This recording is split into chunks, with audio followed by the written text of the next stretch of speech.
very good morning, salam, and welcome to a very cold and foggy Dubai for the Uae Swat Challenge 2023.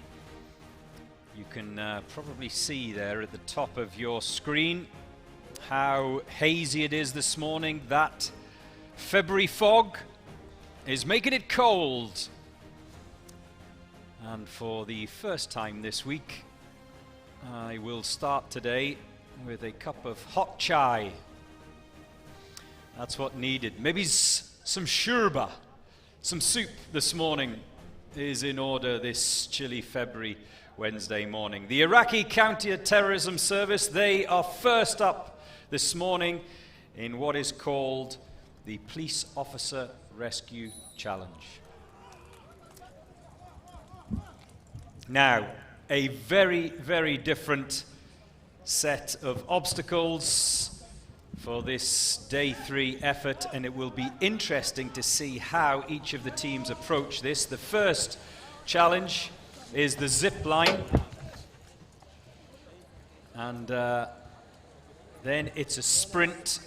All 5 team members we saw on day 1, day 2, where the sniper peels off for a separate challenge for himself, and the 4 assault team members, they go in another direction. But today, very inclusive, very cohesive, and team unity, team cooperation will be very, very important today. So all 5 members have to get that breaching ram over the top of the high hurdle, and it's at this point that the sniper goes into the sniper box and the 4 assaulters make their way towards the breaching door. Same principles apply. They are not allowed to breach that door until the first shot is fired by the sniper.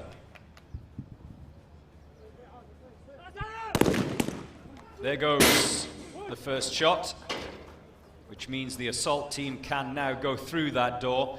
And this is where things are very, very tricky today. 4 different positions, 1 lying, 1 kneeling, and 2 standing. But the fundamental differences from yesterday is that there are 8 targets for each of the assaulters that they must hit. Handguns only today. No SMGs, no submachine guns. And talking with the judges a little bit earlier on this morning, they said this is definitely the hardest when it comes to accuracy, because they have only 1 magazine of 10 bullets, which means only 2 misses are allowed. So, next stage is carrying this tire, which weighs 120 kilos. I did try to lift it onto one side myself and was unable. Strategy important. It is without question a 3-man job, this tire. Now they can't just drop it down, they must lower it down. It will incur a safety violation. You can see there, it's allowed to be dropped from hip height, but certainly not from shoulder height. And then the team have to make their way back over that wooden wall. The sniper, who's already gone over that wall ahead of them, and he then becomes the officer down. You can see him at the bottom of your screen in that yellow box, and he must be carried across the zip line before they can finish. Technique, everything here.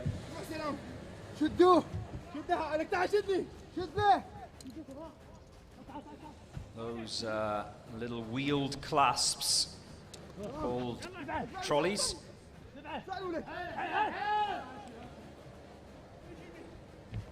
The sniper comes next.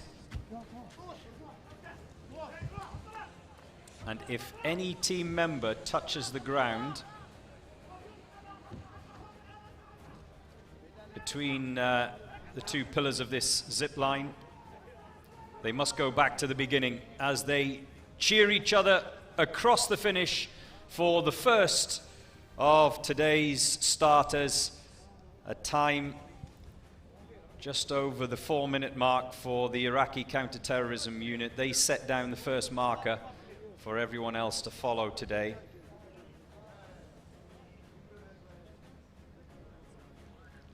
The UAE SWAT challenge, and it will be a challenge this Wednesday morning. Next up is NYPD and the number 4 Saudi Sports Federation, Forces B. The Colombians are next up. Grate from Latin America. And you can see them holding those, they're called trolleys, that little wheeled device. You do not want to lose that in today's challenge. It's vital at the beginning, it's vital at the end. There you can see it has, it's a little pulley. And it is so small, yet so important to what happens in today's attempts.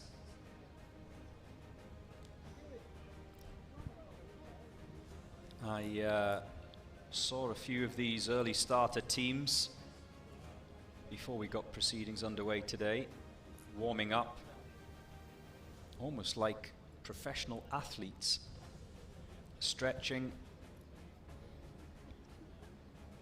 We saw yesterday a couple of injuries, one shoulder injury in particular, going over that wooden wall. Yes, it's important to be quick, but it's also important to be quick without mistakes and without injury, of course, as well.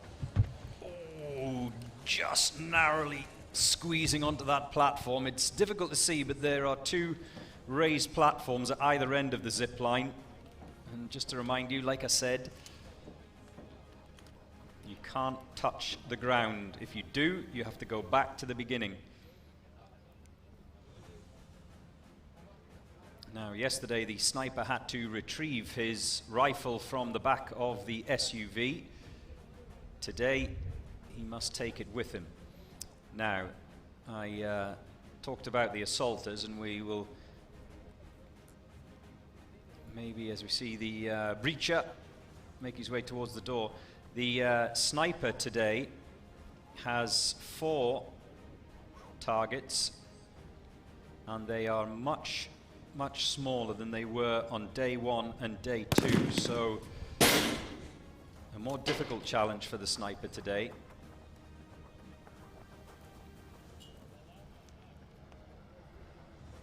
His first shot is the signal that the assault team can go, and I would say the sniper is even further away than he has been on day 1 and day 2.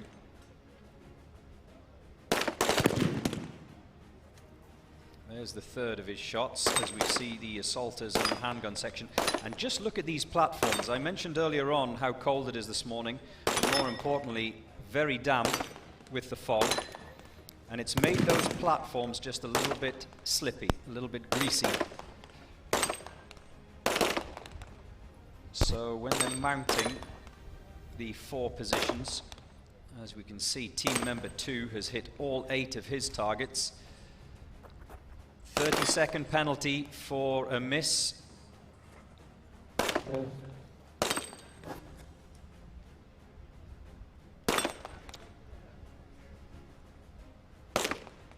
Same targets as yesterday.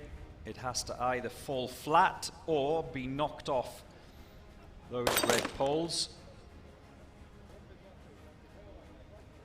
And because it requires that tire, that 120 kilo tire, which we'll see shortly, because it's so heavy and it requires 3 people, whoever finishes first, as you can see behind there, has to wait for another, at least 2 other team members. And now he makes his way. Oh, that tire almost dropped. Remember, if the tire is dropped, it's classed as a violation.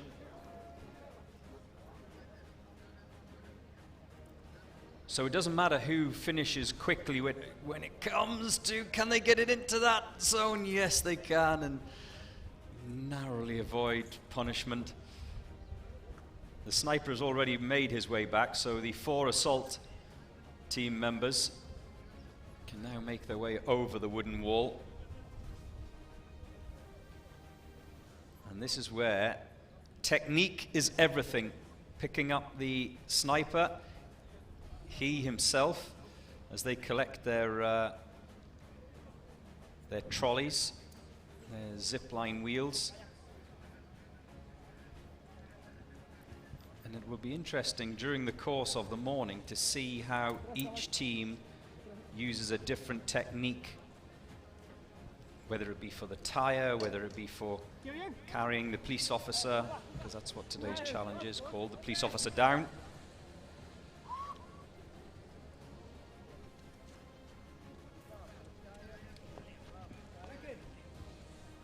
One of the other things as we see the sniper make his way across that zip line, and they all head towards the finish,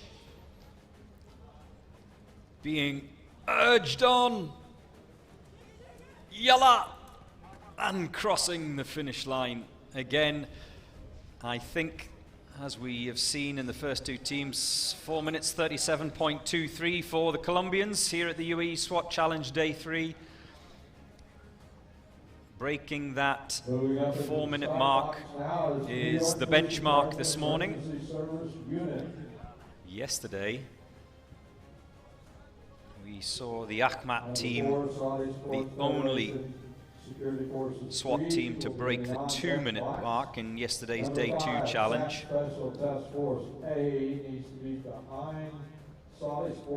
But they didn't finish top of the standings because they did incur penalties, and it's a theme that I will keep coming back to during the course of the week, keeping it clean. The boys from the NYPD are up next. Another of the early starters here this cold, foggy Wednesday morning. Probably not as cold as New York right now. This is like a New York summer morning, I would suggest. Whistle goes, and the NYPD are underway.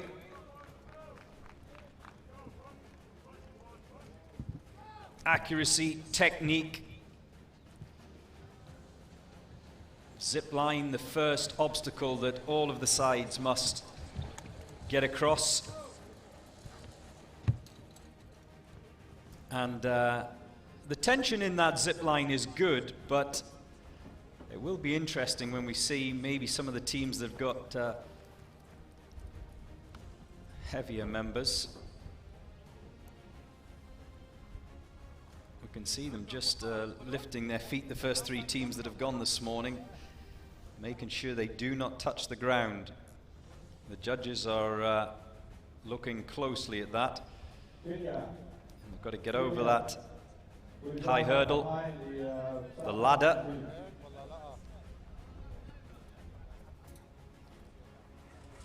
As the sniper prepares to take his shots. Now, the difference today with regards to the sniper, only 4 rounds.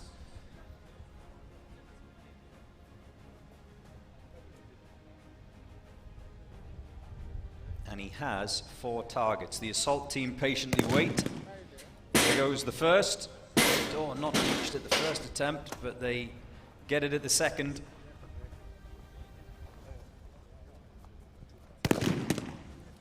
And because the organizers of the Uae Swat Challenge have introduced a much more physical element today, every day the physicality rises. It means that these guys must get to the handgun zone and calm themselves down first, because like I say, they can only afford 2 misses. They have 10 rounds and there are 8 targets today. A little bit more distance, as you can see, from those targets. So the first assaulter has finished, but he must wait for a colleague. And it's interesting, the NYPD being very, very tactical here. And I think they have decided to split their effort. 3 guys going for that 120 kilo tire, whereas we saw both the sniper and the 4th assault team member following the sniper over the wooden wall. So this is interesting. They've got to lower it down. They can't drop it from the shoulders. It does incur a penalty. They can drop it from the hip. And you can see the cheeks blowing as they leap over the wooden wall.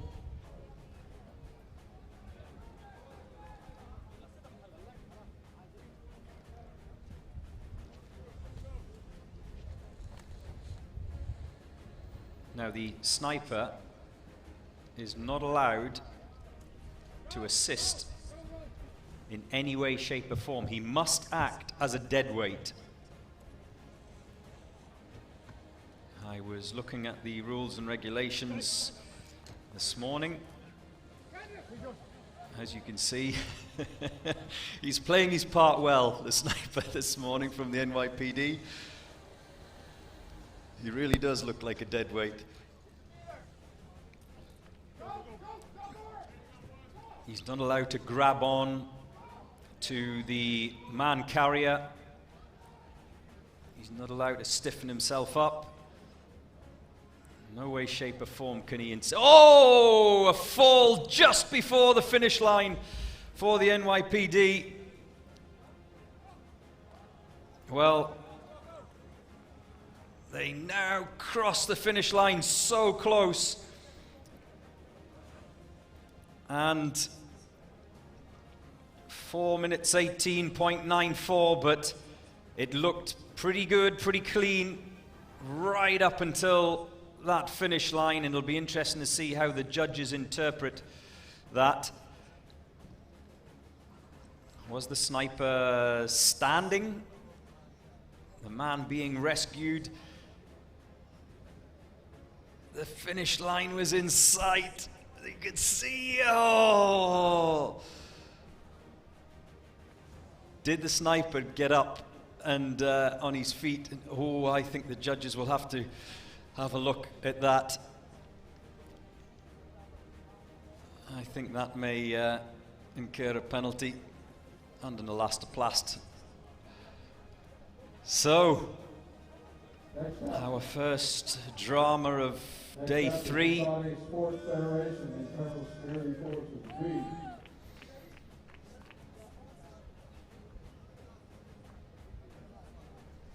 As soon as the clock times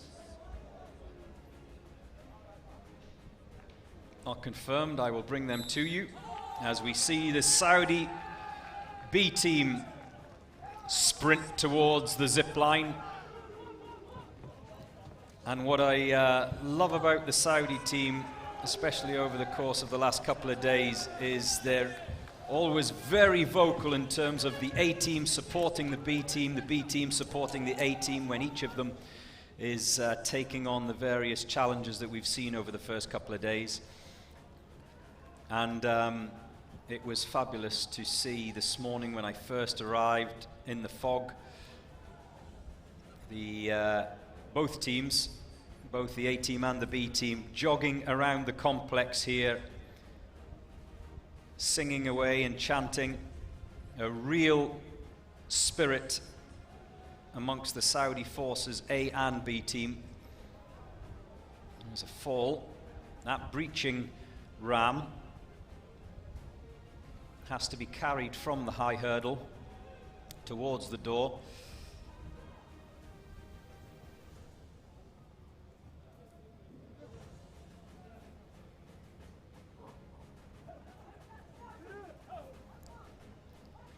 And all 4 members are inside that box at the breaching door whilst they wait for their sniper to take his first shot.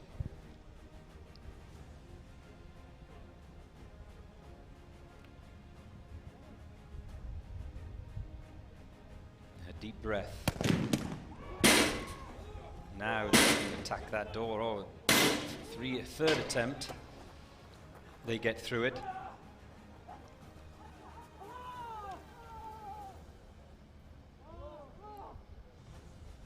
Now, I don't know which is the harder of the positions.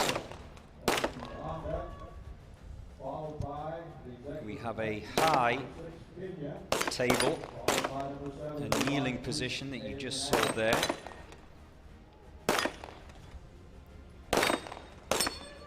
Two standing positions that you can see here, and 8 targets each.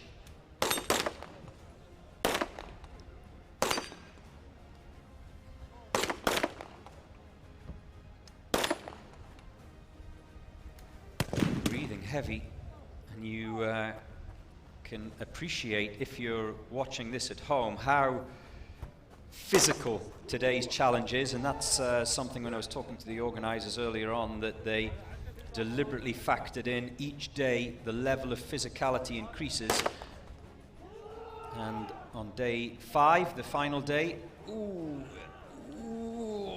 this could be difficult. They must keep that wheel above hip high.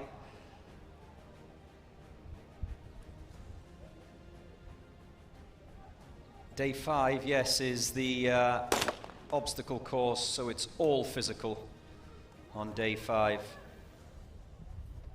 and a lot more intense. We saw on day 1 weapons being dropped. That is a major safety violation. We saw yesterday how some of the teams incurred major safety violations. 2.5-minute penalty, remember, for a major safety violation. All the equipment, except for the breaching ram, all the equipment must return back to the start-finish line. A little bit of a problem getting that trolley, as it's called, onto the sniper's waistband.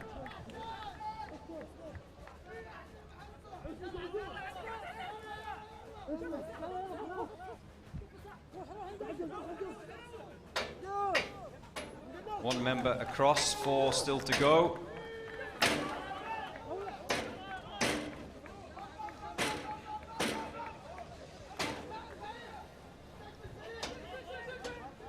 Final team member from Saudi Forces B team bringing up the rear, so can they get him across the finish line? And it seems to me like the Saudis are employing a slightly different method.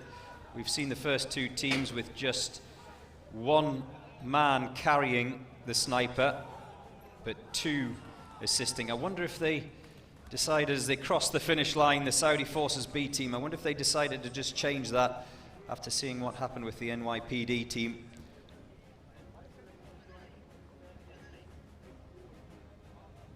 Bit slower for the Saudis in what we've seen so far. Entering the start box now will be number 5, SAP Special Task Force A, South Africa. This is the 4th edition of the Uae Swat Challenge 2023, and you can see the cloud breaking a little bit there. First thing this morning, very, very foggy. And a bit more of a breeze today as well. You can see the red flag fluttering away on the right-hand side.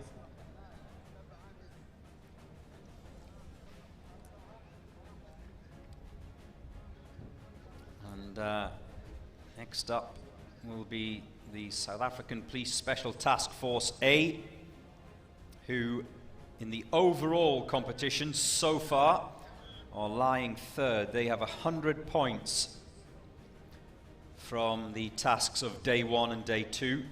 So they're going pretty good at the moment. The South African Police Force A team smiles. There are strict rules on interaction with the judges. I don't know if jokes are allowed.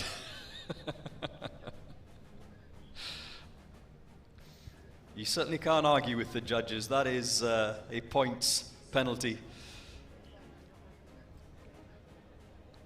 What happens if you tell the judges a joke that they don't laugh at? Is that a points penalty?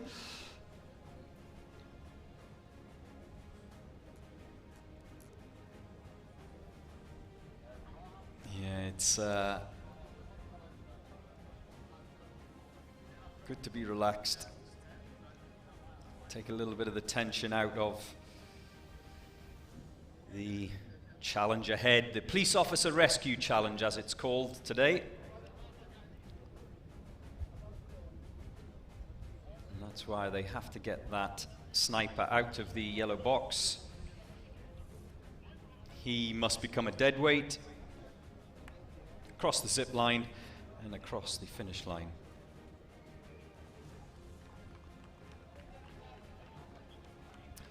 So 5th in the draw this morning, and next to cross that line will be the South African Task Force A team.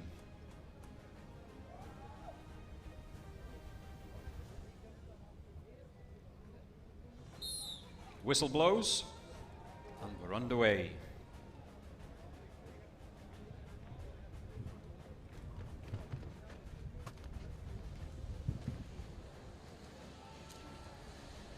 Getting a good little push off to get some momentum.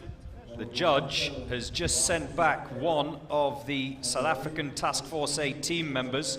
Only 4 have made it over the wooden wall, so he must have touched the ground with a foot. As we see the breach and ram go over. They're not allowed to drop that breach and ram. It must be handed down once they cross the high hurdle. Otherwise, it's a safety violation, which is one of the heftiest penalties. So now we can see the 4th assault member. Thankfully for him, the sniper just taking his time to set up. So they won't have lost anything. I'll just try and check and confirm for you, but I think touching the ground whilst going across the zip line does not incur a time penalty. I think it's just they are sent back to the beginning, but I'll try and get confirmation of that before the end of the morning.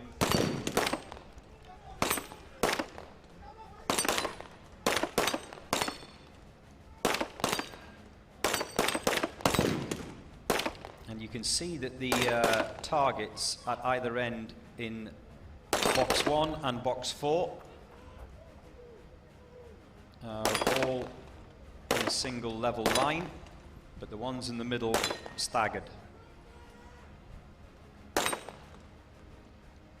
And assault team member 1 has already hit his targets, but he must wait until 2 of the others have finished before they can pick that tire up. Now, as they stand patiently,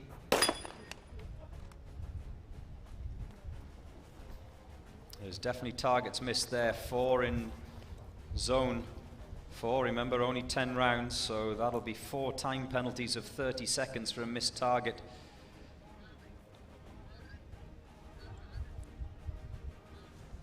And the dignitaries and VIPs watching on this morning.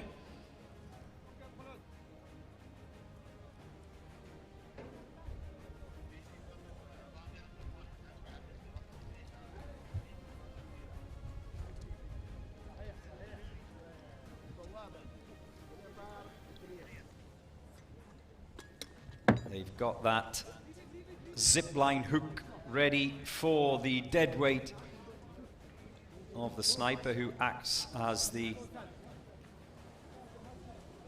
Well, that's a different technique that we've seen. We haven't seen that this morning so far.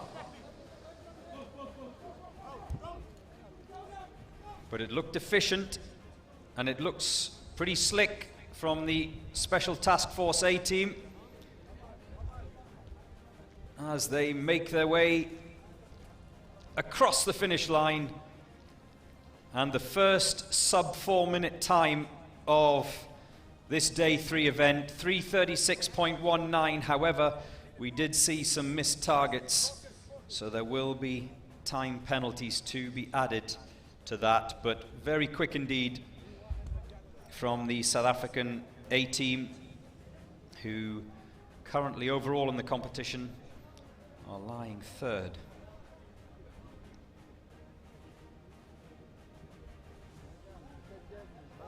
There is Major General Abdullah Ali Al-Ghaiti, the Assistant Commander-in-Chief for Operations, and a keen observer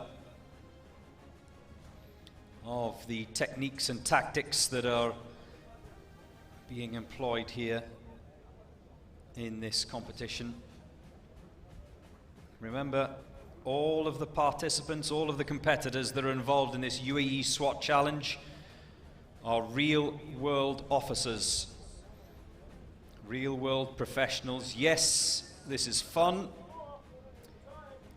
Yes, this is a sporting competition, but all of these guys, once this is over, this tournament is over, will go back to jobs where it is not fun and there is serious danger involved. Next up, the Kenyans. The Executive Protection Unit that finished in 5th spot on day 2.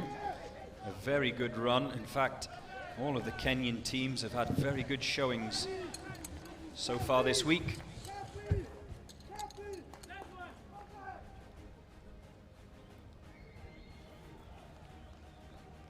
Good team unity, good understanding. Chemistry is a word that's been used in the first couple of days. Team chemistry, understanding what each man's job is, what they need to do. I forget who it was from the Kenyan team, but I wonder if we'll see the lucky penguin socks again today, maybe.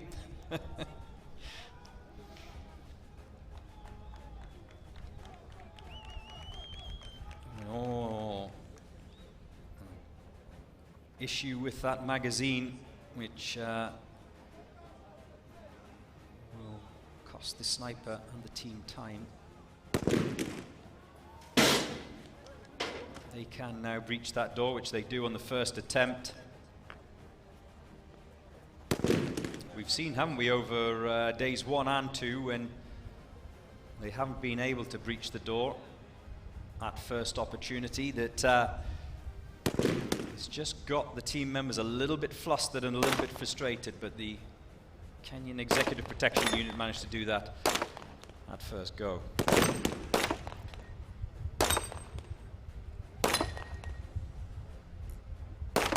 I imagine that each assault team member will have different preferences as to which position they prefer when it comes to this handgun target section. We saw just a moment ago one of those white targets, one of those white discs was hit but not knocked over. Just to remind you, the target must either fall or fall flat for it to be considered a hit. Oh, it's such a struggle. This tire, nicknamed Betty. Don't ask me why it's nicknamed Betty, but that's what the organizers nickname it. In fact, if you see me around and about the complex, I'll give you my thoughts on why it's nicknamed Betty, but that's what it will be called this morning, as the Executive Protection Unit of Kenya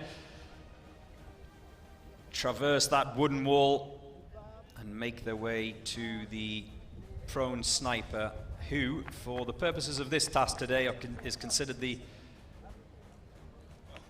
officer to be rescued. Now, how will they approach this?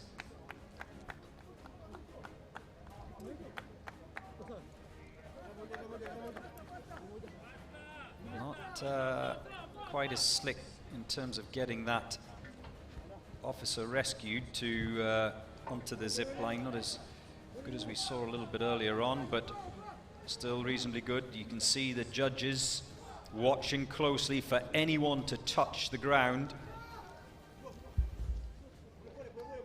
We saw one of the South African team members, didn't we, just before, touch that green turf, so he was sent back to do it again.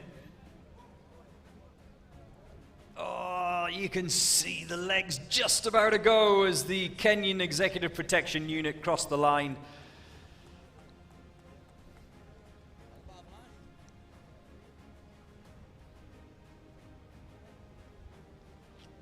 I find it fascinating as we see the official time, 4 minutes 12. So only one side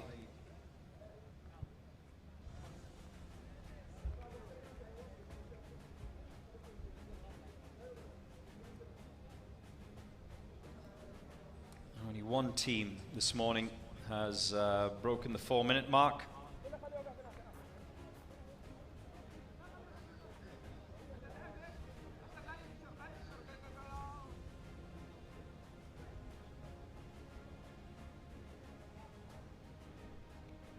As Dubai Police A team are next out of the gate.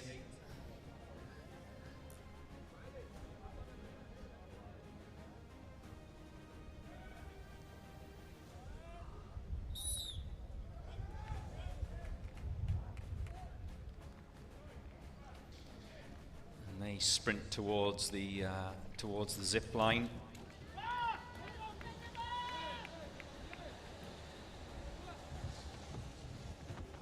Sniper up last.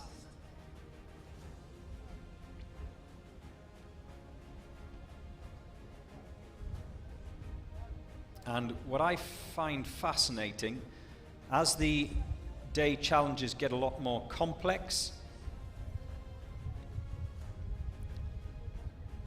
different technique and strategy comes into it.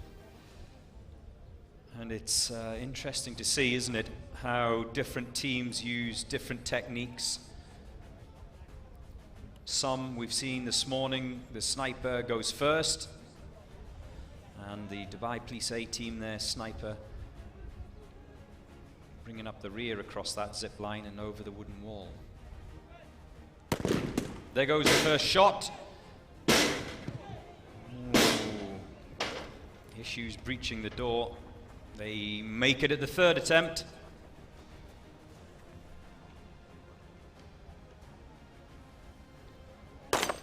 At this point, it's just worth appreciating. The heart rate is up, breathing heavily, and then you just have to set yourself,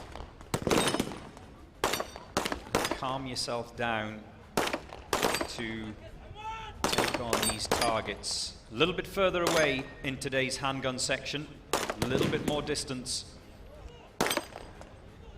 for the assault team.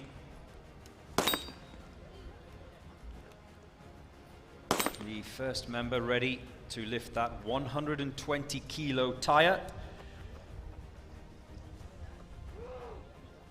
If you operate in pounds, I don't know what it is. There must be an app for that, is there? In fact, there is a conversion from kilos to pounds. Get your phone out. Tell me what it is. The tire is down. No penalties there from what I could see.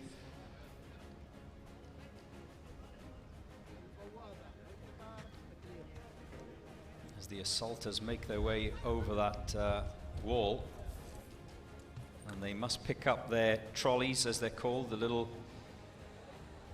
wheels. And on this occasion, the first member of the assault team takes the sniper with him. So again, different technique. But this looks pretty good from the Dubai Police A team. as they head towards that finish line. And they're across. That looked efficient. I did see one or two targets missed, so there could be a time penalty there. And I think it's just worth pointing out that we are likely to see a lot more targets missed today, because those handgun sections are a lot more difficult for all of the teams involved this morning on this day 3 of the UAE SWAT Challenge.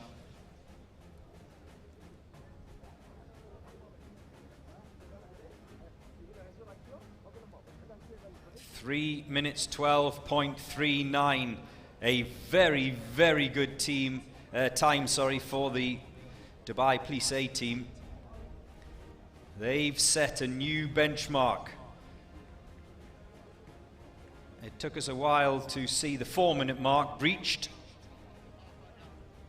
Will we see the 3-minute mark broken? Yesterday, in the day 2 challenge, the assault challenge, only the Ahmad team from Russia managed to break the 2-minute mark, but they suffered time penalties.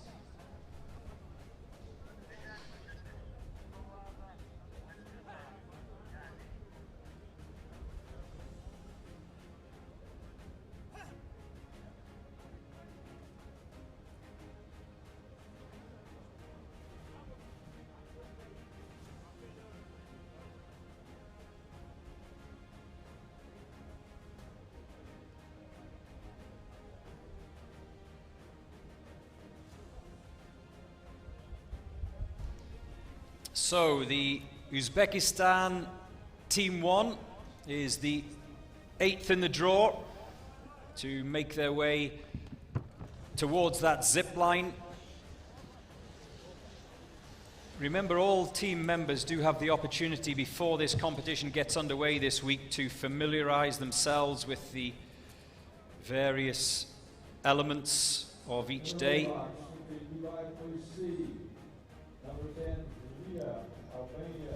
The sniper, not the first over the high hurdle, but certainly one of the leaders in difference to what we saw earlier on.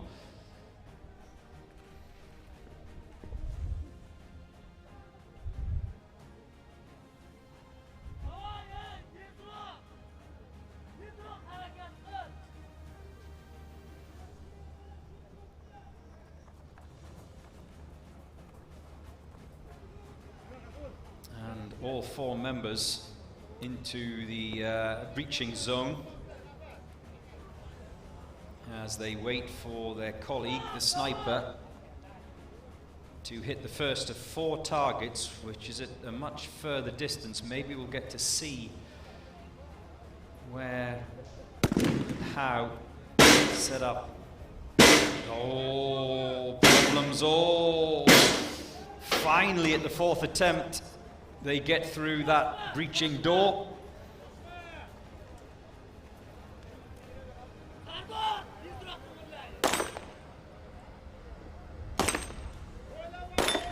And now they can take on those 8 targets. A magazine, only 1 magazine. Yesterday we saw, when it came to the handgun zone, they were permitted 3 magazines with 4 rounds in them. But today, only 1 magazine permitted with 10 rounds. And a very different technique there that we are seeing than any of the others this morning. But hey, as long as it works.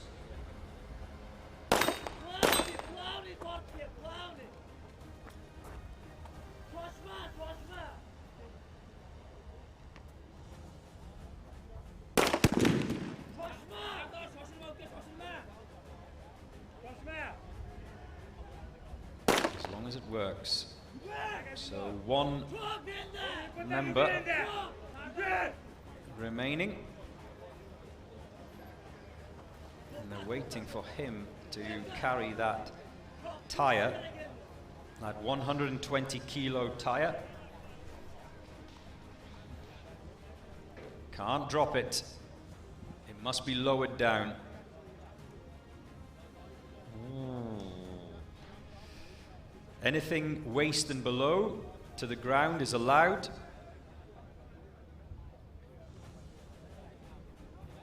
There will be today a lot more involvement of the judges and their interpretation of the rules. And there's no arguing. I'm not sure what the penalty is for arguing with the judges.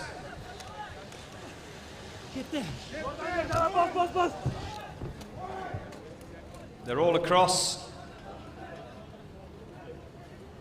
And their colleagues cheering them on as they head towards that finish line and across.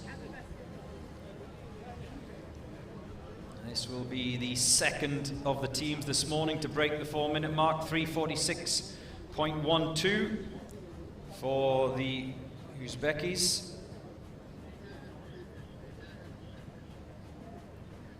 Currently in the lead of the Uae Swat Challenge 2023 is the South African Special Task Force A. Their clock time of 3:35, but they got 3.5 minutes of penalties. Now, if you were following this yesterday, you would consider that quite stiff. Day 1 or day 2, that would be considered as way too many penalties. But here on day 3, many more things can go wrong. So get used to seeing quite a number of penalties during the course of the morning. Next up, Dubai Police C team. It's the ladies' turn to go. They had a good showing yesterday. It has to be said that their efforts on day 1 and day 2 have been very clean. Very, very few mistakes. I'm special. I like that. That's good. Personal touches to their outfits. And I love the pink strap as well, by the way. But yes, yesterday the Dubai Police C team came in 10th in the top 10. Remember, 55 teams in total for this year's Uae Swat Challenge. Will the ladies of the Dubai Police C team finish in the top 10 today? Much harder to do, of course. More opportunity for error.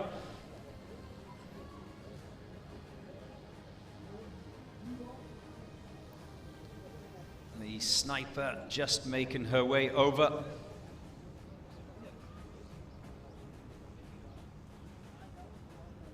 I have so much respect for the Dubai Police C team. They take on all of the challenges that the men do.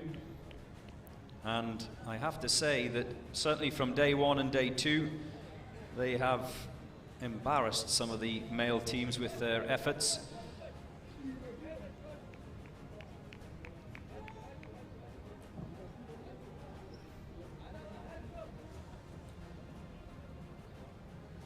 Now, a much more difficult sniper challenge.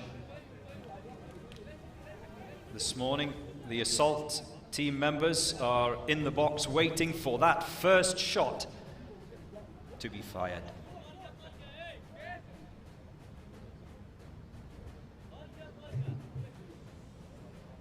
Oh, there's a misfire. And there's a jam as well. So that's cost valuable, precious seconds. But there goes the first shot. So the breaching ram can go through that door, which they do at the first attempt. It's so important to stress how technique plays a part. We saw the ladies there use 2 people to breach that door with the ram, but they did it at the first attempt. How many times have we seen over the last couple of days one person doing it and taking 1, 2, 3, sometimes 4 or 5 attempts to breach that door.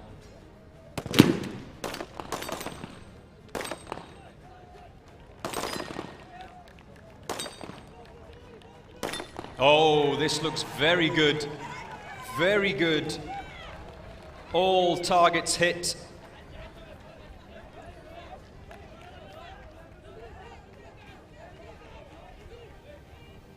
And 4 of the ladies going for that tire.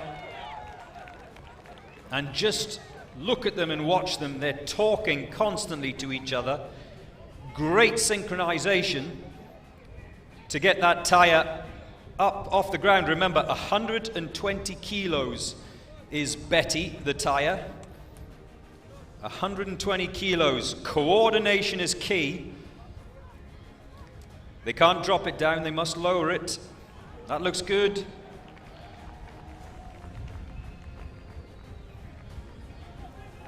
This looks very clean.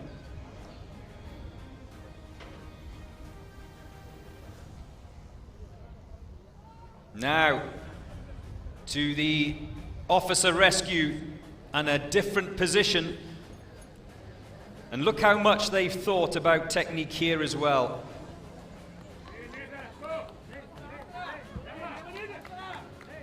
It has to be said, the Dubai Police C team, the ladies here, have really studied what they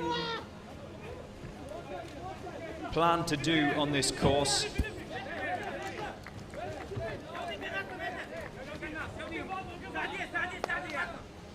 They've done their homework, and this looks good.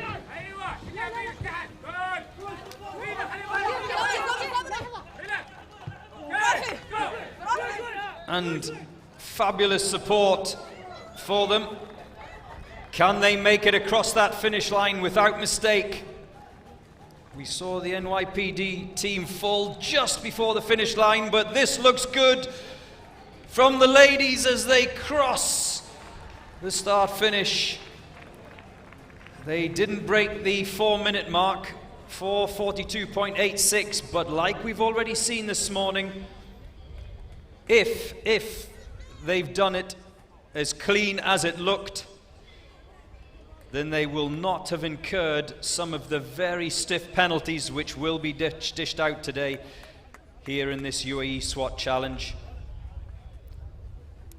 Sometimes it's not always about speed, sometimes it's about getting through each challenge. High fives and hugs. Sometimes it's just about getting through those challenges with minimal penalty. And those of you who've been following this since day one will know that it's a regular theme this week. Penalties, penalties, penalties, penalties.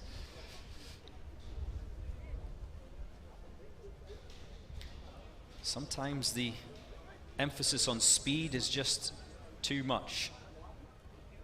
The Albanians will be the 10th team to get us underway this morning.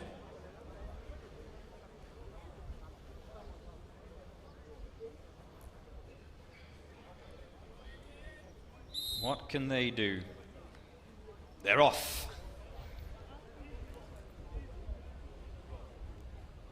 Now, you probably just saw them cross. There's a little cable that goes across the road just at that start-finish line there. It's got a little cover, a little plastic cover on it.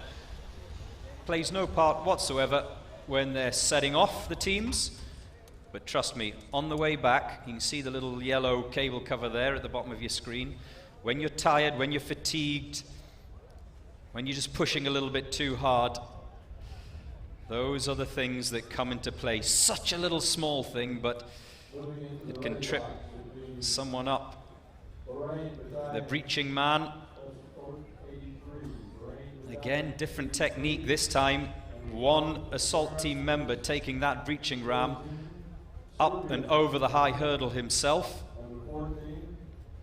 We've seen this morning one team member pass it to the other as they cross the apex of that high hurdle.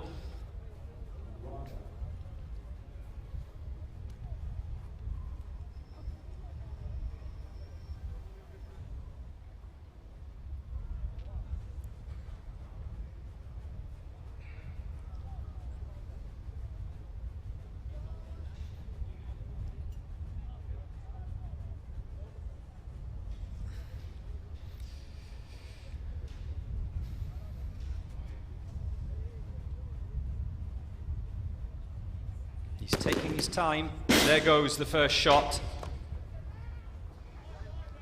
And now the Albanians can make their way through that door. They will have pre-prepped all of this, remember. Each man, it's not random, they each select who is going to be in the lying prone position, who's going to be standing and who's going to be kneeling.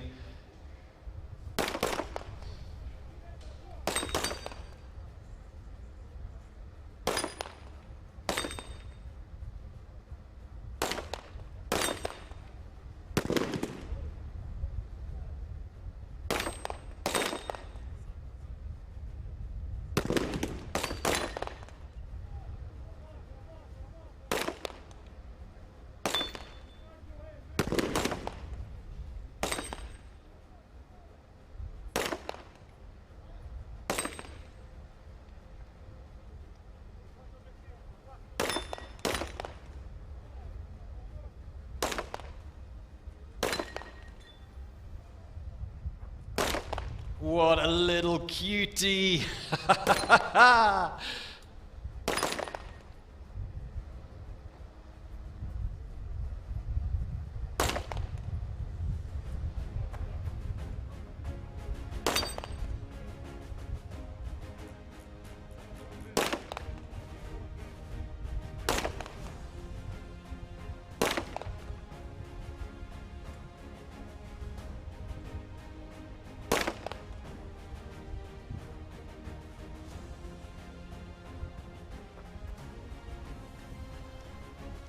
So the sniper waiting in the officer rescue area.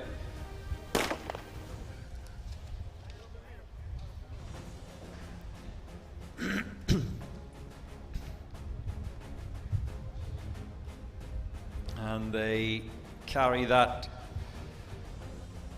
120 kilo tire, lower it to the ground, perfectly no violations there, no penalty there.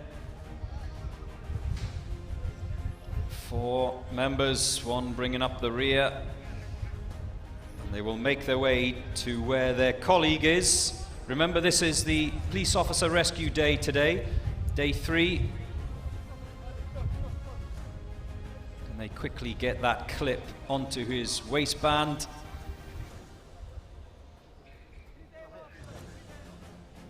No team member is allowed to drop any equipment. The only things that are permitted without penalty, as far as I'm led to believe, are their eye protectors or their glasses, and their obviously ear defenders. Those earplugs sometimes pop out, don't they? Especially with the physical exertions.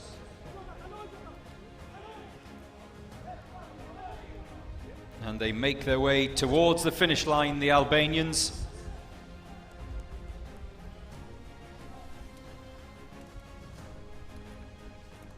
And across the line, just under the 5-minute mark.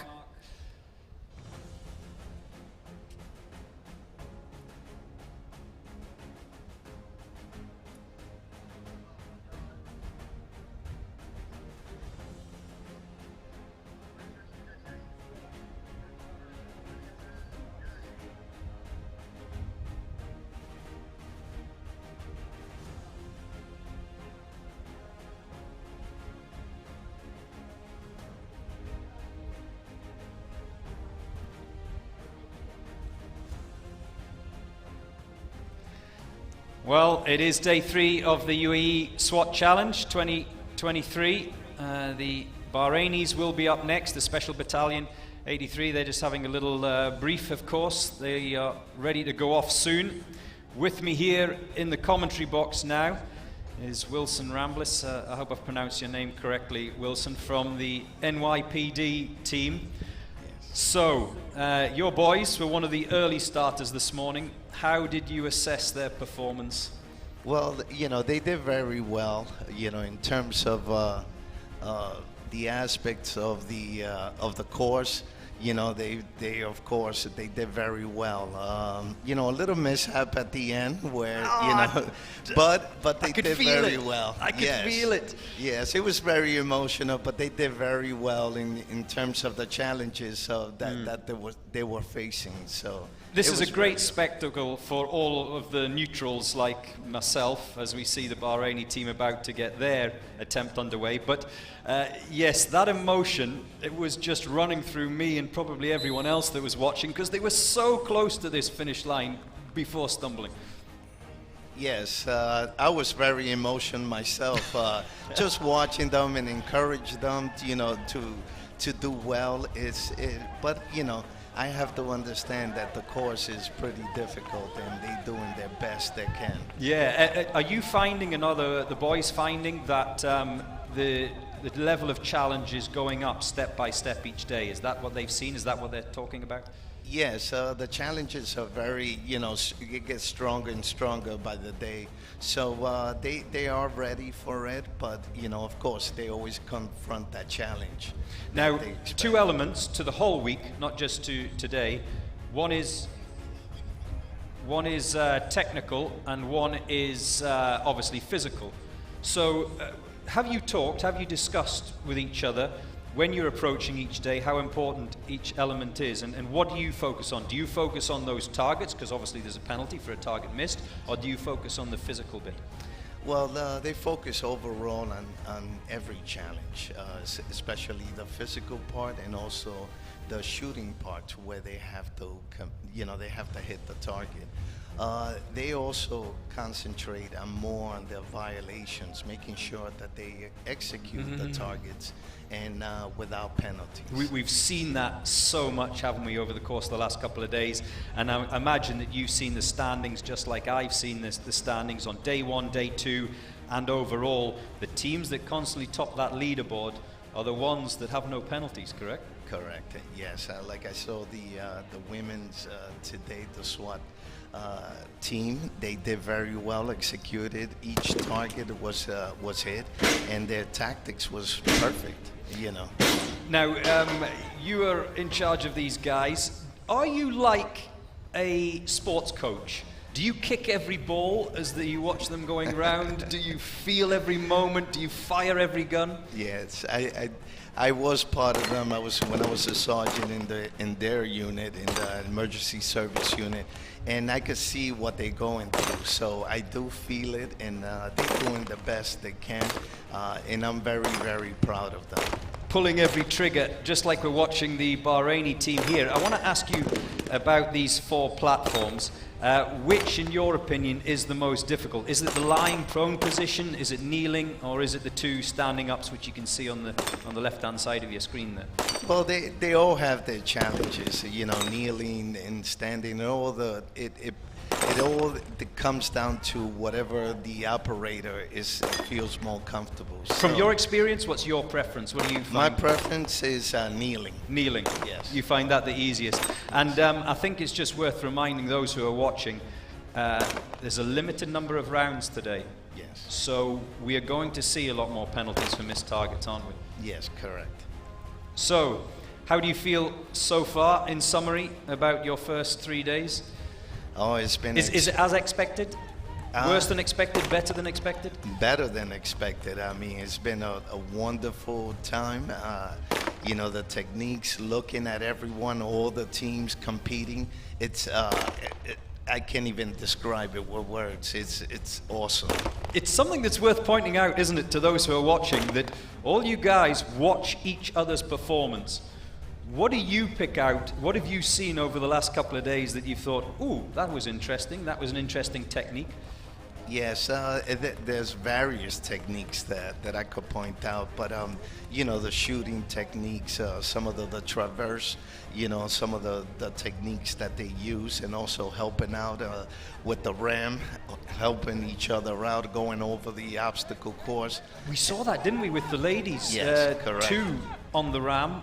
Most of the guys, they tend to use 1, but that's come at a cost, hasn't it, for a couple of the teams, because they haven't been able to breach that door first time. Yes, correct. Sorry to interrupt you, Wilson. One of the Bahrainis has touched the ground. That means he has to go back to the beginning again. The judge has sent him back. All these little things costing time and costing penalties, of course. Correct. And one final question before you go, Wilson. I just want to ask you, obviously coming from stateside, The jet lag, has it played a part? Are your guys awake all night?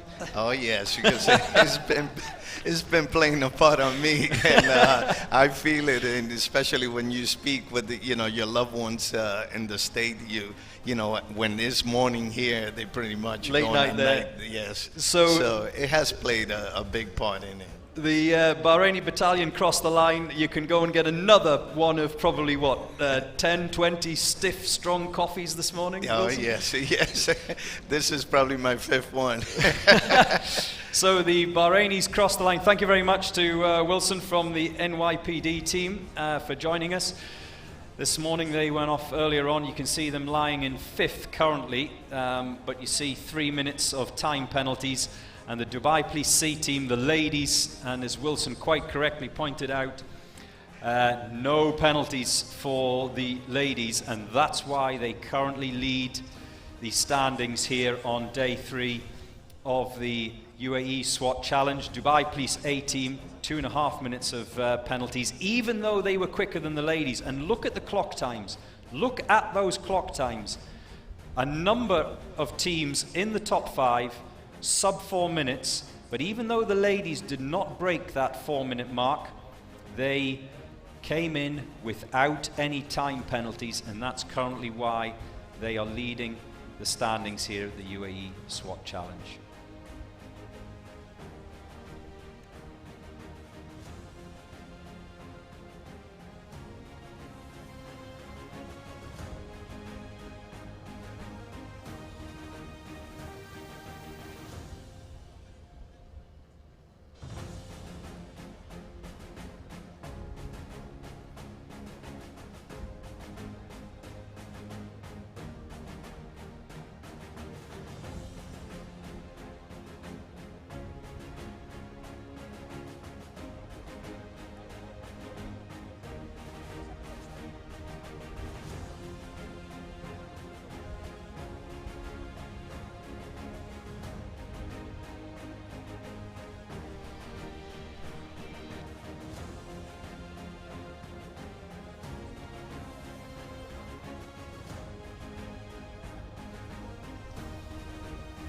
Fujairah Police are next up in the draw this morning.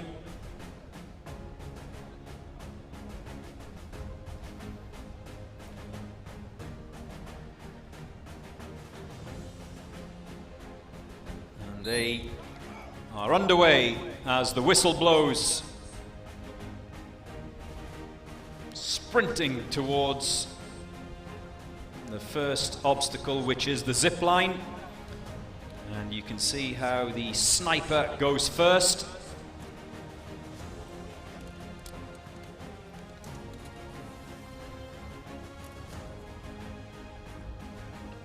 Up and over the wooden wall. Next up is the high hurdle, the ladder.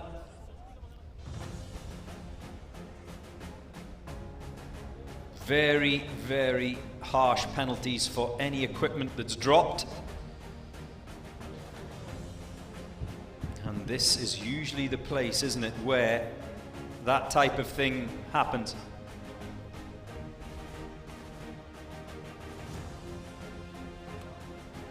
So a team member can just, they're not allowed to go through those high hurdles, and the judges will watch closely. They must go over the top of the high hurdle. They can't go through any of those spars.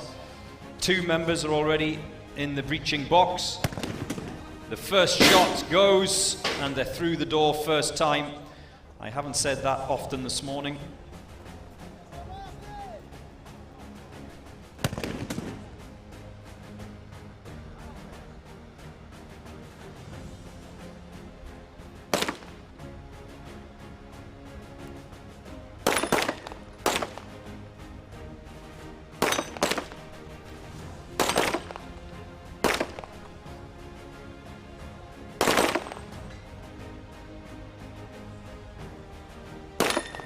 Oh, just trying to calm his breathing, clearly struggling.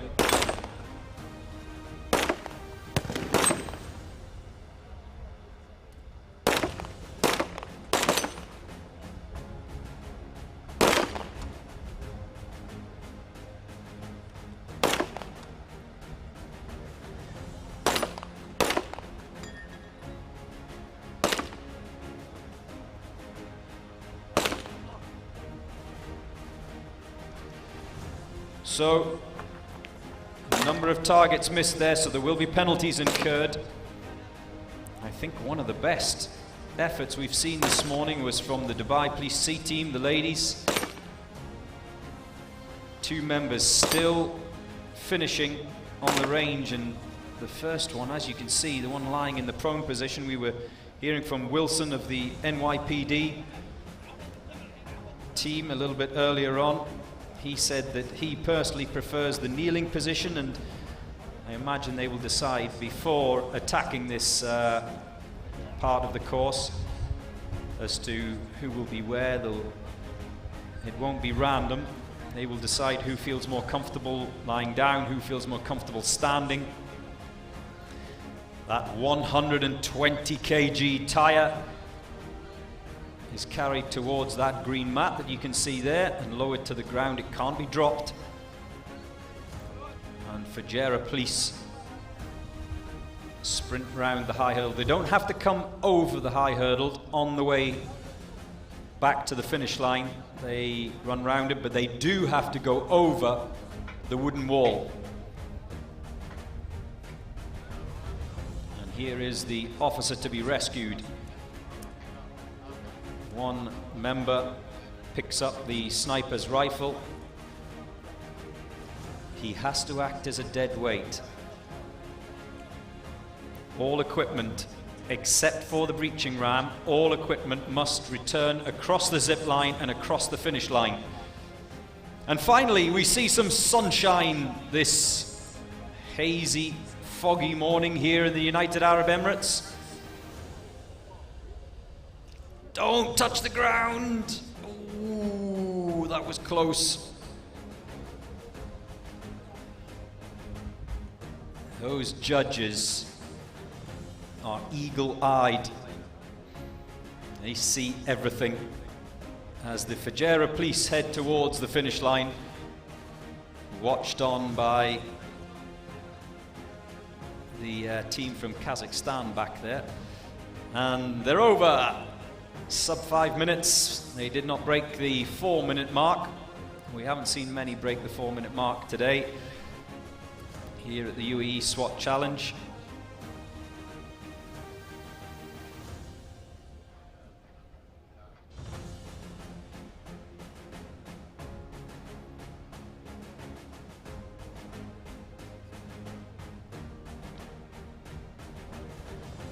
And today's standings, led by Dubai Police 1 and 2. The ladies showing the men how it's done. They are top of the leaderboard.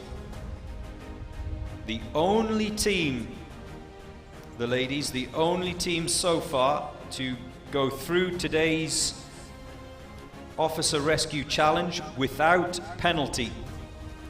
Wow, very impressive. As we see the Serbians get ready to make their attempt on the course. For a while this morning, the South African Police Special Task Force A, they were leading the standings, but they incurred 3.5 minutes of time penalties.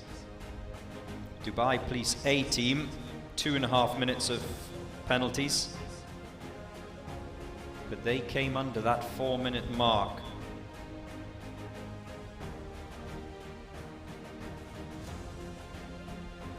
Only 3 teams so far this morning under the 4-minute mark as the Serbian Gendarmerie get their attempt underway.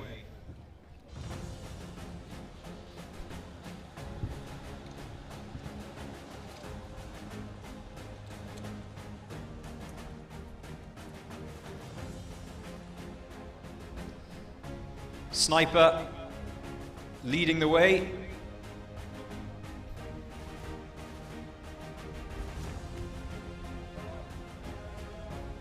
Overall standings ahead of today's challenge. The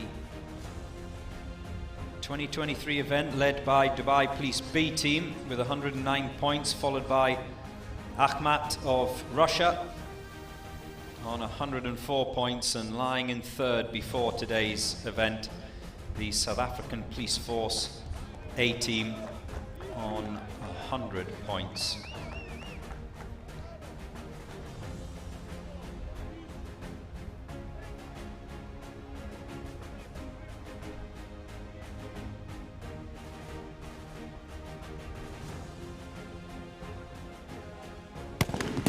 There goes the first shot. Oh, problems breaching the door.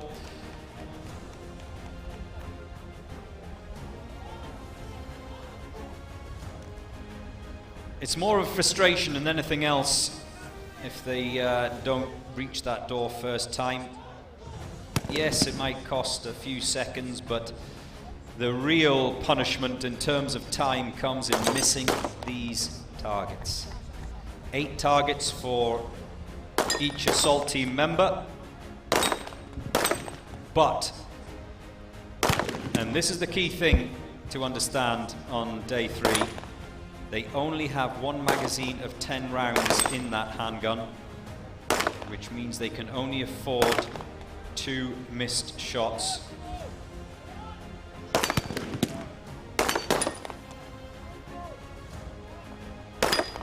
Now we're seeing some shadows from the SWAT tower, and that breeze you can see doesn't affect really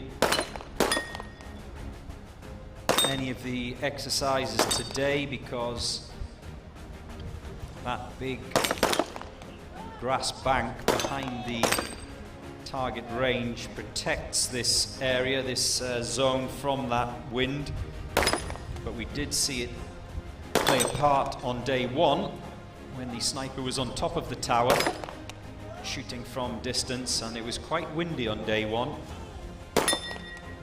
More calm day 2. Today the breeze is a little bit stronger just as the fog lifts here. I hope you're all warming up. We've had 2 team members who are done. There's the 3rd.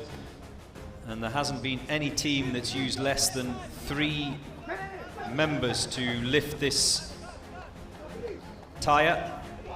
The sniper is waiting in position to be collected. And Betty, as this as this tire has been affectionately nicknamed,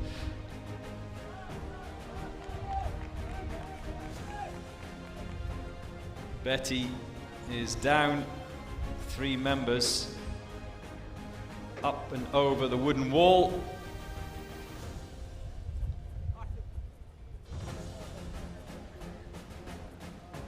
And the sniper, the judge is watching closely on this because the sniper not allowed to assist in any way. He must just act as a dead weight. We saw the dead weight dummies yesterday. I said then, I wonder what it's like for those dead weight dummies. A little kick in the back to help his colleague onto that platform. And they now head towards the finish. Blowing, understandably, as he crosses the line.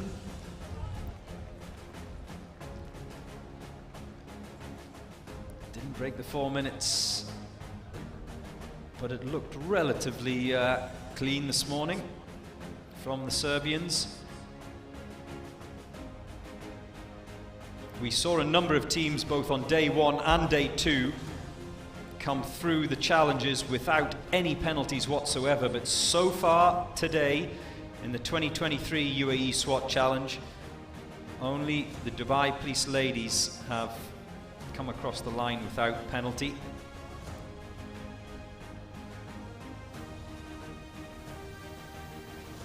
And I think you will see a lot more mistakes and errors by the various teams this morning. And I think, considering how physical today's challenge is, we heard earlier on about the increase in physicality each day. It rises.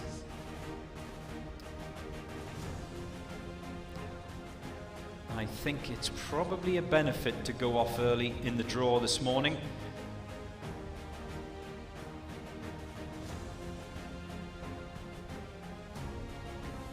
can benefit from the cooler weather. On day one, the competition was pretty much done and dusted by noon. Yesterday, it was closer to 2 o'clock as the temperatures were rising here in the United Arab Emirates. It was, 23, 24 degrees by the time we finished yesterday. It was a very cool, wintry 16 degrees centigrade when we started this morning. Currently, according to my temperature gauge, it's 18 degrees centigrade as we see the other of the Bahraini teams about to start their attempt.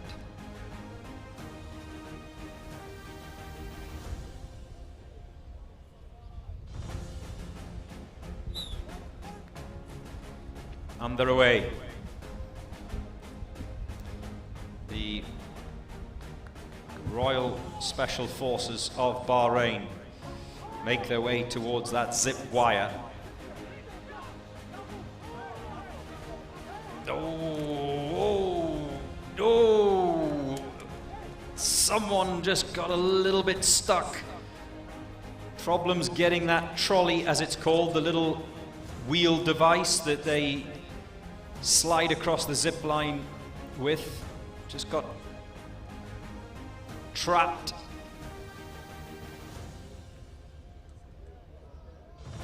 It doesn't have a huge effect on the time, but it can just fluster some of the team members, just unsettle them a little bit, which can then affect what happens afterwards.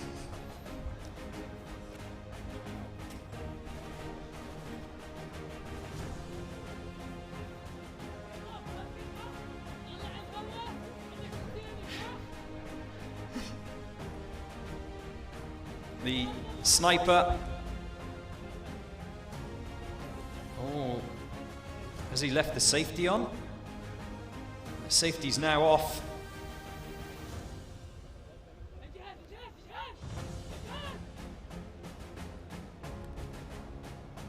Still not happy.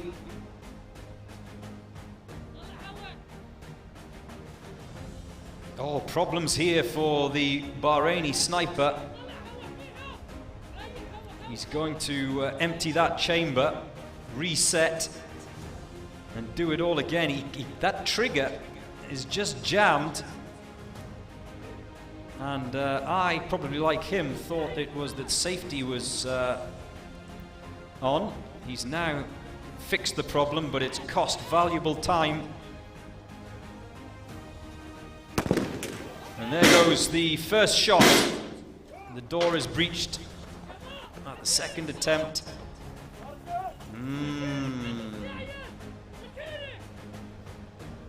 Problems for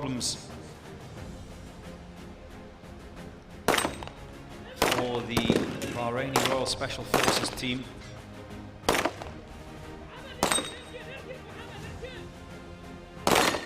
Ten rounds in each of the assault team members' handgun magazine, 8 targets.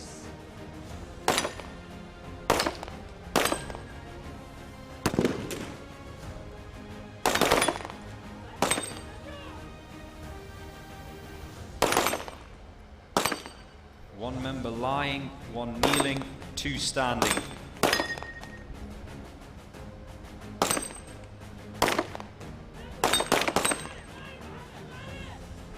The first assault team member to clear his targets is the one who's lying.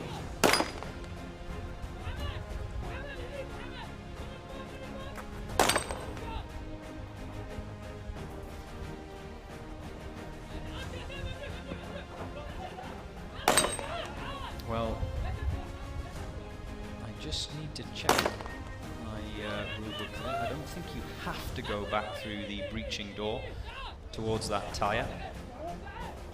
You did anyway, but anyway, there won't be any penalty incurred for that. It's just a misstep.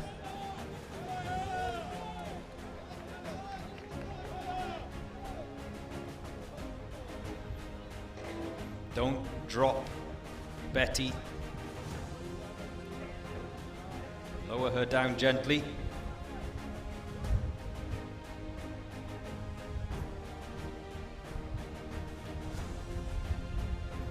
Up over the wooden wall. Now here's the tricky part. The judges watching on closely. You can see the judges in their red tops, red t-shirts, closely monitoring everything that's going on.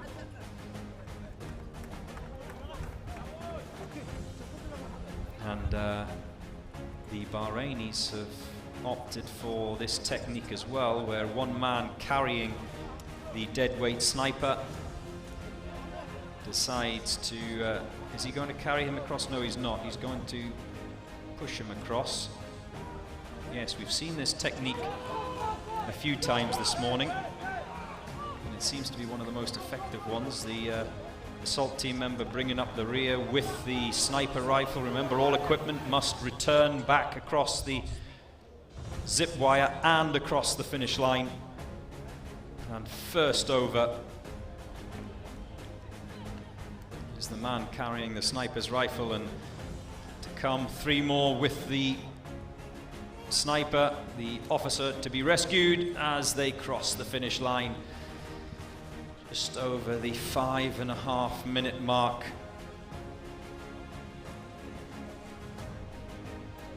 This is the 4th edition of the Uae Swat Challenge. The current champions, Abu Dhabi Police. Who will take the title this year? Well, the standings are currently led by Dubai Police B team before day 3's action. And they are the only Emirati side in the top 5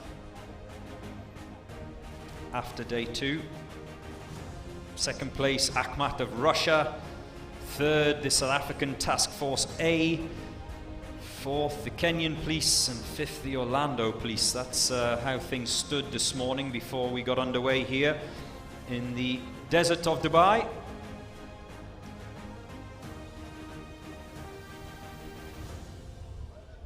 Tomorrow is the big one, the tower event. I'm really looking forward to it. This tower that you can see on your screen in front of you, that is to be assaulted tomorrow. Very challenging, very exciting to watch as well, so I am certainly looking forward to that.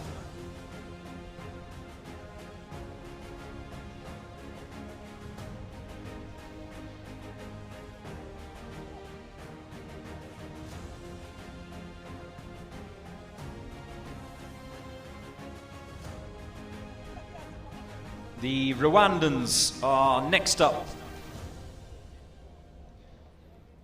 The second of their teams. And they're off.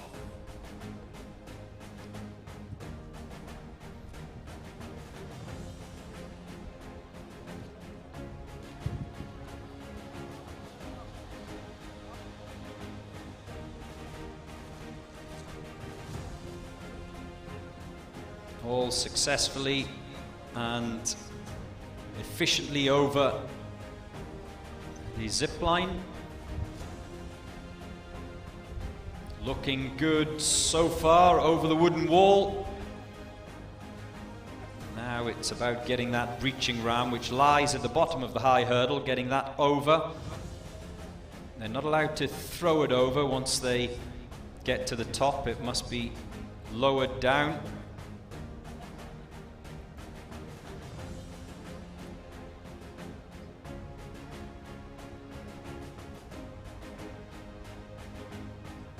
Sniper's in position. He has a magazine of 4 bullets, 4 targets. And there's the first shot away by the Rwandan team. Just to remind you, 4 targets, 4 bullets, which means much more scope for error, unlike what we saw yesterday, of course, and on day 1.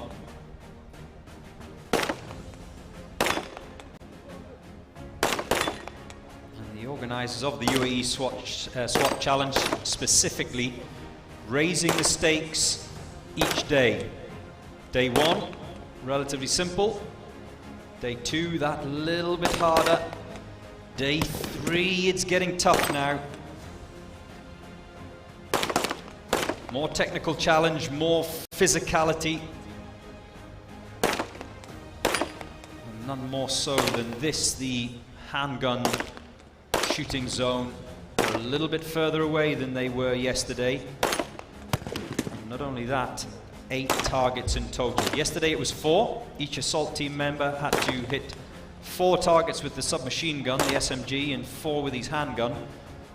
Today, 8 targets in total. No submachine guns today. It was interesting talking to various team members after yesterday's event. Some of them more comfortable with the handgun, others more comfortable with the submachine gun. And we saw yesterday, didn't we, the sniper, quite a few of them very, very good with the rifle, but when it came to the handgun section, they struggled. Different technique.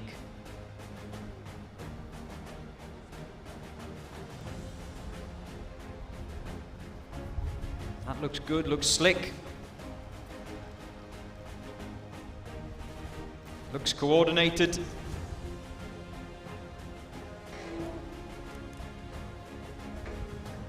The sprint towards the zip line. Oh, they haven't gone over the wooden wall.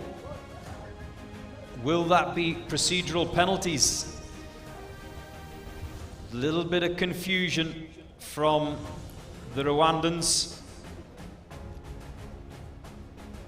They don't have to go over the high hurdle, that's not part of the challenge, but they do have to go over the wooden wall. Oh, and there's a foot down as well. So that assault team member must go back to the beginning and do it again. He was almost across when he put that foot down. This time it's clean. How much will that have cost them?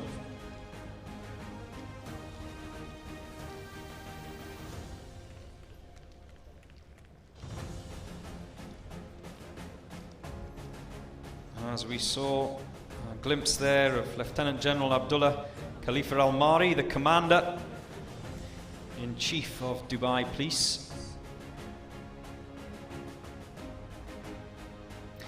Well, it says 20 degrees centigrade. I'm not so sure from where I'm sitting. And this is how things stand as we make our way through the draw this morning on day 3 this Wednesday. The ladies still leading the way from their male counterparts, the A team. But look at the penalties. Look at the penalties. That's the difference. A very clean, slick round from Dubai Police C team. The South African Task Force in 4th, the NYPD, despite dropping their man just before the finish line, they are in 5th. If they'd made it over, what difference would it have been?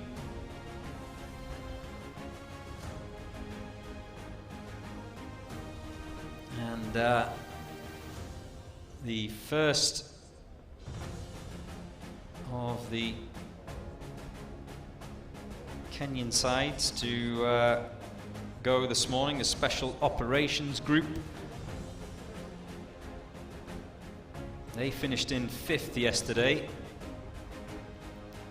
And both they and the police team have done pretty well so far.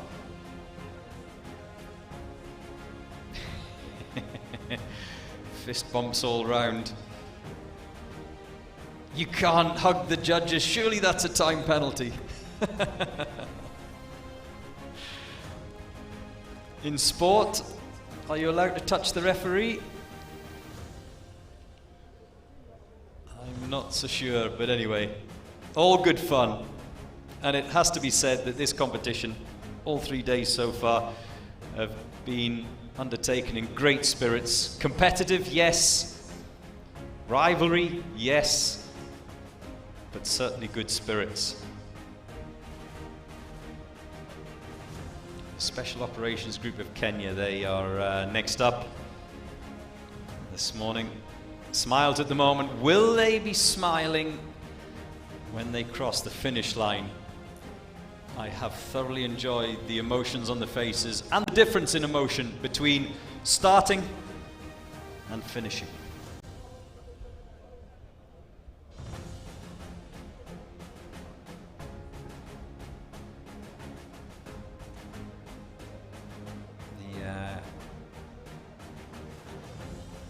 Kenyan police, the other of the Kenyan teams, are lying fourth in the overall standings of this competition.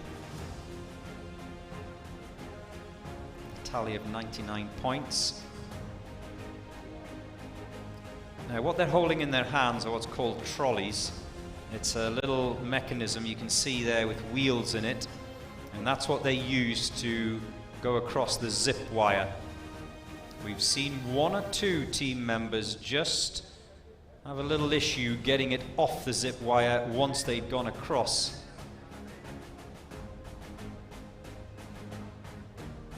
Looks simple enough, that little mechanism, that little tool, but it can be problematic if it's not operated correctly.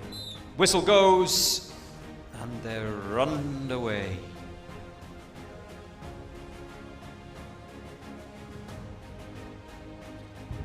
Sniper first.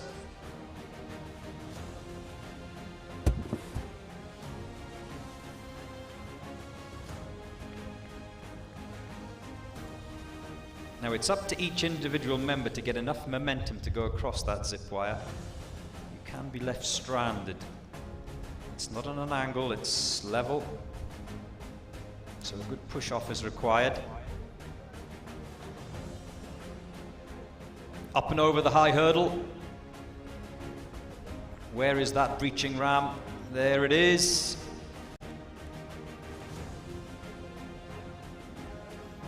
That's another dead weight that they must carry into the breaching box. They're not allowed to attempt that door until either the sniper has fired his first shot and all four members are in. There goes the first shot. Oh, third time lucky.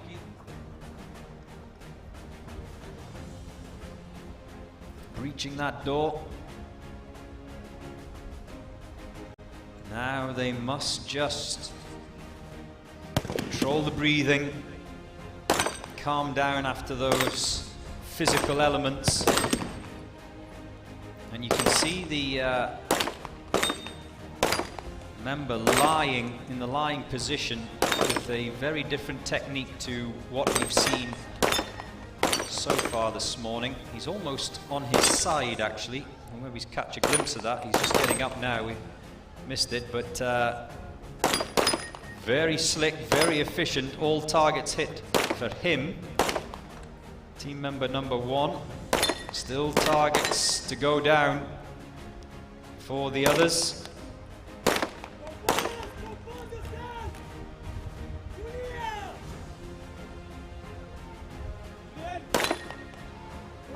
Two more targets remaining from the two men in the standing position.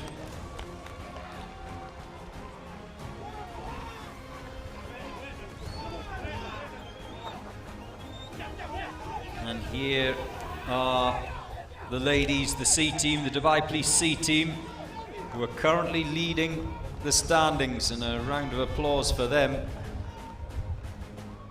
Superb, absolutely superb so far by the women of Dubai Police. Efficient is the word I would use. They made sure they got round that course, and the thing that struck me, that I was very impressed by, they were constantly talking to get that coordination, especially when it came to that 120 kg tyre, which of course exactly the same that the women had to carry as do the men, so no shortcuts for them. And they made sure that their coordination was perfect. As we see the Kenyans bring their deadweight sniper, who is the rescue officer. Oh, something's been dropped. Was that a weapon? Either way, that will be considered probably as a serious safety violation. I think it may have been a weapon. It didn't look like. They just are over the 4-minute mark. I would like to see that again. But something was definitely dropped. It looked black, which would suggest something on the belt. And here we have a replay of the team that is currently leading the standings this morning, the Dubai Police C team, the ladies.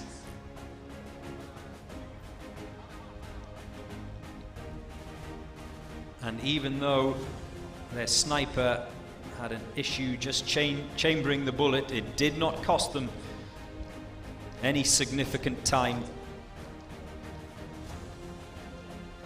And look at this, look at the coordination. The men, obviously 3 guys can lift that 120 kgs, but the women using coordination.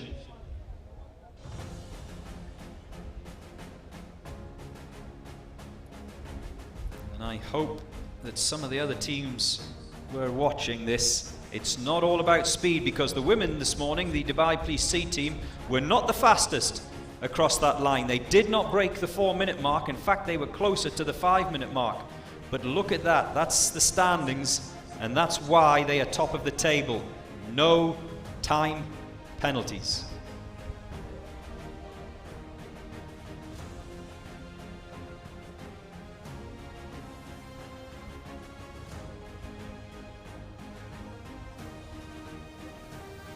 The secret to this competition is working as a unit.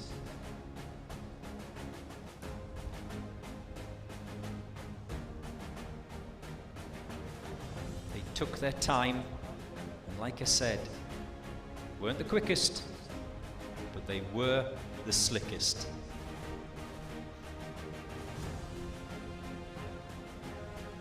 And clearly every element, each obstacle they'd thought about and prepared for. We saw when the officer to be rescued, the sniper as it is, in the box, she was lying in a very different position so that she could be easily collected by the other team members, different to all of the other teams that had gone before this morning.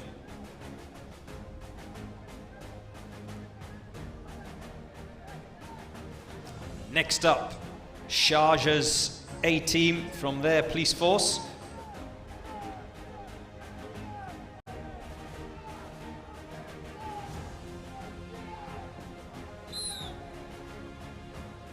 And they're underway. I have enjoyed the inter-force rivalry during the course of this week.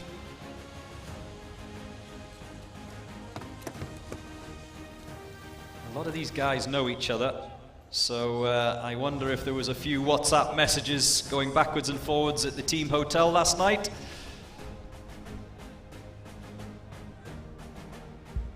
We have represented Dubai Police, Abu Dhabi Police, Sharjah Police, who are on the high hurdle right now, Fujairah, Ras Al Khaimah, the various forces of the United Arab Emirates, all represented in this Uae Swat challenge.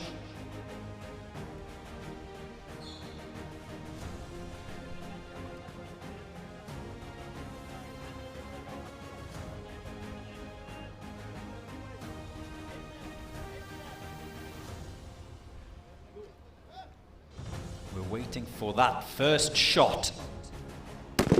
And there it goes. They can now breach the door.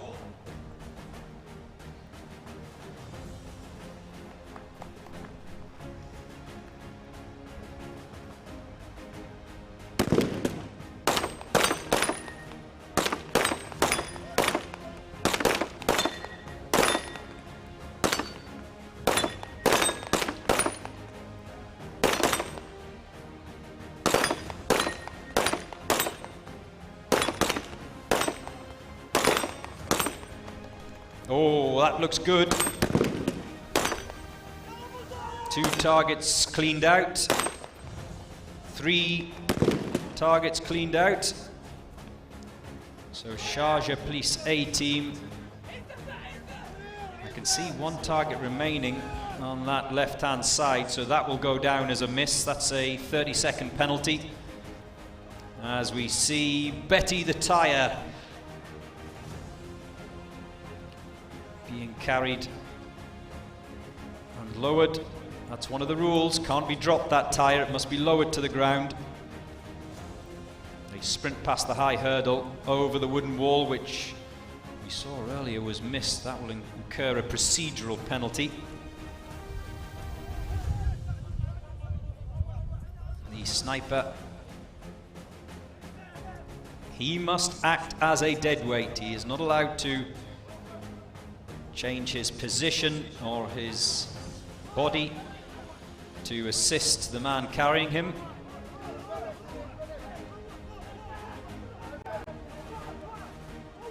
Almost bumped his head off the SWAT truck. I don't think he would have thanked his colleague there as they sprint towards that finish line. Don't trip over that cable cover. And Sharjah Police A team break the sub 4-minute mark. A round of applause for them. That's a quick time, 3 minutes 15.33 for Sharjah Police. And pretty close to Dubai Police A team's clock time of 3 minutes 12, but they incurred penalties, of course. Hello, hello, hello. They incurred 2.5 minutes of time penalties, the Dubai Police A team, so let's see what the judges say.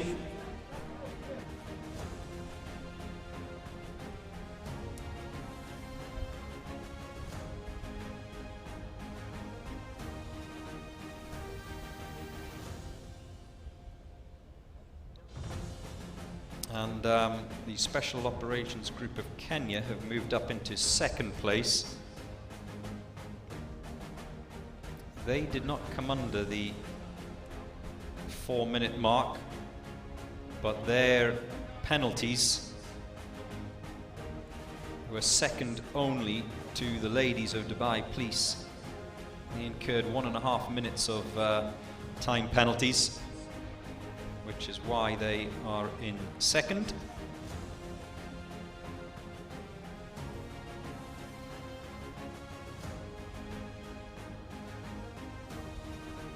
One of the fastest times this morning was the South African Police Task Force.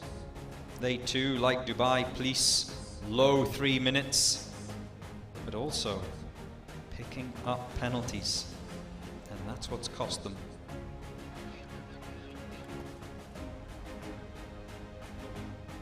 You're watching the Uae Swat Challenge 2023 live from Dubai this Wednesday morning. A foggy Wednesday morning it was earlier on. Still cool, but the fog has lifted, the haze has gone, and here's the first of the Russian teams, SOBR, who finished 2nd on day 2.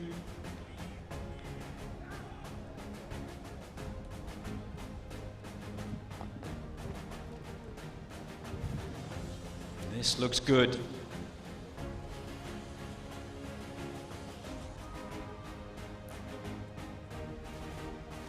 They are across the zip line without any issues. over the wooden wall. And you can see there the sniper is leading that line.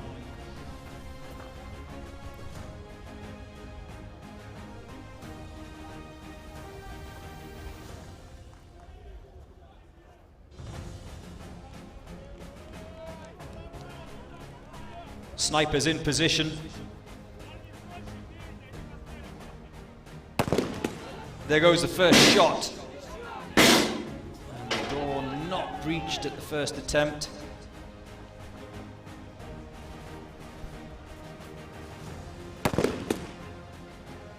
Four positions, 2 standing, 1 kneeling, 1 lying.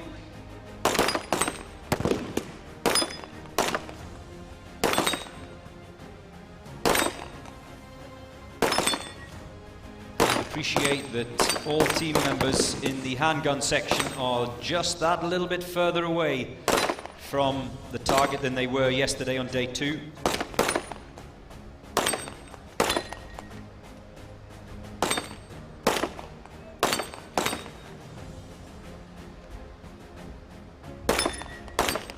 Team member 1 and 4 have finished.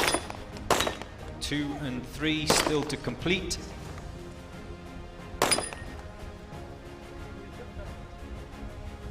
And I see a couple of missed targets there, so that will incur 30-second penalties for SOBR.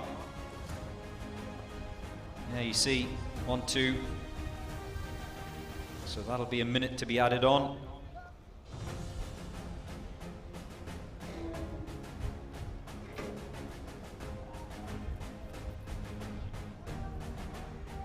Up and over the wooden wall.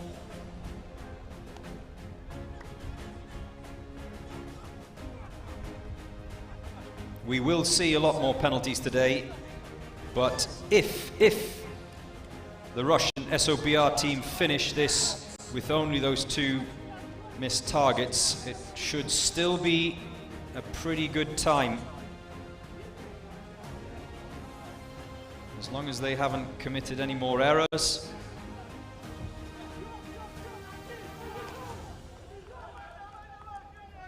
Cheers from their support to get them over that line. This was the point where we saw the NYPD team drop their man, but they make it across the finish line in a very good time indeed. 3 minutes 13.44 for the SOBR team of Russia. That looks good. Remember, they finished day 2 in 2nd. Where will that time put them with the penalty, of course, in terms of day 3?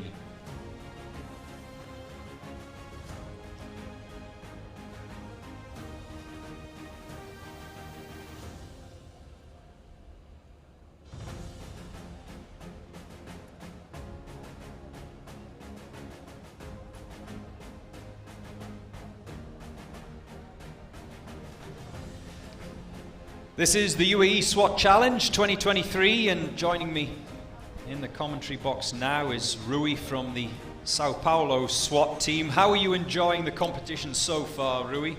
Well, first of all, I want to say thank you for having us here.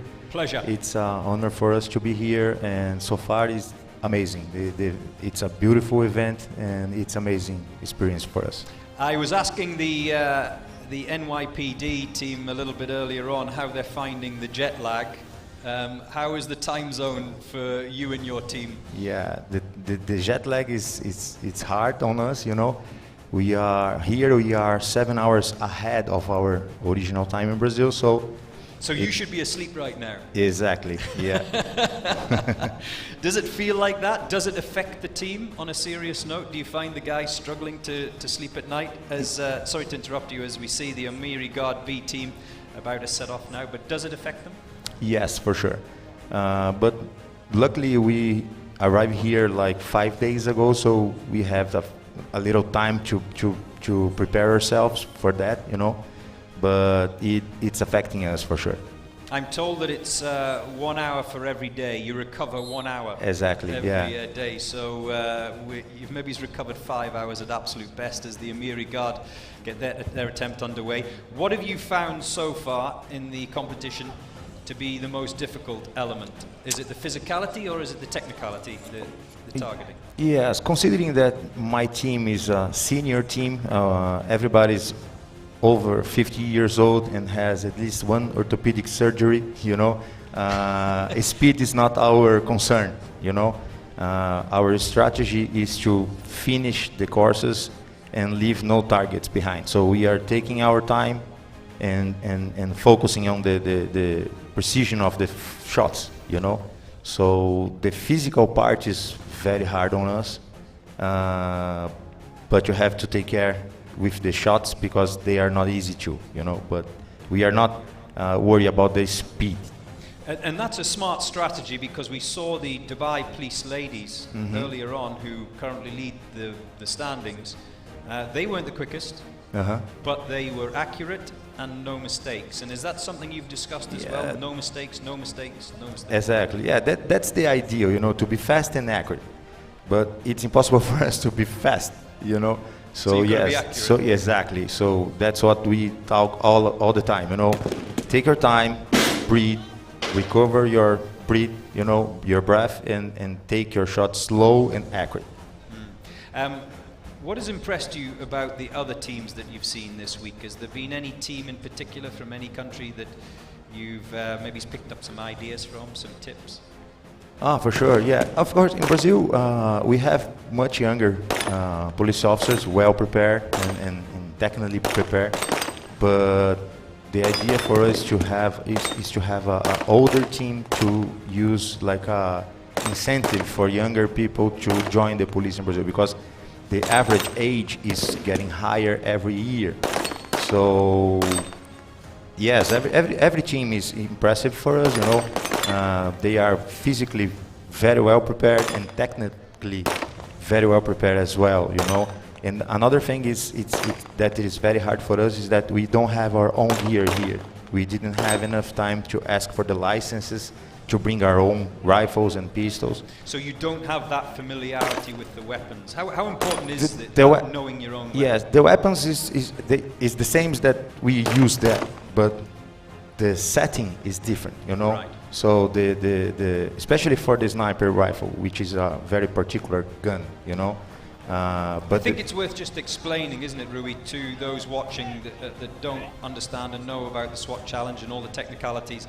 There are a number of elements to a sniper's rifle, but the two key elements are not only the gun, but the sight, isn't it? Or exactly. The sights can be different. And not only the sight specification, but the positioning of the sight, the scope, you know. So we have to have a specific eye relief and cheekpiece elevation. So the rifle is very particular depending on the shooter, you know, and to share the rifle here is one of the biggest challenges for us. I heard the word fussy used the other day. I hope you understand what the word fussy means, that snipers are very fussy, very particular about their weapon, about their sight, about their butt, their cheek pieces. Exactly, yeah. The sniper rifle is something that you don't share with anyone, you know. We are very jealous of that, you know.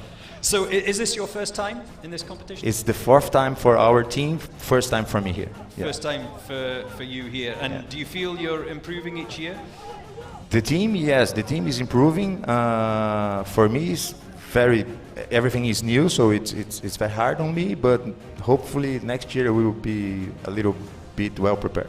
Okay, thank you very much, Rui. Rui from the Sao Paulo SWAT team of Brazil. Thank you for joining me this morning. And like he said, the seniors, they're actually showing so far this week some of the juniors how to do it as the Amiri Guard B team crosses the line here in the UAE SWAT Challenge.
RAC Police begin their attempt at this day 3 challenge. It's called the Officer Rescue.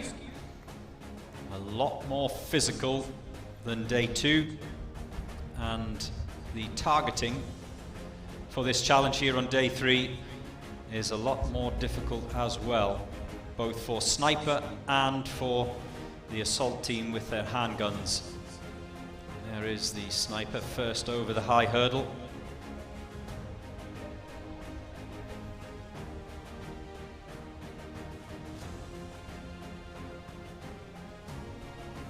He is in position as the assaulters make their way over that obstacle towards the breaching door. All 4 have got to be in that box before they can reach the door, and I think for the first time today, as the first shot goes away to signal the start, for the first time today, the sniper's shot has been fired before the assault team were ready to breach that door.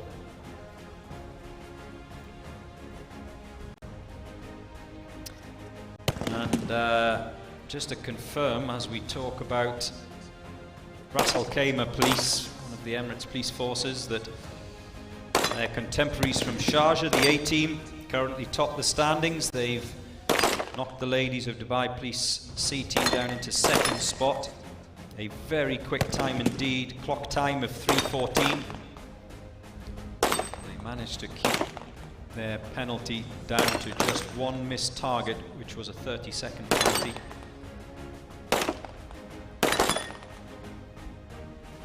So not as clean as the ladies, but still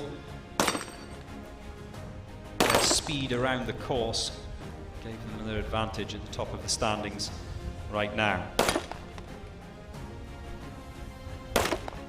So box 1 targets have been cleared, box 3's targets have been cleared. We're only waiting for 2 and 4, and there you can see assault team member 2 is done, but the member lying in the prone position in the 4th box, struggling with his targets. There's 3 targets missed there, as you can see in front, so that'll be a minute and a half with the penalties minimum,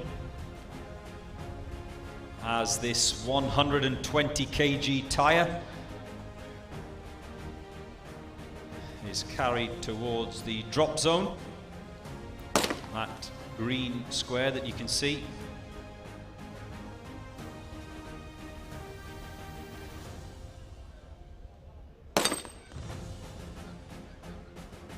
And it has to be positioned on that green square. If it's outside of it, it's a procedural penalty.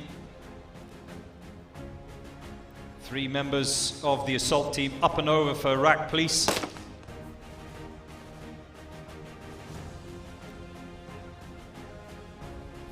And another different position for the sniper. Remember, he has to be picked up, connected to that little strap that you can see, and then hooked onto the zip line. And it's interesting, isn't it, that on this occasion, just like we saw with the Dubai ladies, the police ladies team, he has opted to go on his back. All of the others have been on their fronts, but the RAC Police opting for their officer rescue man to start on his back. He's pushed away. We saw a little bit of confusion because they were busy making the decision as to who was to take the sniper's rifle. So a little bit of confusion there, but it won't have cost them that much time. And the final member, who seems to be limping a little bit. There goes the rescued officer, and the final assault team member just limps across that finish line. And they are just over the 5-minute mark. RAC Police, 5 minutes 11 missed target penalties to be added to that clock time, of course.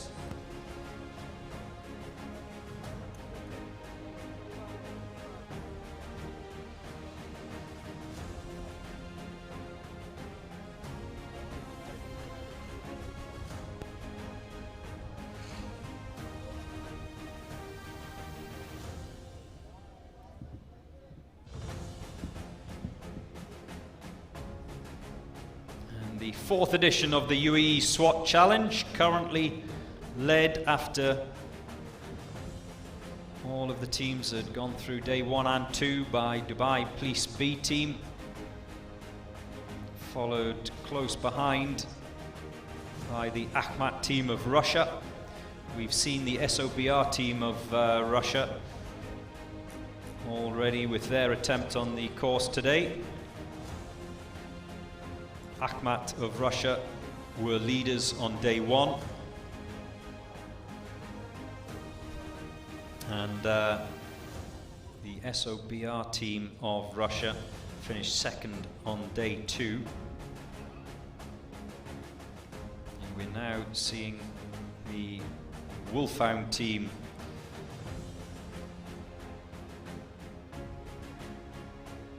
of Armenia. They make their attempt following on from RAC Police.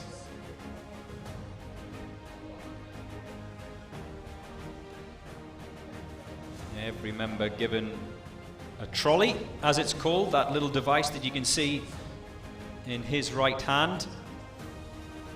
A little wheeled device to get him quickly and swiftly across the zip line between the two SWAT trucks.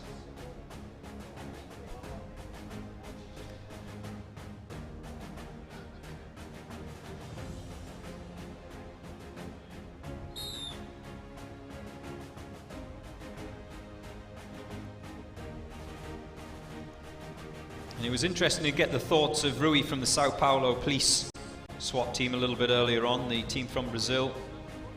They are the seniors, every team member over 50 years old, that Brazilian team. And about how they focus, because they can't match the speed of some of these younger guys, how they focus on target accuracy. Remember, 30 seconds penalty for every target missed. And they also focus on keeping the errors, the mistakes to a minimum.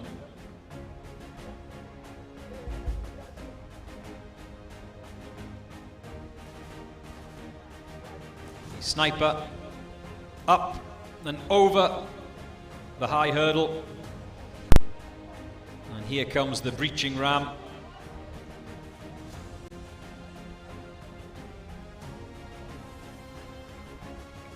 Makes his way onto the sniper position, which is very different today and a very different challenge.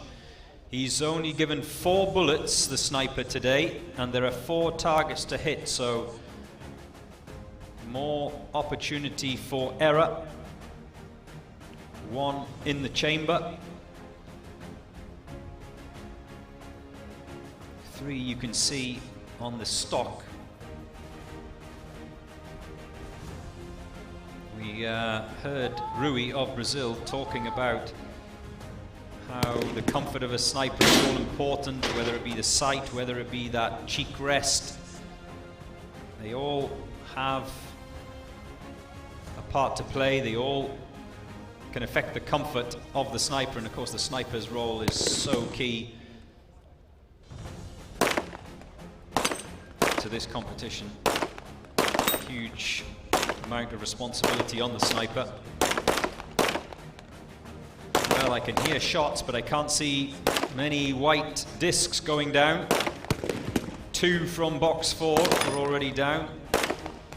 There's the first from box 1 to fall. Remember, the white disc has to either lie flat or fall for it to be classed as a hit. Merely grazing that white disc or brushing it does not count as a hit. Someone is already down. Box 1, I think it is. So the Armenian team, the Wolfhound team from Armenia, have certainly racked up a lot of target penalties, which could cost them dearly. 30 seconds for each target missed here at the Uae Swat Challenge. Up. We witnessed yesterday the deadweight dummies, which were approximately 70 kilos each.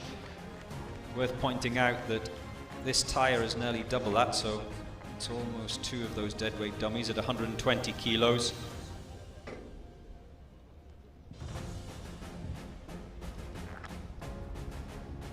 They do not have to go over that high hurdle, but they do have to go over the wood wall. Oh, a stumble and a barrel roll. Well done. Should be in the Olympics.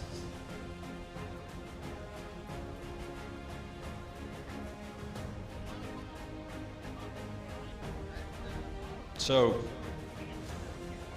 they quickly grab a breath of air up onto the shoulder. They'll then be hooked on. Now you see the difference in technique with Wolfhound of Armenia.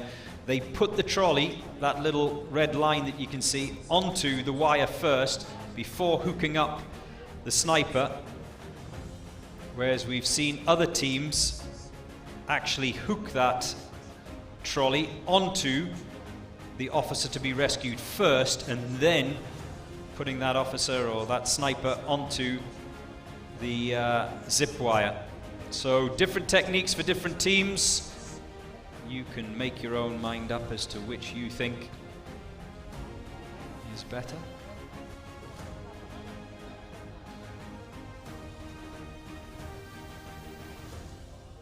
As they head towards that finish line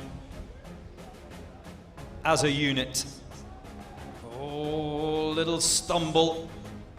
Oh, can he make it?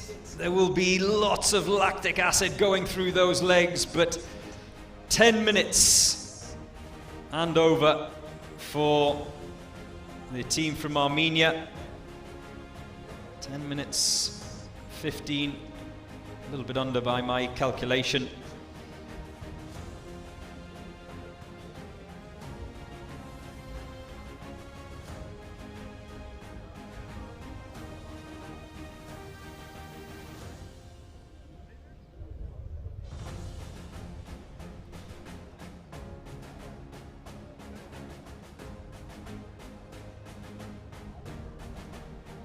So this is how things stand so far on day 3.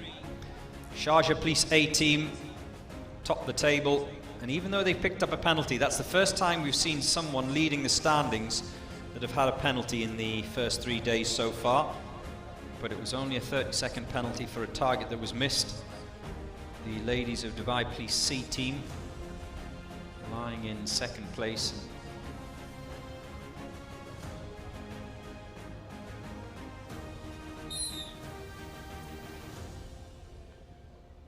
The Abu Dhabi A team are up and running.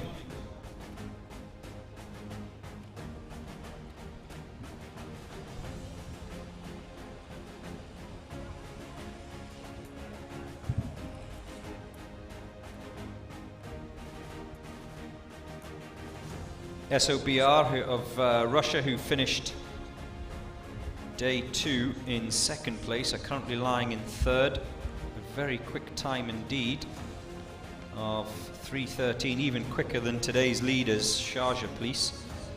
But they picked up more time penalties, did the Russian outfit. 1.5 minutes of penalties.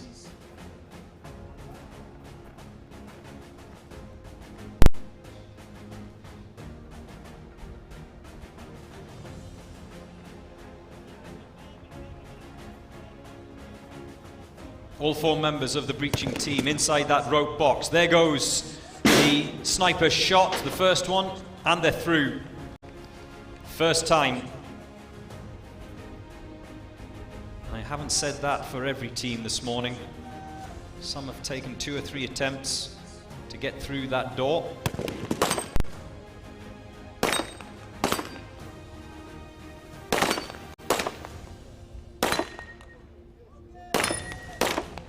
The 4 8-disc targets, 1 lying, 1 kneeling, 2 standing. That's why it's so much more difficult today for this handgun section than it was yesterday. No submachine gun element to today's challenge.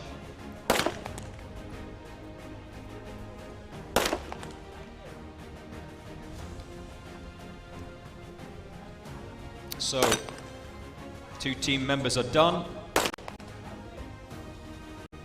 2 to go. Boxers 2 and 3, still with targets to hit.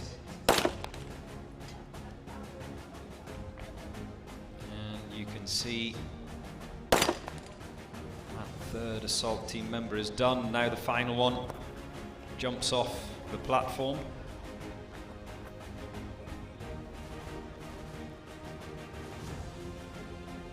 One, 2, 3, 4, 5 targets, 5 30-second time penalties that will be added on to Abu Dhabi Police A team's final result.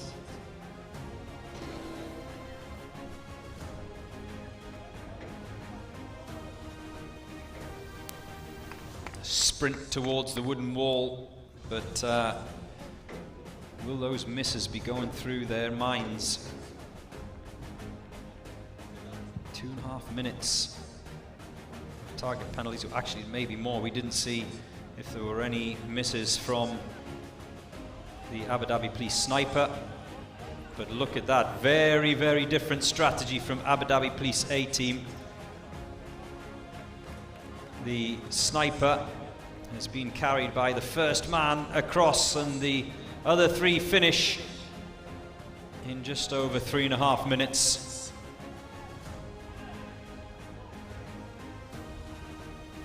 3:32.95. In fact, has something been left behind? Have they left something behind? In fact, I see what's happened here. There must have been a foot put down by one of the team members, or has something been left behind? No, it wasn't a foot down. It's the rifle. Oh, disaster.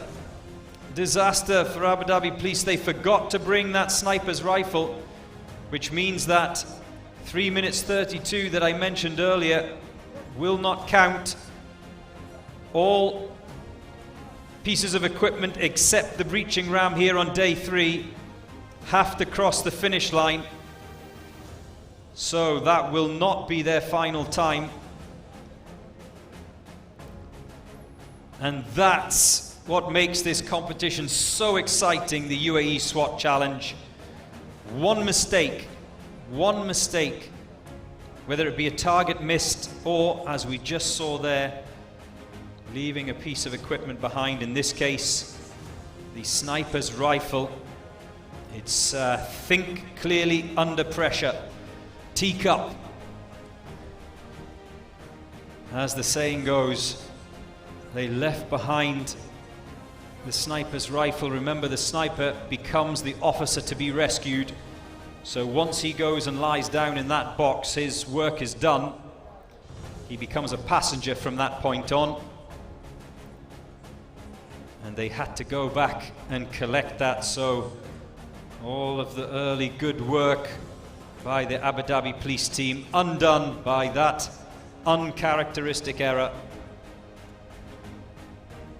which will have cost them here at the UAE SWAT Challenge 2023.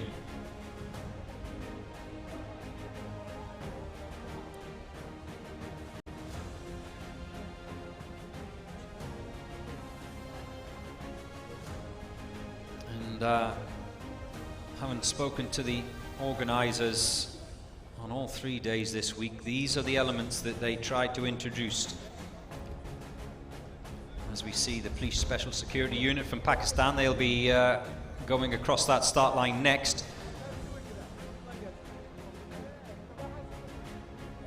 but they deliberately introduced, the organizers, these elements into each day's challenge, whereby it's not just about climbing over walls, to think.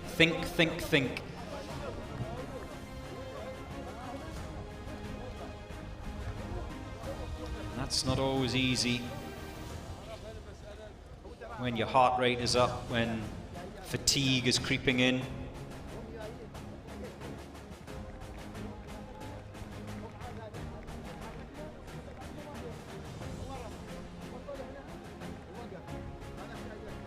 Has not gone first, he's second.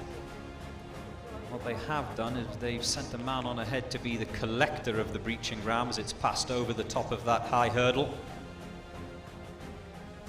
He's the recipient.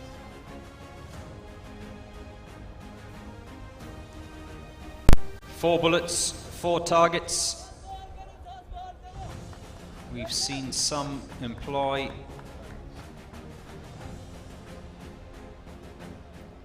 as we heard Rui talking about from the Sao Paulo team of Brazil a little bit earlier on, comfort is important. Water 3, third attempt through that door.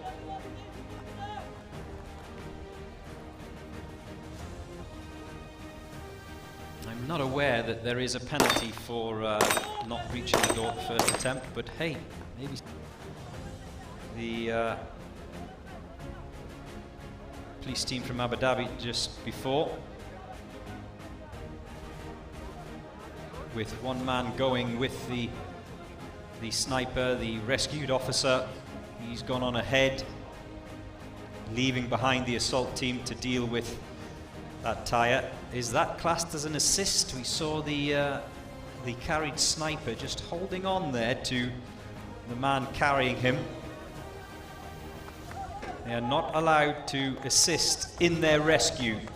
They have to act as a dead weight as we see the other 3 team members make their way across that zip line. No feet on the floor. They sprint towards the finish, and they have remembered their sniper's rifle. And approaching the 4.5 minute mark for the Pakistani Police Special Security Unit, 4.2504.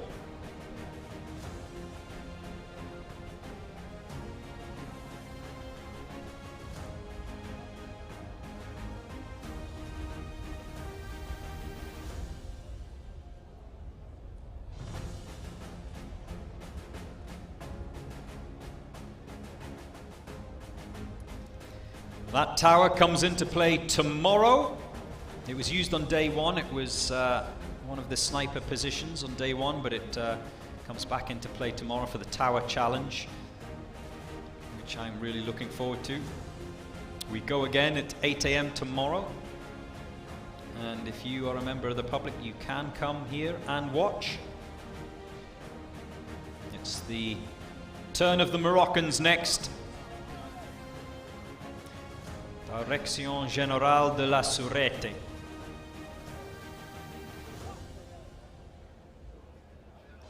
Now, something that you don't see as these teams line up on the start line is every group I have witnessed so far, and certainly the early starters this morning, we're all in the collection area where all the teams prepare and get changed, etc.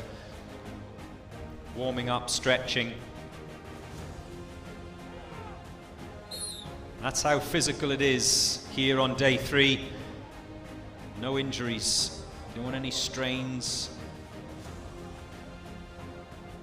any pulls, any ligament damage.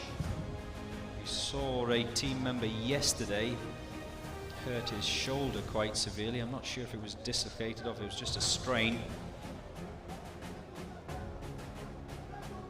This is where usually problems occur, leaping over the wooden wall. Quite often it's the descent on the other side which catches 1 or 2 team members out. That's where you can turn an ankle, hurt yourself. There is the breaching ram.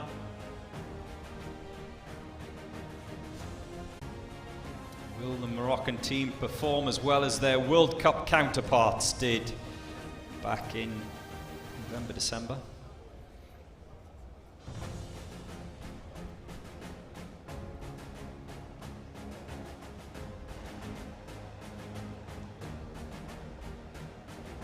No magazine for the Moroccan sniper.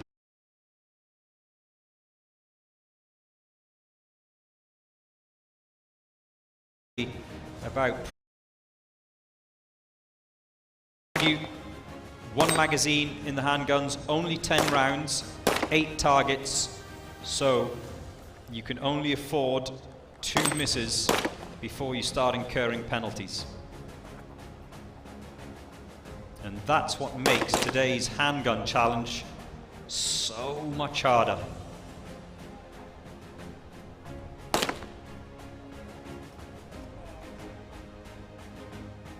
Still 2 members waiting to exit the handgun zone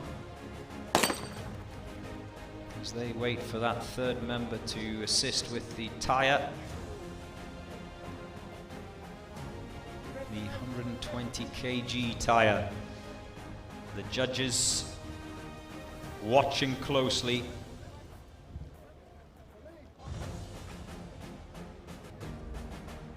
Back over the wooden wall.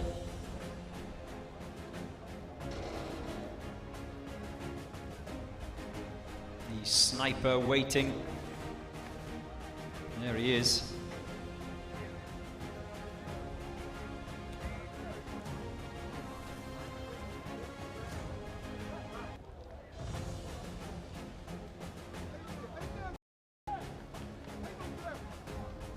And they've got to get that dead weight, that rescued officer, off the zip line, which they do eventually. And except the breaching ram has to cross that finish line. And here is the final member of the Moroccan team.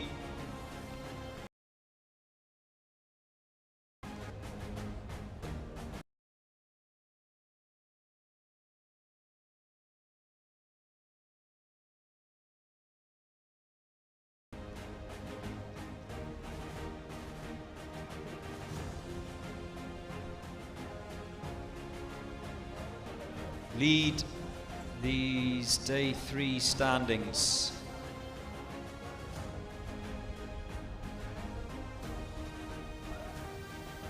Followed close by Dubai Police C Team, the SOBR of Russia, the Special Operations Group of Kenya in 4th, and the Dubai Police A Team in 5th.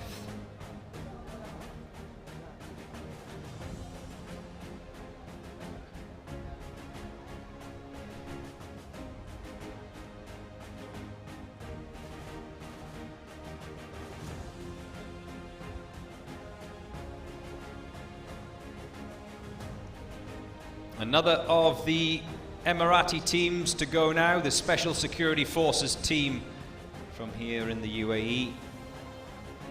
And first out the gate will be the sniper. Last minute instructions from the starter official, and the whistle goes.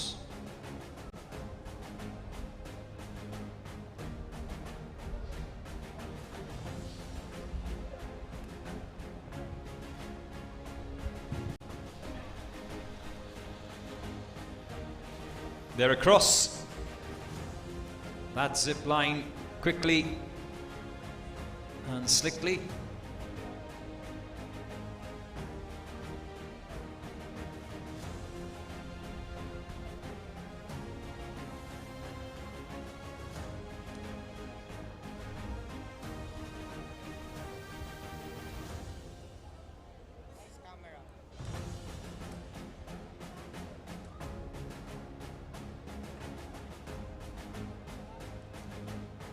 They're not allowed to drop that breaching ram once they're over the top of the high hurdle. It must be lowered down and it can't touch the ground, otherwise there's a penalty.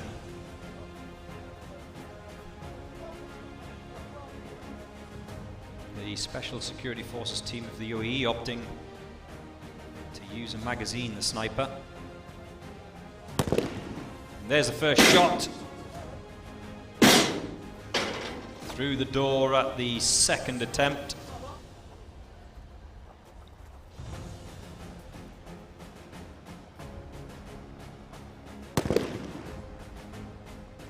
Their positions on these podiums is pre-prepped, pre-chosen.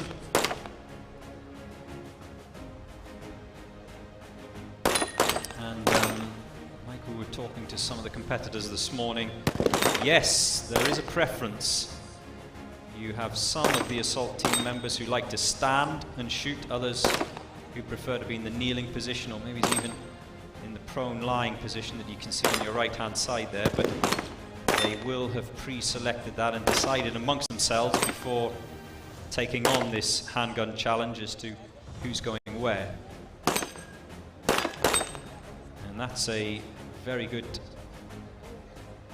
finish by team member 4 in the prone position.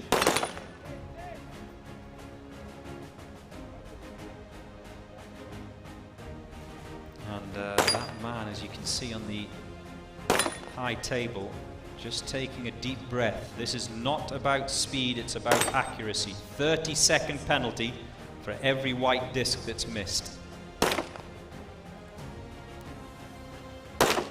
Procedural penalties are only 10 seconds. Now I think there's a target on that right-hand side there that is turned side on, so it's obviously been clipped but not knocked off its pedestal, which makes it very difficult to hit with another shot. It's been abandoned anyway. 1, 2, 3, 4, 5, 6, 7 white discs that have not been hit. So a lot of penalties in terms of targets missed racked up by the Special Security Forces team of the UAE. And again, they are employing this strategy of the first man across that line picking up the sniper. He's got him, but he can't find that trolley, that red strap that gets hooked onto the zip line, just struggling with it. He's done it now though. And goes across with the sniper.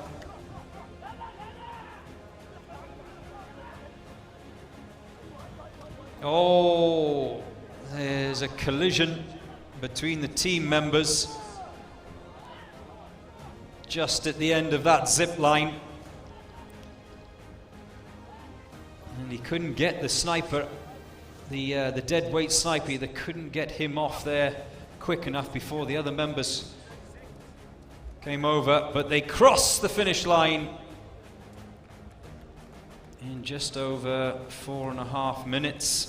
4:36.20 for the Special Forces team of the United Arab Emirates.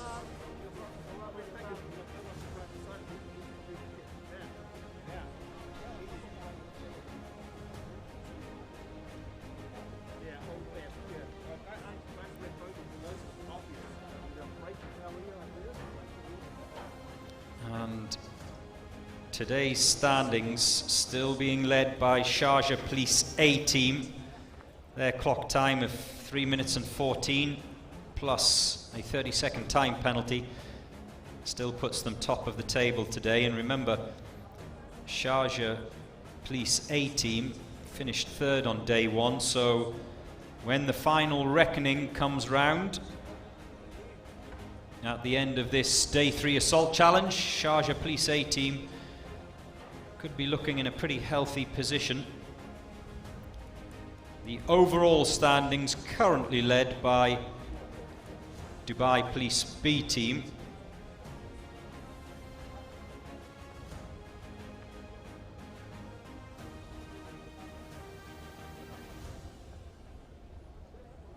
And the Dubai Police B team, they are team number 41 in the draw today.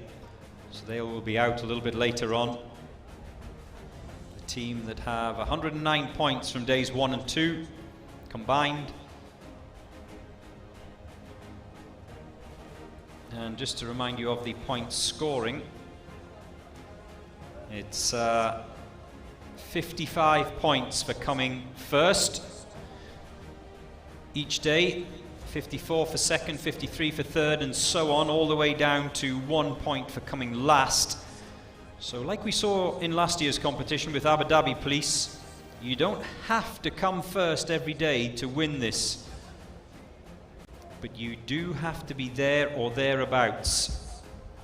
If you can accrue a large number of points, be in the top 5, be in the top 10 every single day and be consistent, you can take the title. It's the turn of COT from Brazil.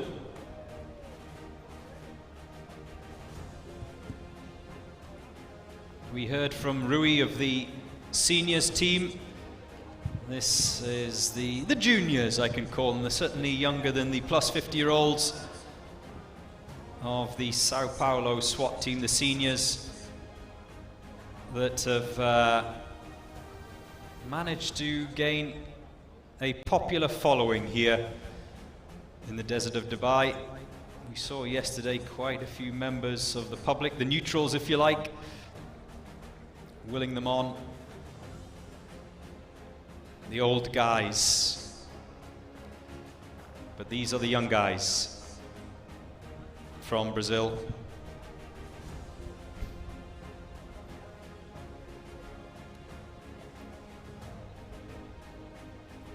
There is the breaching ram. Sniper is in position as the assault team makes their way into the breaching box, as we await the first shot. Deep breath. There it goes. Through the door, first time for the Brazilians.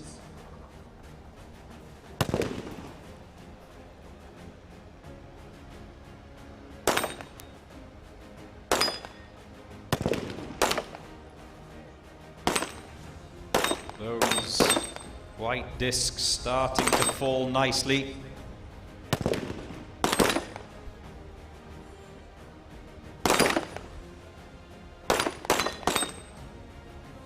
Four team members, 4 handguns, 1 single magazine each.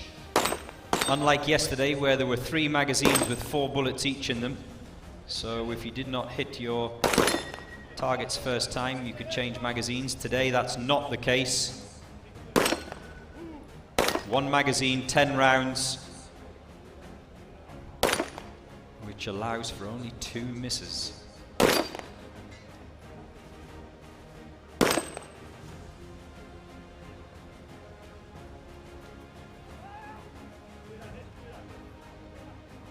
Well, team member 2 still on that podium. 2 targets remaining for him. Now just 1.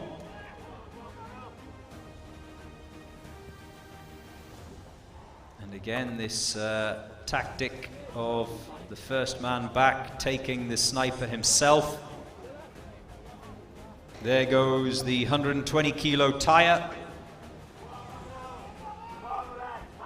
I tried to lift it this morning when I walked the course and couldn't even get 1 edge off the ground.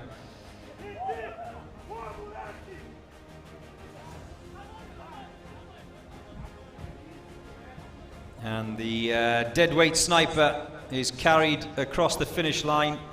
That's 2 members of the Brazilian team that are done. 3 more still to come. We didn't see if that final target was hit by the 3rd team member. But they will not have, even if it wasn't, they will not have incurred many time penalties for targets missed. It'll only be that 1. So this looks pretty good from the Brazilians. Final member to cross the line with that sniper's rifle. He's been cheered on. And they're over. And that's sub 4 minutes for the Brazilians, but it looked pretty clean.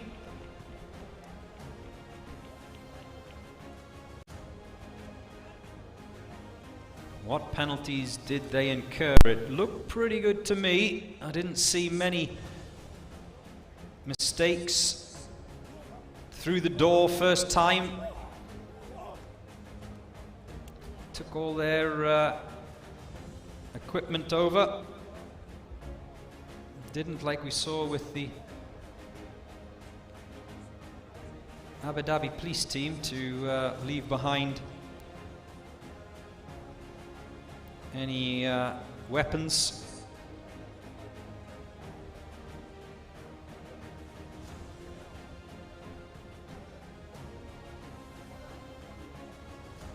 Are we going to see someone different crowned Uae Swat Challenge Champions 2023? In this, the 4th edition, there's one of the judges. Ooh, is something left behind? I'm not sure exactly what that is. Was it a magazine? Was it a piece of equipment? If that's the case, then there will be a violation penalty for that, as we see the leaderboard as it stands at the moment. Dubai Police C team in 2nd, the A team in 5th, and they are split up by SOBR from Russia, the Kenyan side, of course, in 4th. But today's challengers led by Sharjah Police. Here is the 3rd of the Russian sides in this year's competition. Vitiaz are about to get their challenge underway. We've seen some fabulous attempts so far in the first couple of days from Akhmat on day 1. They were top of the standings. SOBR from Russia on day 2. They came in 2nd. Vitiaz so far, even though they've been quick, Vitiaz, on days 1 and 2, they have maybe been a little bit sloppy when it comes to penalties, and that's what's cost them.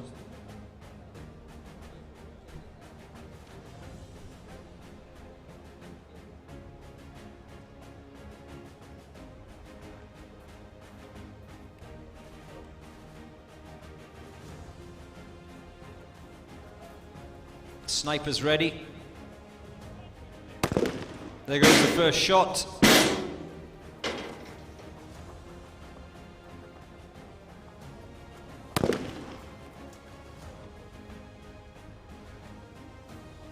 Four positions, 2 standing, 1 kneeling, 1 lying.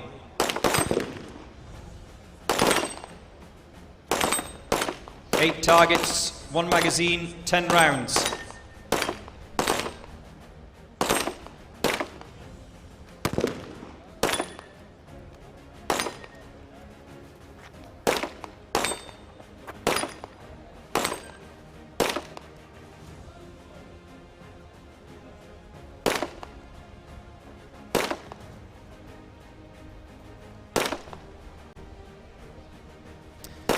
Three members are done, and 1, 2, 3, 4, 5. Ooh, that could be costly. 5 targets missed by that man in box 1.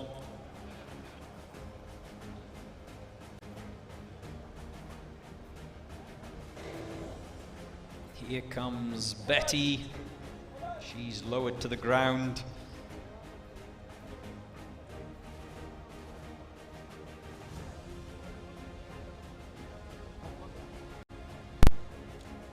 First man across. The other 3 will take that officer to be rescued. You can see the sniper has his rifle. So 2 men. There comes the dead weight, and oh, that's very efficient. One of the best we've seen so far in terms of getting the man across the zip wire. This looks good. This looks good from Vitiaz. It's very good. Very good indeed. One of the fastest times we've seen so far this morning from the Russians. However, those missed targets will prove costly. 3.03.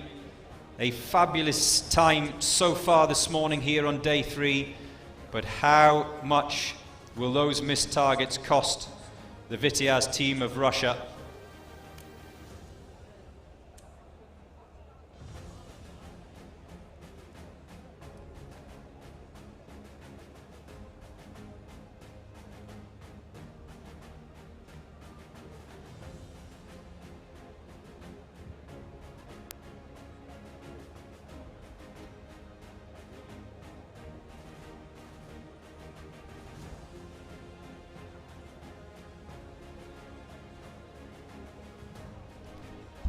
So the Sharjah Police B team, they've already seen what the A team has done. They are topping the standings here on day 3, the A team, so can the B team better them? They will know what their time was, they will know what they've done, no doubt they will have had a little chat with each other, exchanged notes, maybe a few tips and tricks as the Sharjah Police B team is about to get their attempt underway. The whistle goes and they're off. With me in the commentary box now is the Armenian team and Mikel. How have you enjoyed the competition so far? Has it been good? Are you happy with your performance, Mikel?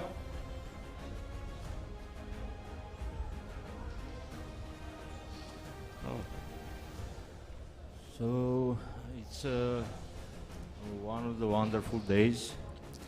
It's very beautiful here. Everything is wonderful here.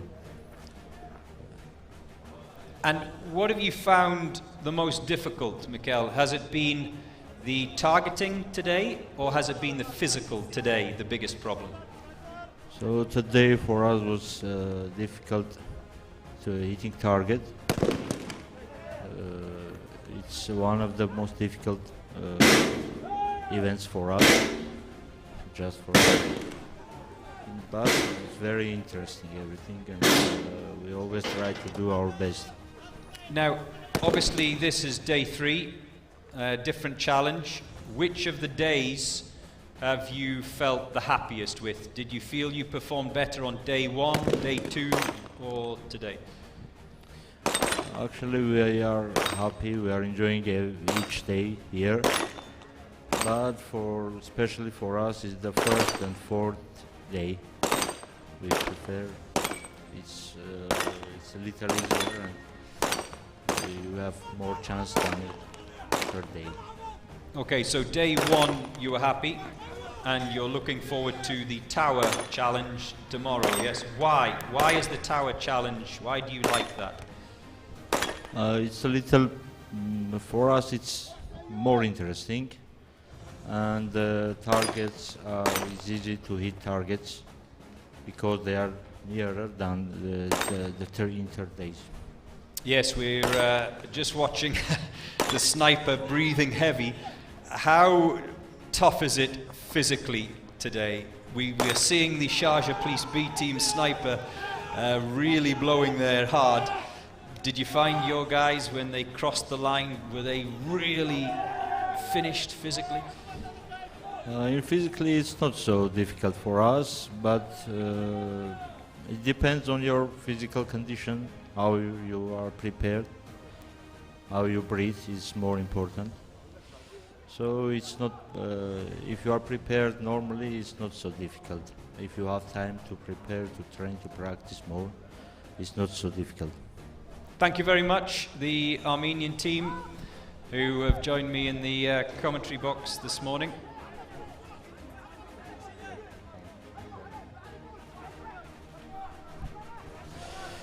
So by me and by our team, I would like to thank Major General Abdullah Khalifa Al-Mari and Brigadier Ubaid Mubarak Ali. Thanks for everything. Thanks for what they do for us, for invitation, for welcoming. Thank you so much. Thank you for every day. It's not just a challenge for us. It's like a celebration, and we enjoy each day here. And thank you all so much by our team. Another very good time as the Sharjah Police B team cross the line in 3:38.80, and we hope to welcome you back next year, the Armenian team. And this day 3, as you heard them talk about, day 1 they like, day 4, which tomorrow is the Tower Challenge, they also are looking forward to. And that's the thing about this competition, certain elements of the challenges some teams find easier, some are harder, and oh, there's someone struggling there from the Sharjah Police B team. He has to be assisted by his colleagues. It's intense, it's physical, as we heard Mikhail and the Armenian team just talking about there a few moments ago. And for different teams and for different team members, some find that physicality easy, some find it tough.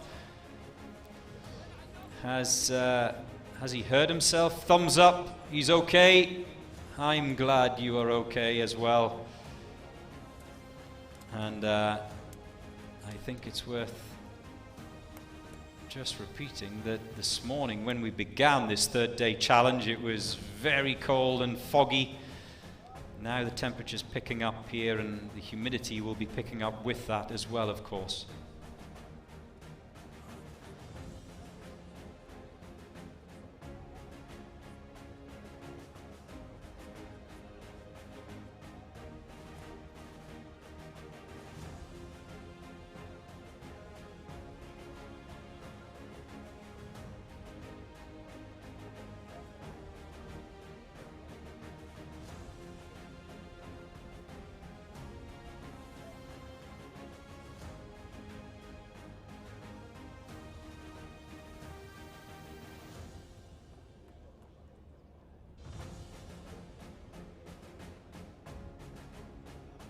We're over halfway through the draw for today. Remember, 55 teams, 28 countries represented in this year's Uae Swat Challenge 2023.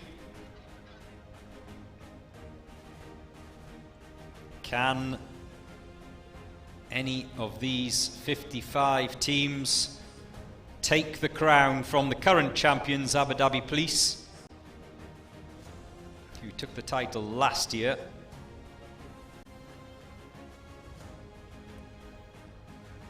And I think it's worth mentioning, and I have to say, huge respect to the range boys. They're the ones that have to reset everything after each team has been through. As we see the Special Forces of Kalkan in Kyrgyzstan, they are next up. But those range boys, we see each team, they only have to carry that tyre, that 120 kg tyre once, whereas the range boys have to pick it up after every team has gone through. That's not easy.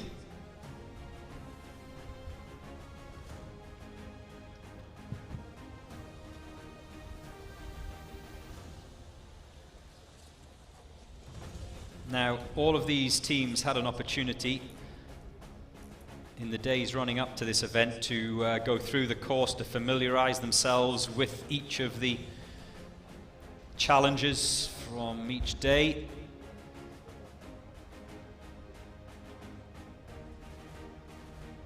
To study the rules and the regulations, of course, which is just as important as being familiar with the challenge itself.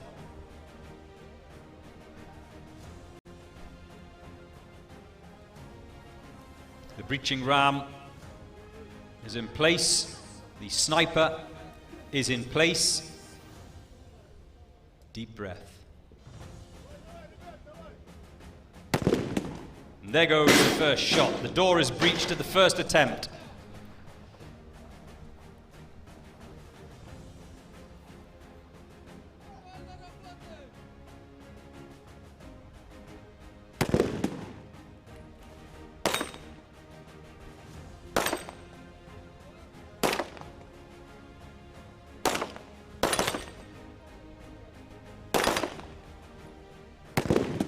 And you can see the man lying in position 4.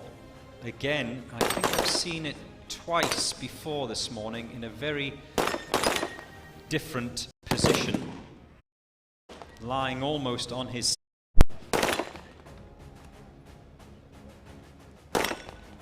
And this is where personal preference comes in, personal style. You can see him there on the right-hand side in position 4, box 4 if you like. Some have been lying on their stomach, on their front. He's lying almost on his side.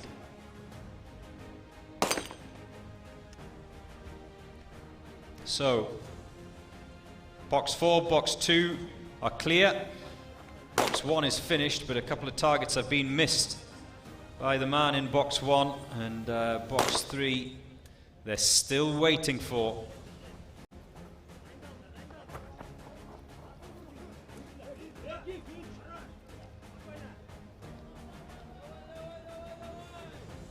Now I was walking across this, I walked the course this morning before we got underway, and I walked across that gravel. Even walking, I have to say, it wasn't easy. It's softer than it looks on the screen, that gravel, which means that running over it would be even harder.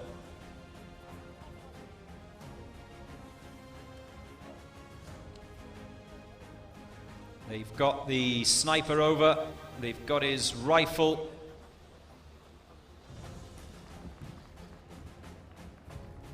And this looks pretty good, except for those targets that were missed. This looks good from the Kyrgyzstan team.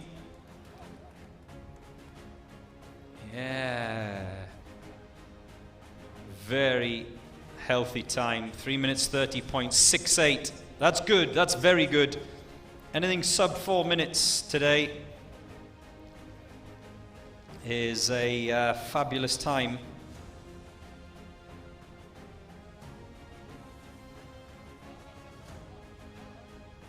The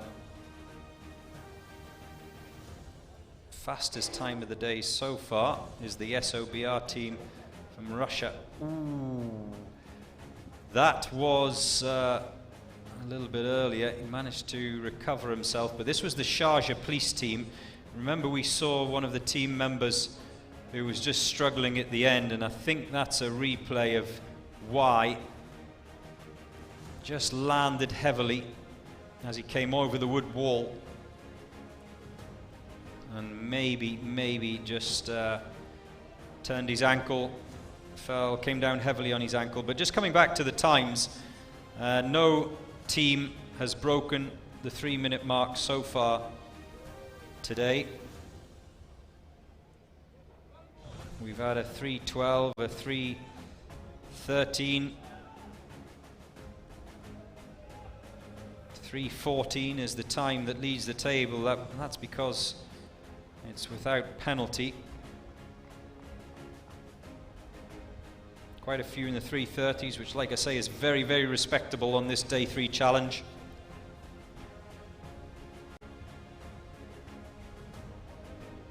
No good being quick if you pick up penalties. That's been proved on day 1, day 2, and here on day 3. SAJ of Serbia. The whistle goes.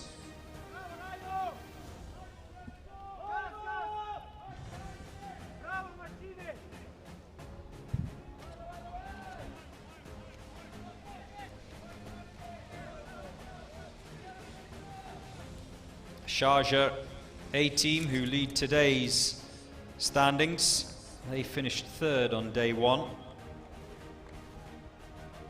So they're racking up good points at the moment, are Sharjah, but this is one of the Serbian teams.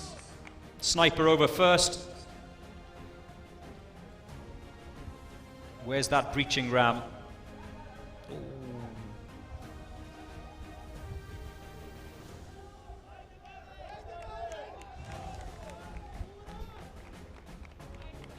The sniper is down in position. The Serbian sniper opting to use a magazine. There goes the first shot. Were all 4 members of the assault team in that box, in that breaching box? They've got to be inside that square rope in front of the door.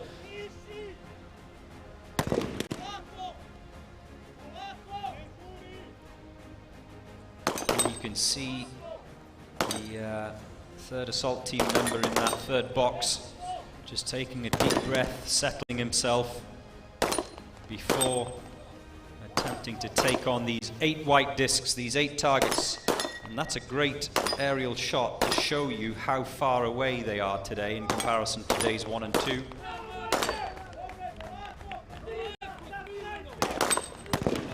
Day 1, of course, the assault team members were inside a kill house, so it was very close quarters.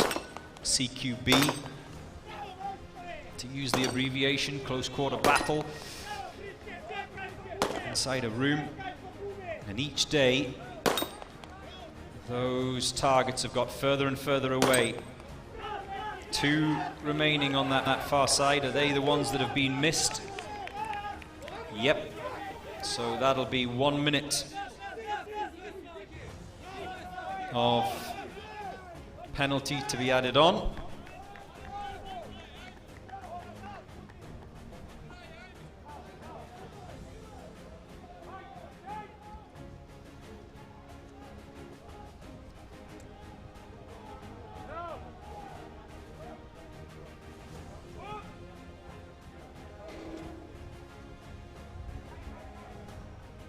Back over the wood wall.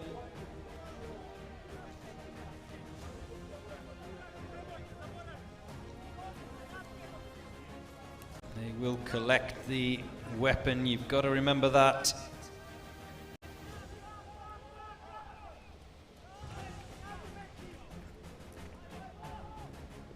And except for those 2 targets missed, like I said, today a lot harder not to pick up penalties,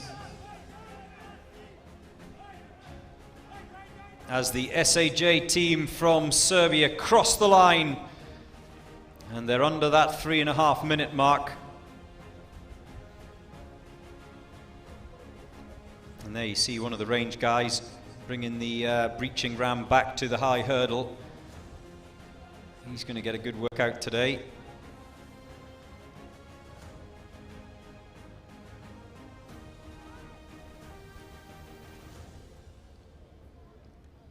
So sub 3.5 minutes for the Serbian team by my calculation, but I'm not one of the judges.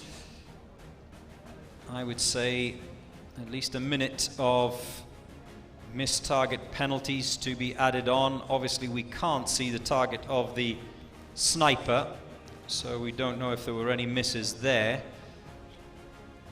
But that will cost the Serbian side despite their quick time.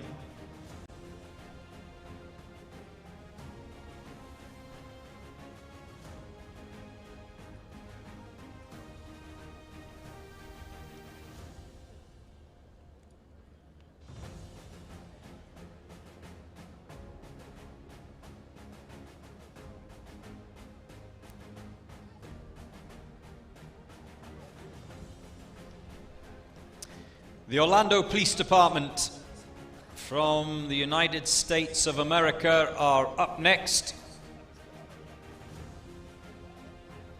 They'll be used to this kind of weather in Orlando. More their kind of climate. In sunny Florida, from sunny Florida to sunny Dubai.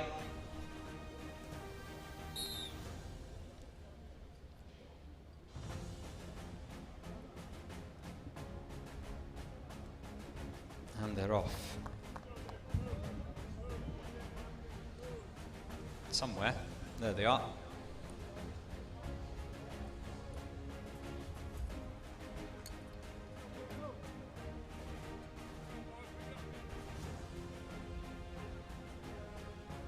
Now that wood wall has an angled base, so as long as you get a good run at it, it can propel you up and over. This, however, more of a ladder, the high hurdle.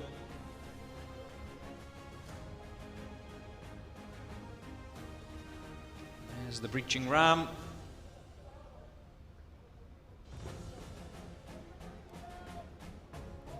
The assault team all over the high hurdle.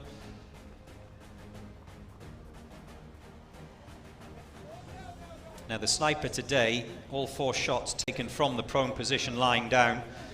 Yesterday it was 2 shots lying, 1 kneeling and 1 standing, but today only the 1 position for the sniper. There goes the first shot. Oh, 4th attempt, they breached the door.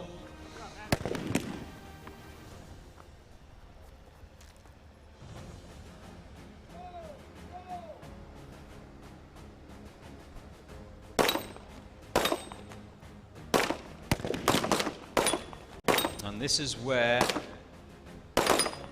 despite those problems of breaching that door, this is more important. Hitting these targets from further away today than yesterday.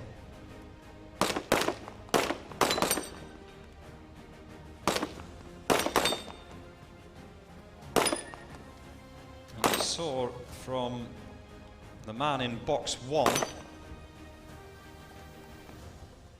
he has 5 targets remaining, still standing there, you see. And it looks like he's clipped one of them, which of course makes the cross-section of that target even harder to hit when you have another go at it. So 5 missed targets, all 30-second penalties each for a missed target.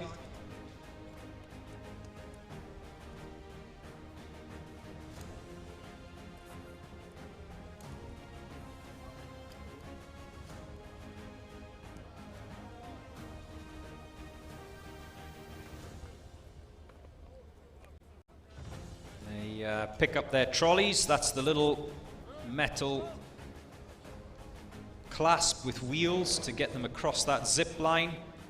And the Orlando Police Department team using a very different technique here to get their man over. All 3 of them.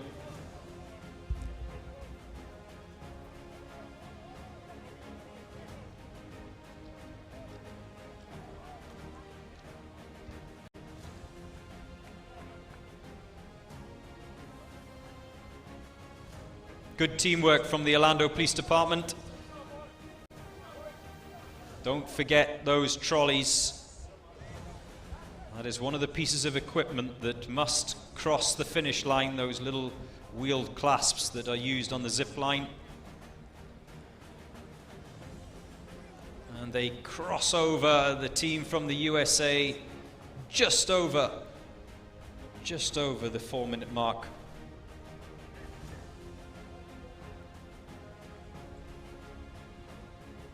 Orlando Police started today in 5th in the overall standings with 96 points, so they've been relatively consistent so far, the Orlando Police Department.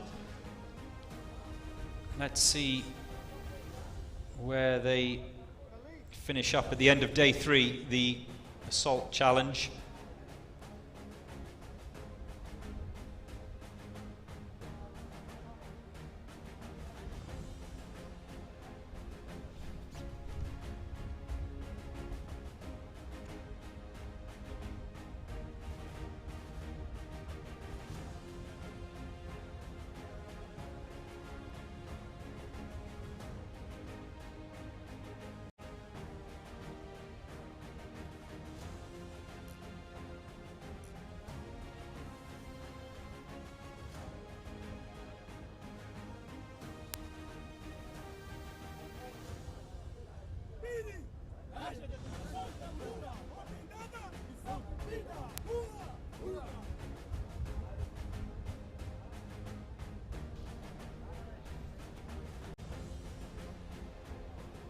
Angola Police, the second of their teams. Up next.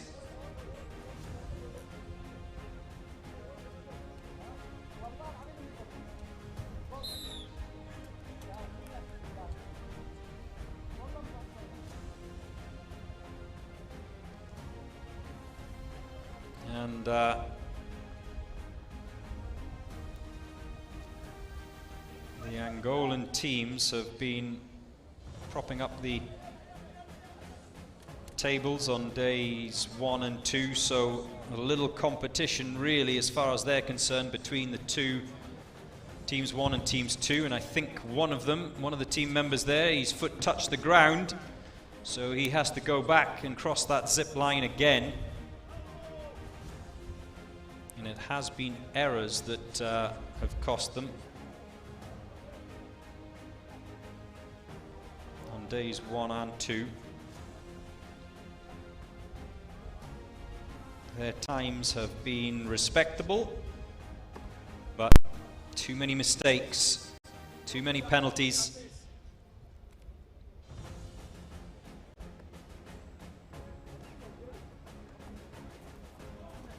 And the sniper has a problem with one of those tripod legs.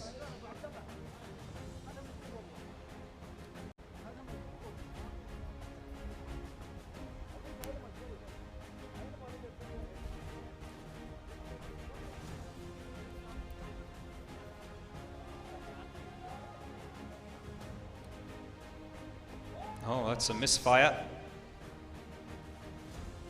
Is there a round in the barrel? I don't think so. We didn't see a bullet pop out there, so clearly there was not a round of ammunition chambered first time round, which is why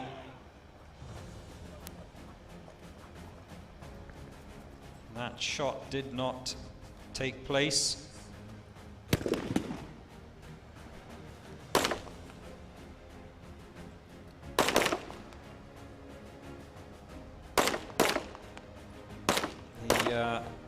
Angolan Police Team 2 lying 54th out of 55 before this Day 3 challenge.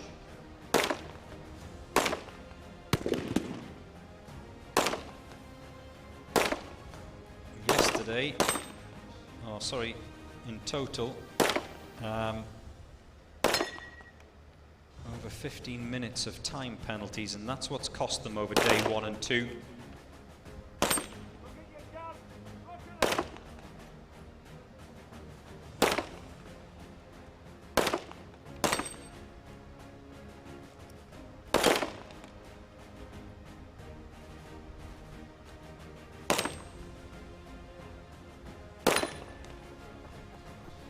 Two members of the assault team are finished. 2 still to come off those platforms. And a lot of targets missed there by the Angolan Team 2, the Tactics Team 2. Still 1 member remaining.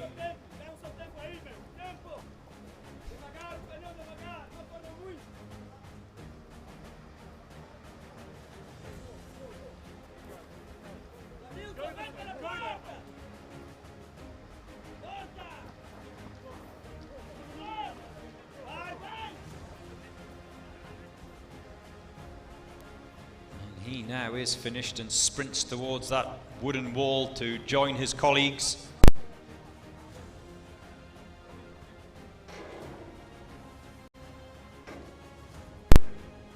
As the sniper waits to be carried over that zip wire.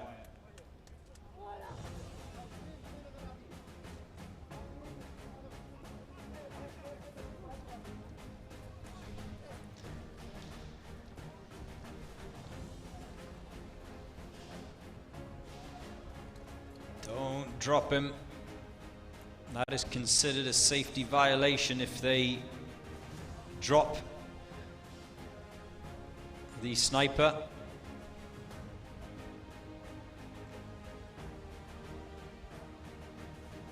Drop a piece of equipment or a weapon, that's also a safety violation.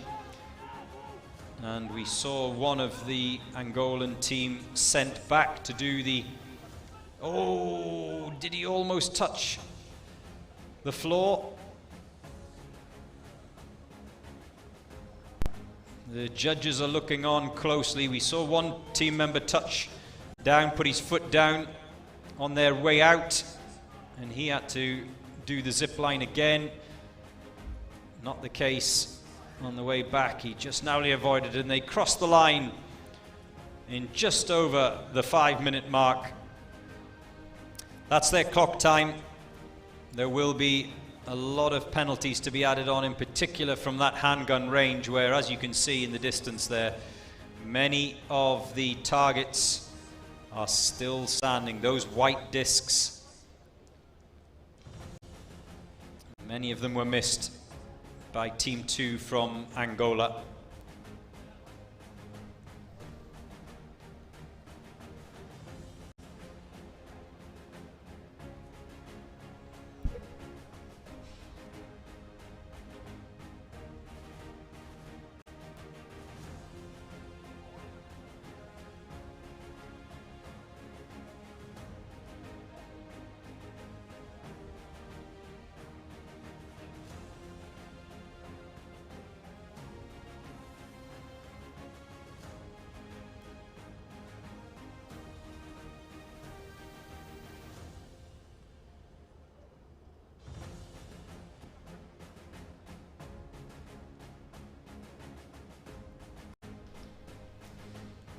So, day 3,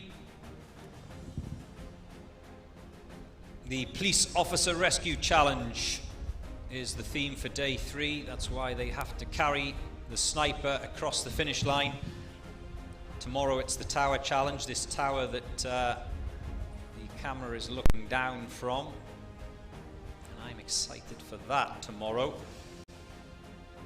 But this 4th edition of the Uae Swat Challenge, that going into today was led by Dubai Police B team.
obsession. Give it all I got. Gotta fight, no, I won't stop. Taking no chances is the final shot to come alive and reach the top. It's the Uae Swat Challenge, hosted by Dubai Police. This is an emergency. Don't stand in my way. I take pleasure from pain. Won't bring my armor down. Nothing can defeat me now. This will be my day.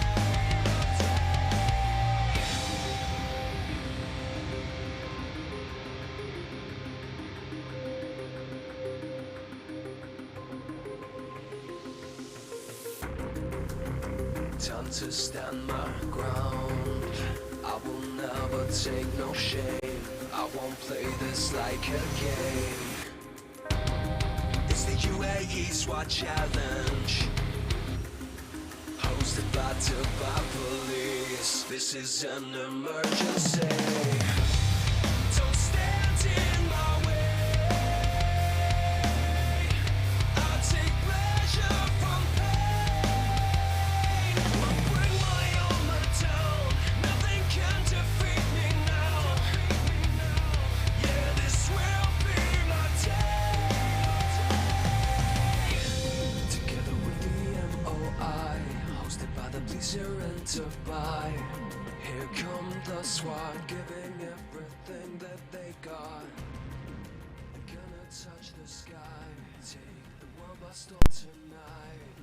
The special forces. So that's a little look back at what's happened already this morning, as we see the B team from Indonesia make their way off across the start line. And with me here in the commentary box is the team from Brazil, the COT team from Brazil. Glauber is here. And how did you think your day went today? Are you happy with what happened this morning? Very happy. Very happy. I'm just having a look at the standings today, and you are currently in 4th place. I have spoken to many teams today, Glauber, and everyone says that if you can keep penalties low, then you have a good chance. Is it about those penalties? Quem tem menos penalidades. É justamente sobre isso, cometer menos penalidades. Yeah. É mais ou menos isso, e é trabalhar para ter a menor quantidade de penalidade possível. So to do well in the competition, it's very important to have as many penalties as you can, and that's the thing that differentiates the teams. Yeah, I'm just looking at day 1, day 2. We see the teams day 1. Ahmad from Russia, no penalties. Dubai Police, no penalties. Sharjah A team from no penalties. So when your team looks back at today, are you happy that you only had 1 minute of penalties, or did you want no penalties today? É melhor não ter nenhuma penalidade e trabalhar com mais calma. Yeah, we were aiming for no penalties and to work like on a more calm manner, but competition is like this. Sometimes things go not as we plan, but we were trying to do no penalties for sure.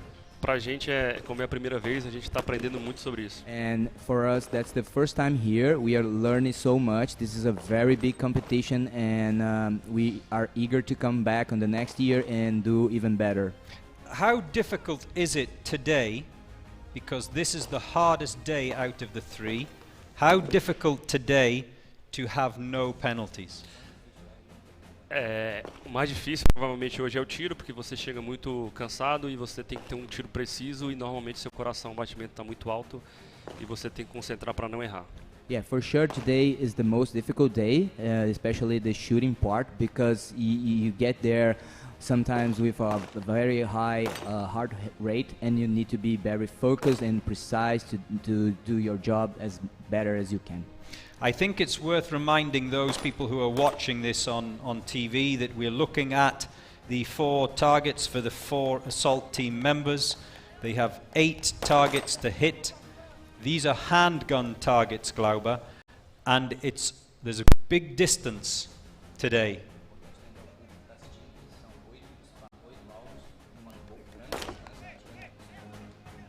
A dificuldade como eu disse, ela é maior por você estar cansado. Seu batimento está mais alto e você tem que fazer um tiro preciso. E esse tiro, se você oscilar um pouco, já pela distância, ele vai fora. Yeah, so that's the biggest difficulty is just because we have like high heart rates, and you have to be very precise with your pistol. Remember, this is a handgun, pistol yeah. shoot, handgun shoot, and then that's what differentiates the teams. I've asked all of the teams that have come a long distance from Latin America, the guys from USA, how is the jet lag, the time zone, how is that affecting you?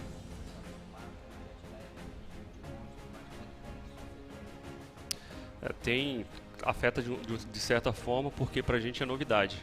Tudo é novidade. Como é a primeira vez que a gente participa, tudo é novo. A oportunidade de conhecer, com certeza na próxima vez a gente vai fazer melhor. So yeah, for sure it takes his toll. Like we were here, we got here on the 15th at night, late at night. So we didn't have as much time to be accommodated and everything. But we are planning to come earlier next year if we were invited again to be more prepared. That's it. I'm just looking at the schedule. Is it easier to go first or last in the schedule? Talvez o melhor é ficar entre o meio ali, mas sim, pro final é mais melhor que você consegue aprender vendo as outras equipes fazendo. O primeiro dia a gente foi o segundo, então a gente não conhecia a prova, nunca tinha passado pela prova, e você aprende muito vendo os outros passarem na tua frente, fazerem primeiro. So better is to be in the middle, because if you go very early in the day, you don't have time even to prepare yourself to see other teams doing the event. So sometimes you learn seeing people doing some mistakes or doing something good. So if you stay in the middle, you're not the last of the day and you're not the first of the day. It's the better place to be. So middle is your favorite, as we watch the Indonesian B team, 5 minutes 24.55 cross the line. What have you learned from any of the other teams today that you've watched?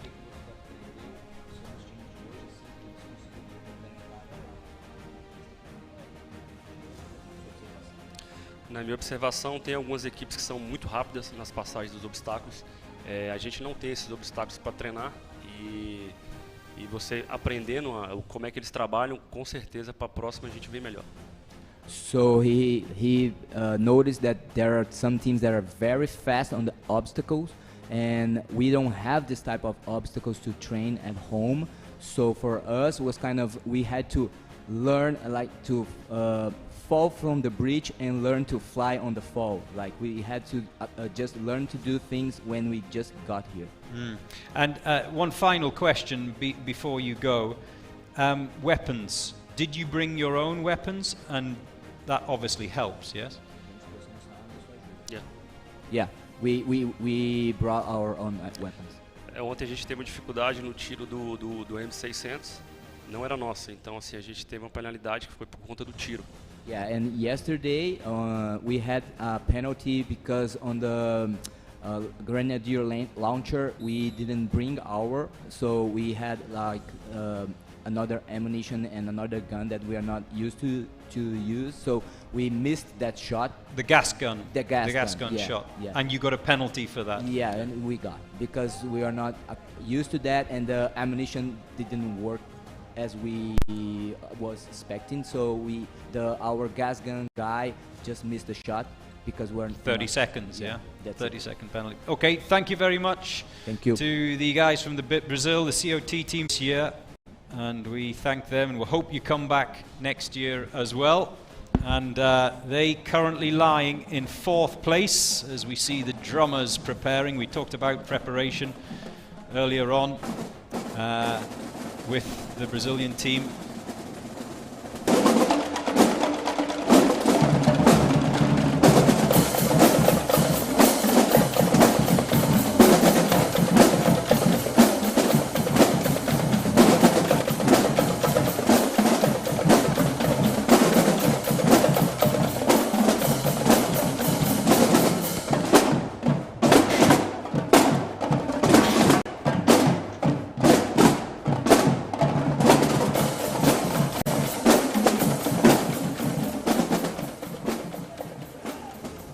So, out on course, the Angolan Team 1.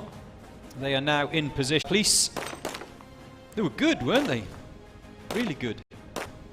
Really good. How good will the Angolan Police Operational Tactics team? We saw the number 2 team go out a bit earlier on. They led their fellow countrymen off in the draw earlier.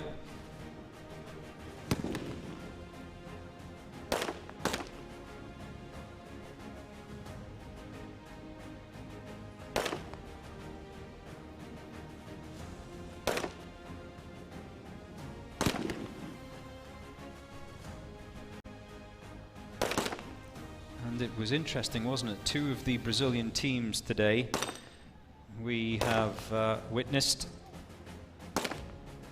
The COT team that we were speaking to just before.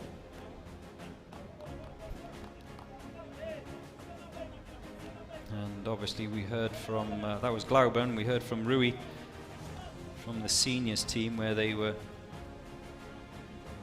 talking about using your own weapons. The seniors, I do believe, do not have their own weapons, so they don't have that familiarity. The COT team, as Glauber was explaining,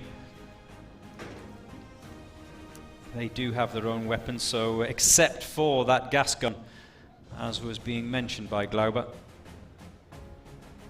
And it's these little details that are so important. As Glauber was explaining,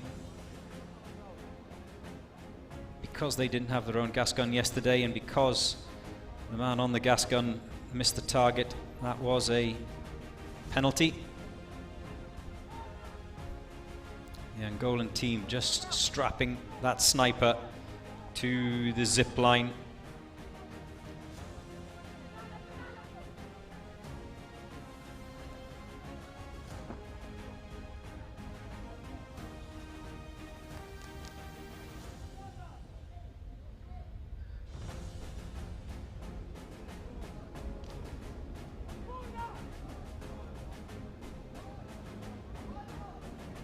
Now they're all across.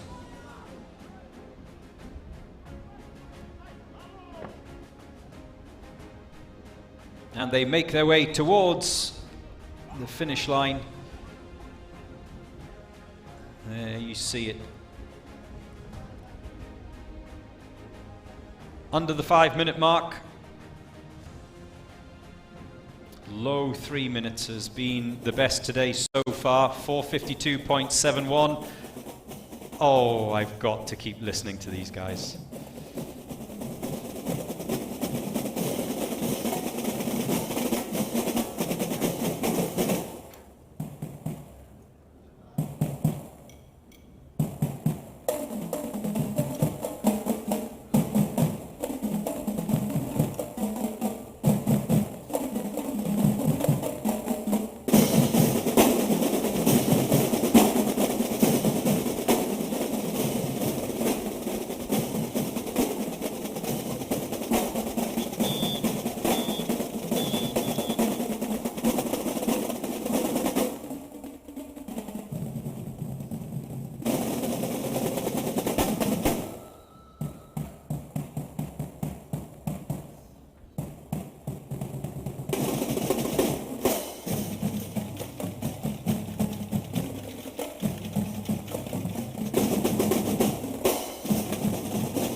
Oh, they're good. They're good. I'm not talking about the South African team. They're good as well, but I'm talking about the drummers. They are good.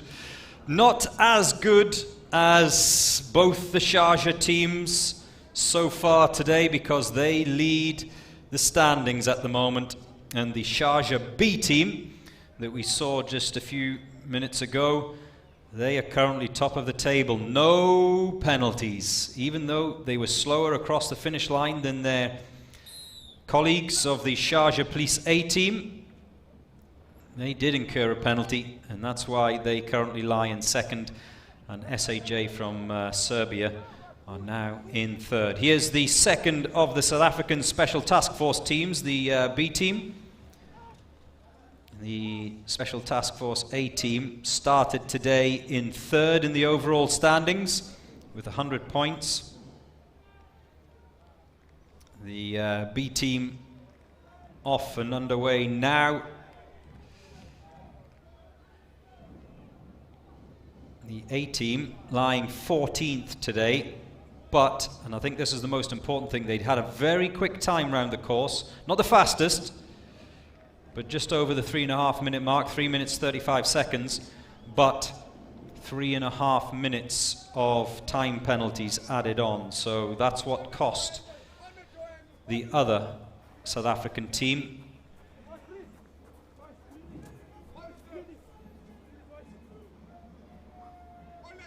That's what cost the A team. Can the B team do any better? Can they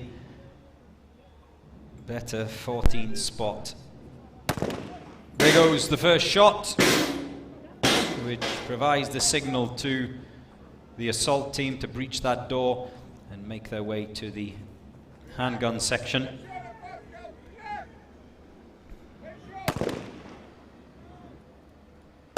We've heard from a number of team members which they prefer. Some like to shoot lying down, others kneeling, some standing up.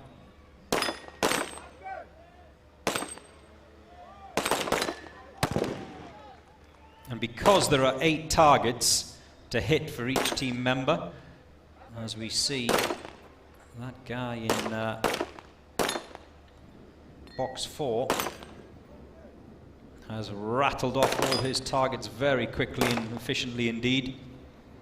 But because there are so many targets, that's why we're seeing so many penalties today. I'm just having a look at the table at the moment, and Sharjah Police B team and Dubai Police C team, the ladies, are the only 2 teams that have completed this course today without penalty, without any time penalties. Much, much harder today's police officer rescue challenge. But this looks pretty good. A couple of missed targets, so that'll be added on. And you can just see there, can't you, the sweat and the heavy breathing. Trying to be accurate whilst being physical is what makes this so difficult, this day 3.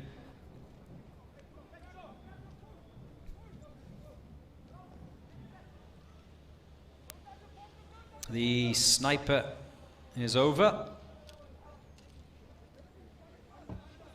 Now, the other 4 team members, they must not touch the ground, but the deadweight sniper, he does not have to go back to the beginning of the zip line if any part of his body touches the ground, obviously. Oh, was that a bit of equipment dropped, and was it a safety violation? Something was definitely dropped. And they crossed the line, Special Task Force B. They're under the 4-minute mark.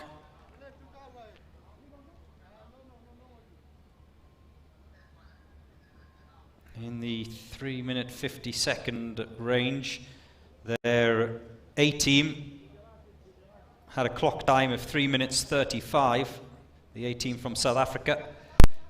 So they have not bettered that, but it will all come down to those time penalties. There were definitely missed targets, so There will be a few 30-second penalties to be added onto that.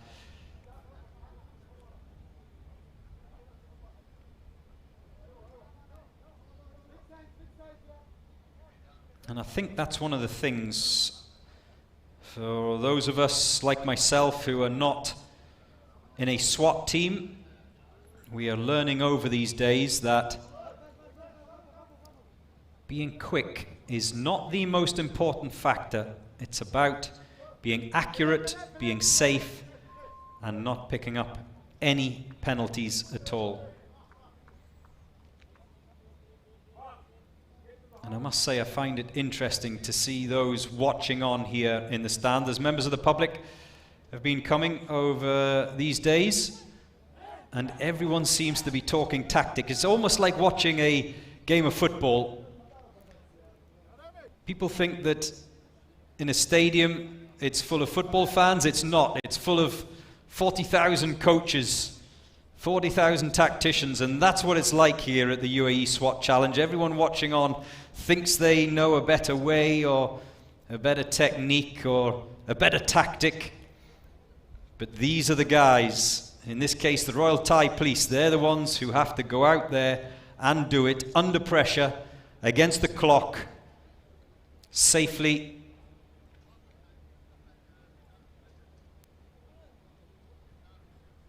There is the trolley, as it's called.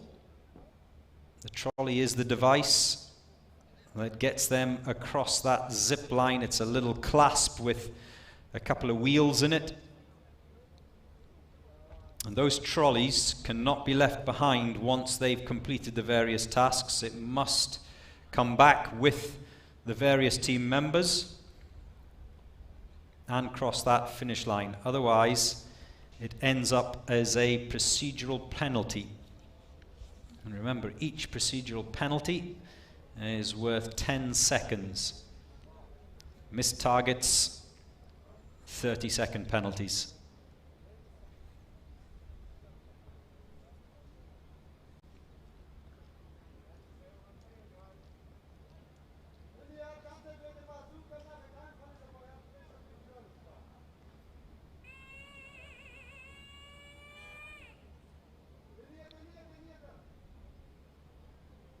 So, the Royal Thai Police wait patiently here on day 3 for the Officer Rescue Challenge. I hope you're enjoying this year's UAE SWAT Challenge as much as I am. And certainly from those who've joined me in the commentary box from all 4 corners of the world. We've just been speaking to the Brazilians, of course. They've made that long journey here from Latin America. They seem to be enjoying it as well. So far, so good. The days just keep getting harder. I was watching on day 1 thinking that was quite tough. It got tougher on day 2. And day 3's challenges catching a lot of people and a lot of team members out. We've seen a lot more mistakes, and I think that's just represented by the fact that only 2 teams have completed today without penalty. Yesterday we saw a number of teams in the top 10 who were penalty free. Day 1 the same. Many teams at the top of the leaderboard without penalty, but that's not the case here on day 3, and that just goes to show you only Sharjah Police B team and Dubai Police C team, the women, have come through today's tasks penalty free.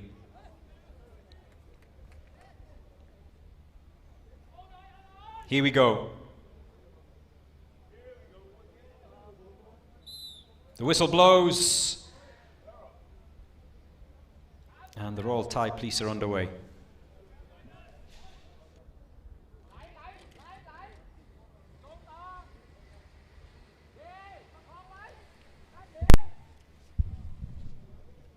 Oh, that looked good. That looked very good from the Royal Thai Police across the zip line.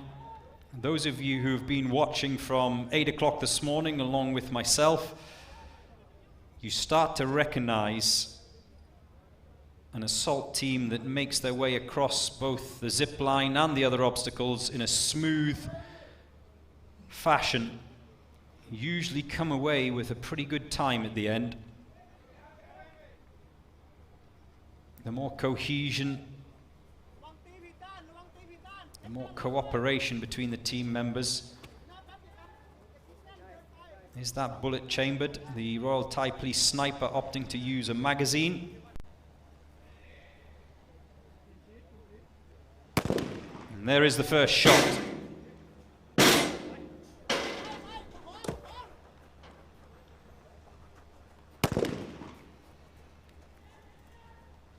They all take their positions. 2 standing, 1 kneeling, and 1 lying down. And again, we see the assault team member in the lying position adopting that almost on his side technique.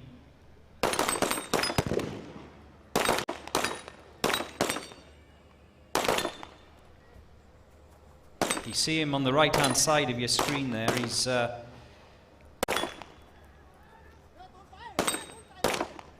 got this almost lying on his side. They're the 2 guys, sorry, 1 standing, 1 kneeling, but the guy to the right of them, he's now finished. That's a technique which seems to have been quite successful so far this morning. 3 targets left behind by the Royal Thai Police, so that'll be a minute and a half as they lower Betty onto the green square. And already another of the assault team members and the deadweight sniper across the zip line, which leaves just the other 3 still to come. They will collect the sniper's rifle and take that for him. Getting a little bit tangled there, but those trolleys.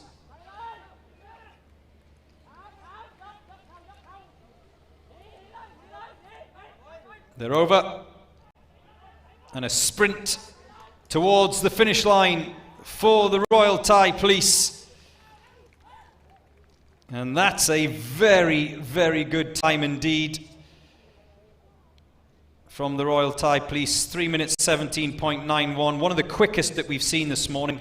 However, there will be those missed target penalties to be added on to that. I counted a minute and a half, maybe more, depending on what the judges think. So that will bump that up a bit. So despite having a very, very quick time, I'm just having a look at who's gone through already this morning. Sharjah Police A team, they were quicker at 3 minutes 14, their clock time. We saw SOBR from Russia faster still with a time of 3 minutes 13, but they too did pick up a minute and a half of missed target penalties. And the Dubai Police A team, I think, are the quickest through today, 3 minutes 12, but 2.5 minutes of time penalties added on.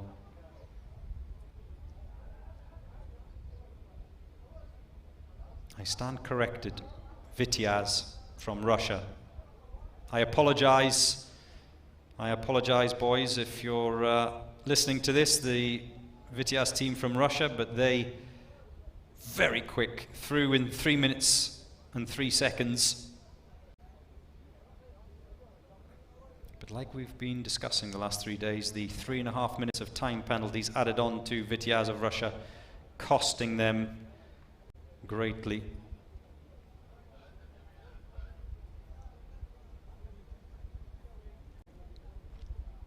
I don't believe we've seen anyone break the 3-minute mark today. It'd be interesting to see if anyone does break the 3-minute mark. Clock time, of course, without penalty, I'm referring to.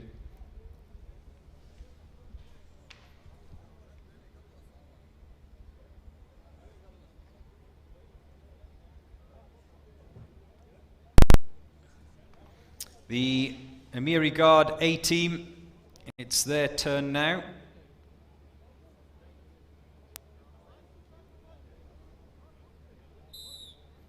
As the whistle goes.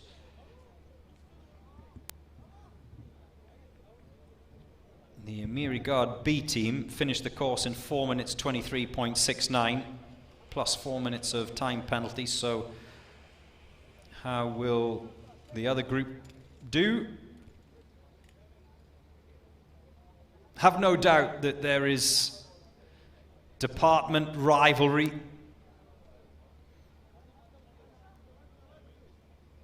Wouldn't you love to be on the group chat of these guys at the end of this week's competition? The A team up against the B team.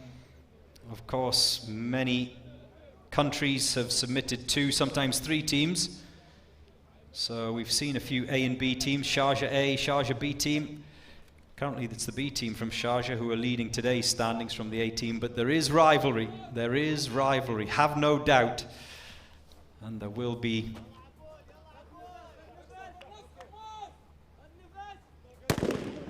comments on those WhatsApp groups at the end of each and every day.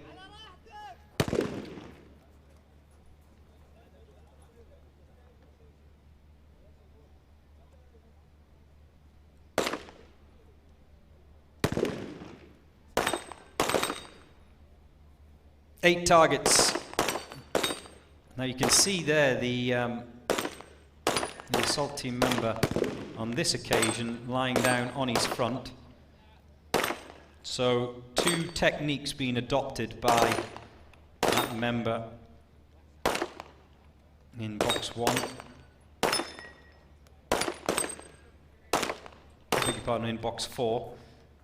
Some lying on their front, some lying on their side, as long as they're lying down in the prone position. And I'm just looking there at that member from box 4 who was walking away very slowly. Did he hurt himself? Or was he just waiting for his team members? Anyway, they've got the 120 kg tire up and on their shoulders, lowering it to the ground. You're not allowed to drop that tire. That's classed as a penalty. It has to be lowered. It can be dropped from waist height, but it can't be dropped from the shoulders. They've got the sniper onto the zip line.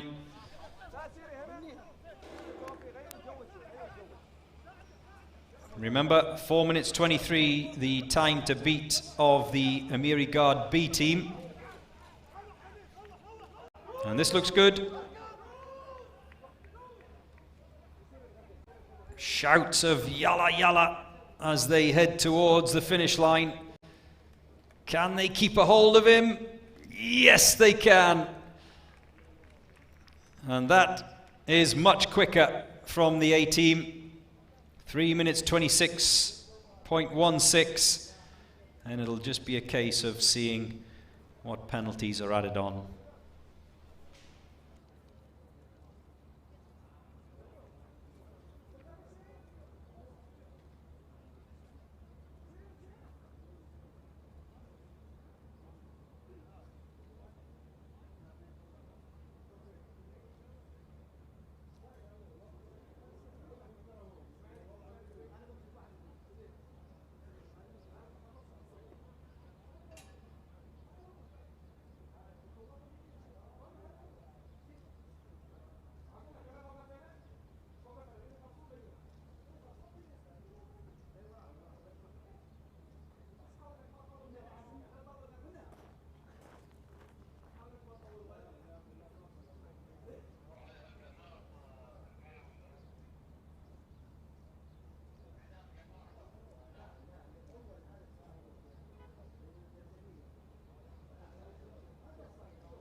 Libya police are across the zip line.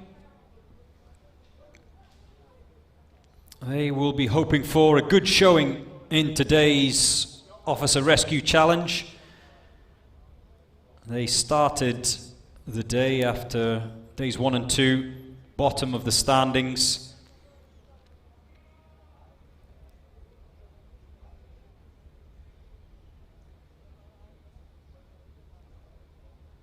So they will certainly want to improve and lift themselves up that table.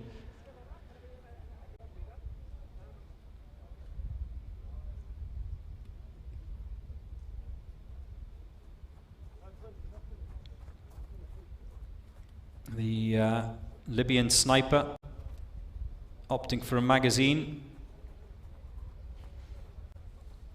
And it seems to be personal preference, doesn't it? Some going for individual rounds of ammunition and inserting them one by one.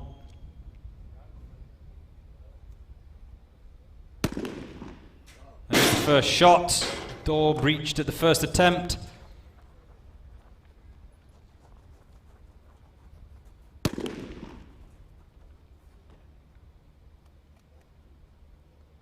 Each of the judges watching on closely for any violations. It's easy for us to see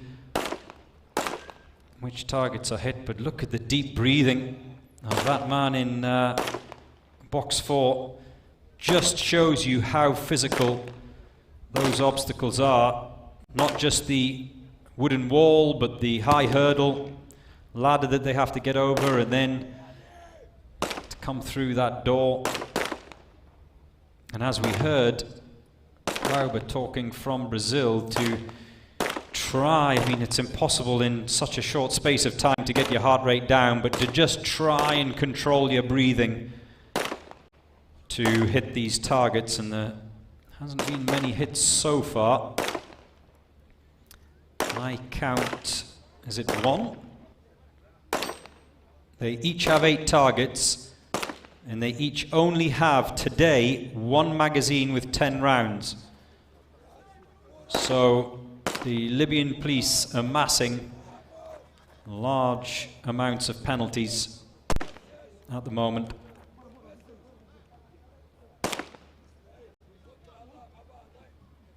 If that's them all done, I calculate 31 missed target time penalties for the Libyans, if that's how it stands. There was just another member making his way out of the handgun zone there, so I'll try and confirm that for you.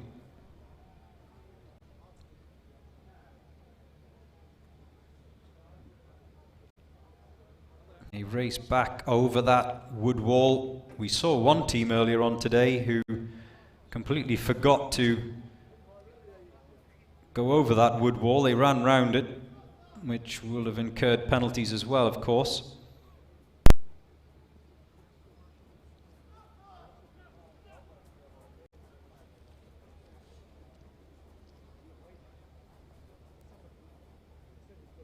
They get that sniper up on the shoulders.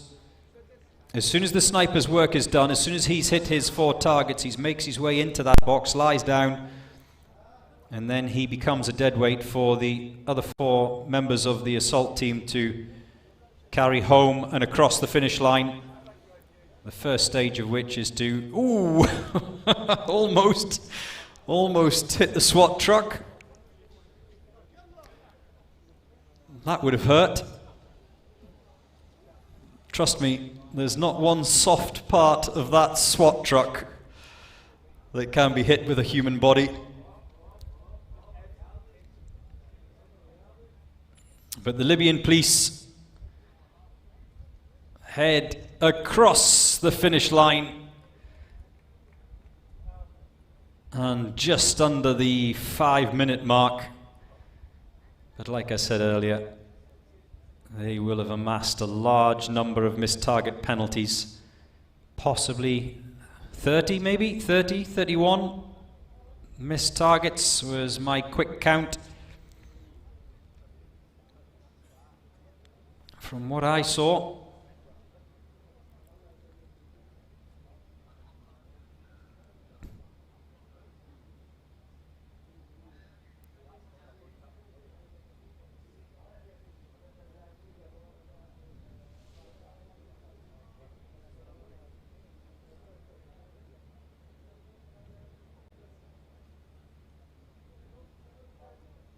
Still, day 3, led by Sharjah Police's B team, as we see the A team from Kazakhstan line up on the start. But two fabulous attempts from Sharjah Police, their A team and their B team, first and second for today's Officer Rescue Challenge. Now it's the turn of the Kazakhstan side. That looks smooth. And it was interesting to talk to the Brazilians and the guys from Orlando Police earlier on about how each of the other teams, the rivals, they do stand and they do watch on and they do pick up tips and see where other teams from other countries have done things maybe a little bit differently, maybe a little bit more efficiently and effectively. And that's why, as Glauber was talking about from Brazil, it's good to go in the middle because you will have seen a few sides go through on the challenge already and you can pick up where they made mistakes. There's the first shot. The door breached at the first attempt.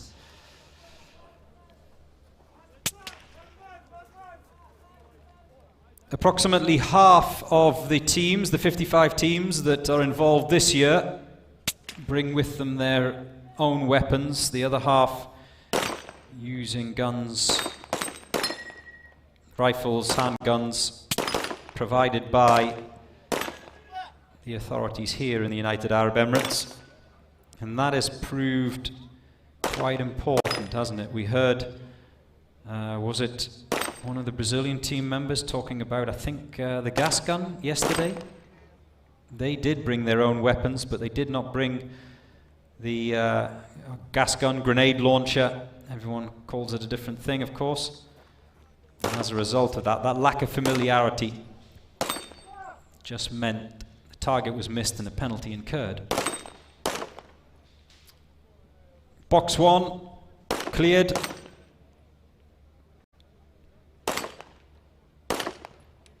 Cleared very quickly and efficiently as well. Target still dropping from the Kazakhstan A team. Every white disc left behind is a penalty of 30 seconds. Still 3 members in the handgun boxes. Is that it? 1, 2, 3, 4.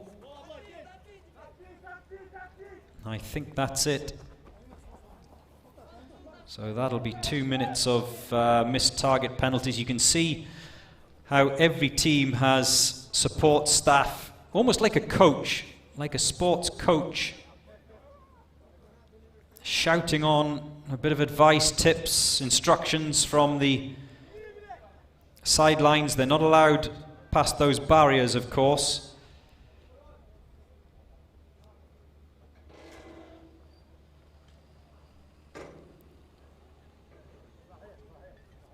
These guys are professionals. They go back to the real world after this Uae Swat Challenge 2023. They go back into the line of fire, so to speak, doing their duty in protecting us all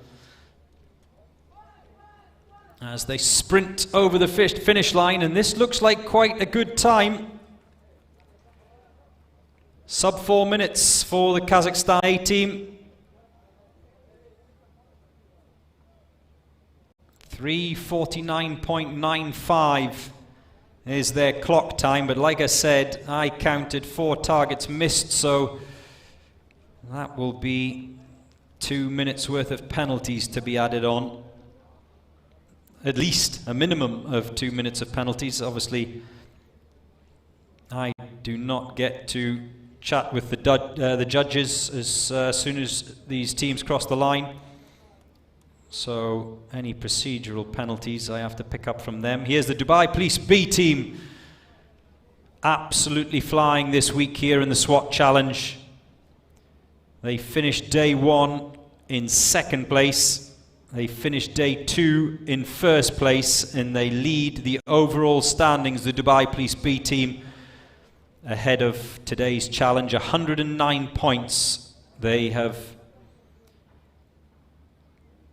totaled so far. Just a reminder of the point scoring system. When you finish first at the end of each day, because there are 55 teams, it's 55 points. You finish last, it's 1 point.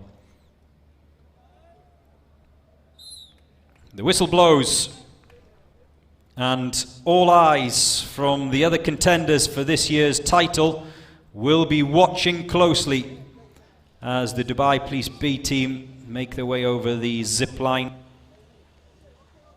Day 1 and day 2 for the Dubai Police B team, they did not incur any time penalties. What happens today?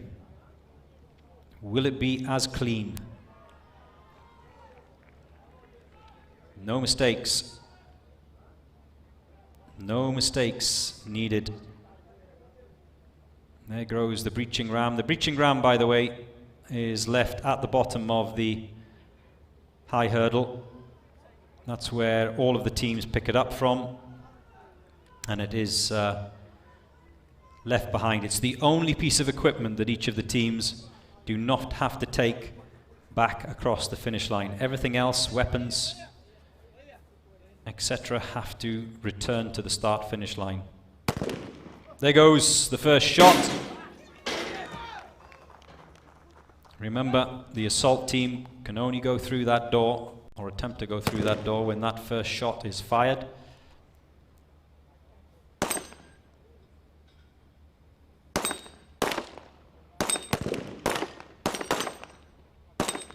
Oh, box 4, absolutely flying. Look at those targets dropping. That's the prone position, the lying position.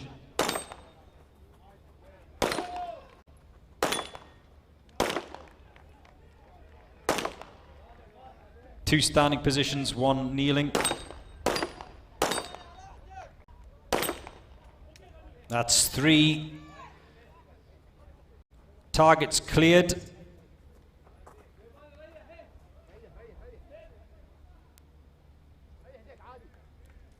And they await their colleagues.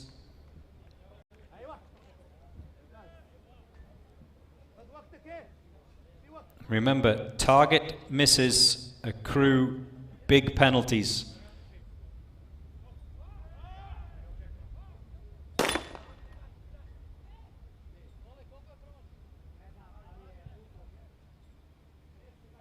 The deadweight sniper is hooked onto the zip line, and he goes over together. Another different technique. We've seen that only employed once or twice today.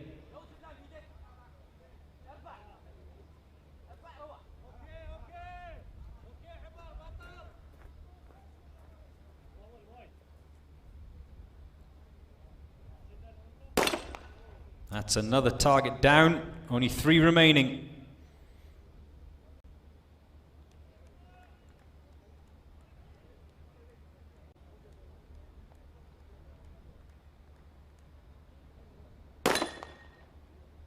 Two to go.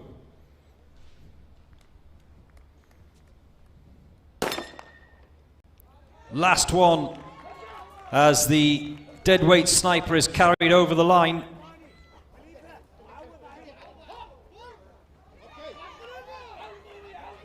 So, by my calculation, only 1 target missed for Dubai Police B team. Now they can get that 120 kilo tire. Ooh, was that dropped from shoulder height? It'll be interesting to see how the judges interpret that. It has to be lowered. They can now sprint to the finish. So even though one of the team members took his time with those shots, he's only picked up 1 30-second penalty, and it's worth pointing out that the current champions, Abu Dhabi Police, did not win any of the day's events last year. It's just about being close, being in that top 5, in that top 10 each day. Strategic as Dubai Police B team cross the finish line. It's a time that is very long indeed, and will have hurt their efforts this week under the 5-minute mark, but we've seen so many times sub 4 minutes today, sub 3:30. Oh, the disappointment. And you can see what this competition means to these guys. They train, they prepare, they practice. It is a sport, and there is emotion.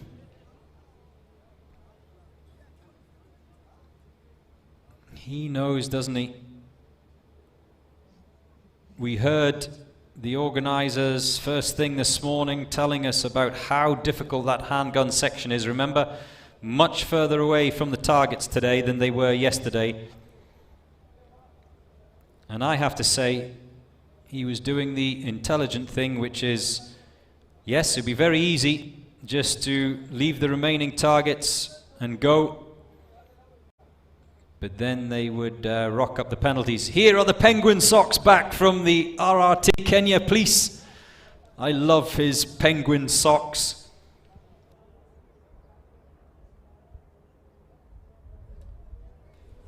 Look at that. They were lucky. They were lucky on day 2. Look at those penguin socks. Lucky penguin socks for the Kenya Police team. Will they be lucky here on day 3? I asked the same question on day 2, and they were. The Kenyan Police team, they finished in 4th for day 2's assault challenge.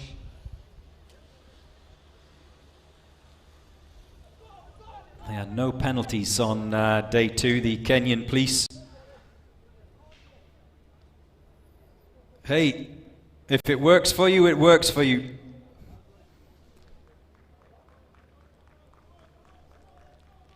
And after the fabulous performances of day 1 and 2 from the Kenyan team, I wouldn't change those socks either. I would sleep in them, in fact. My mother wouldn't be happy if I didn't change my socks every day, but hey, this is competition.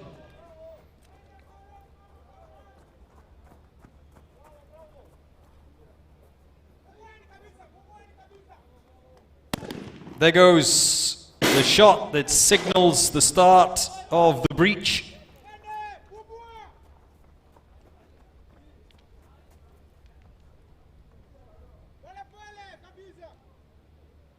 Now the man in the prone position electing on this occasion to lie on his front.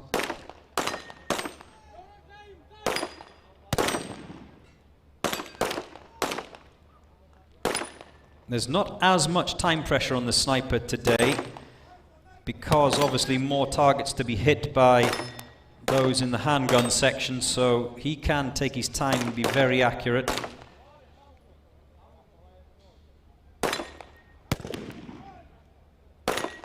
Those targets are dropping quite nicely for Kenya Police.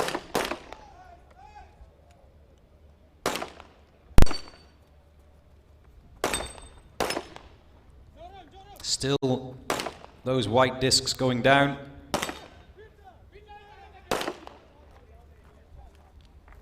There's 3 members done, but there are white targets remaining.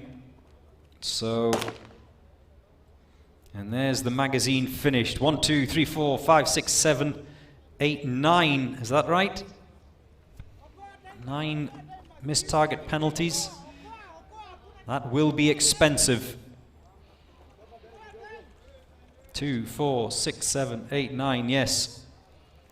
9 30-second penalties to be added onto the Kenya police tally. That will hurt. That will hurt the Kenya police team.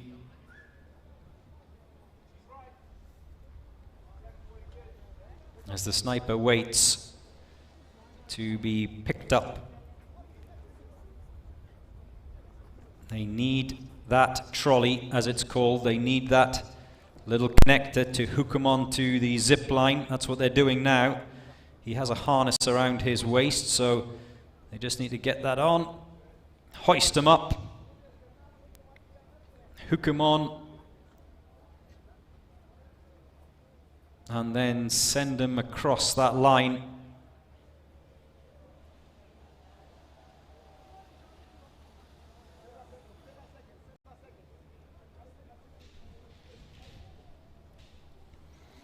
And then they must carry him over the finish. Here comes the Kenya police. Here comes the Penguin Sox across the finish line in a time of, was that 4 minutes dead or just a whisk under? Yeah, 3 minutes 59.78. So not the worst time that we've seen today, but I think what will do the damage are those, what was it, 9 missed targets?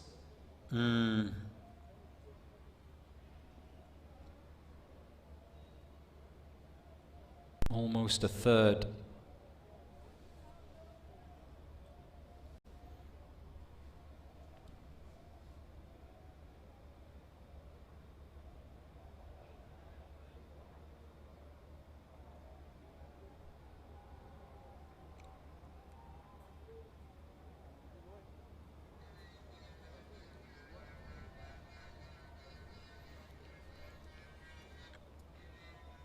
Here is the Black Wolf team from Chile.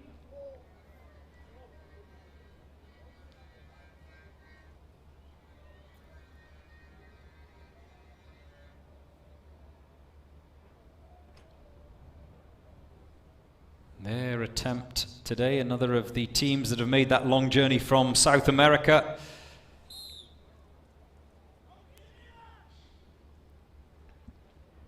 And we just heard from the Brazilians a little bit earlier on about how jet lag plays a part for these teams that have made the long journey. We saw the guys from Orlando and the NYPD, of course, from the USA earlier on as well. They too have made that long journey, trying to slot into the time zone here in the United Arab Emirates. And it can be a struggle, it can affect you.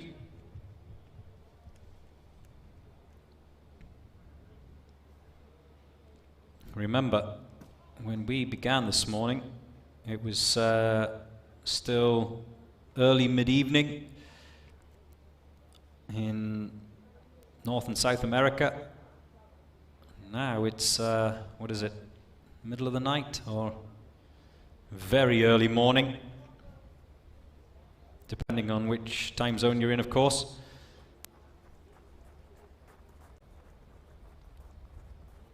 All 4 team members must be in that roped off breaching box.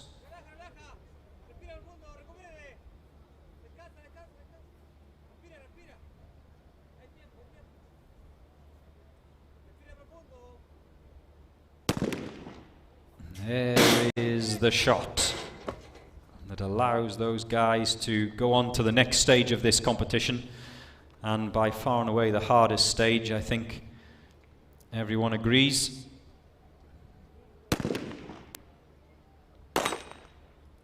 And just like we've seen from the Kenyans, opting to lie flat on his front.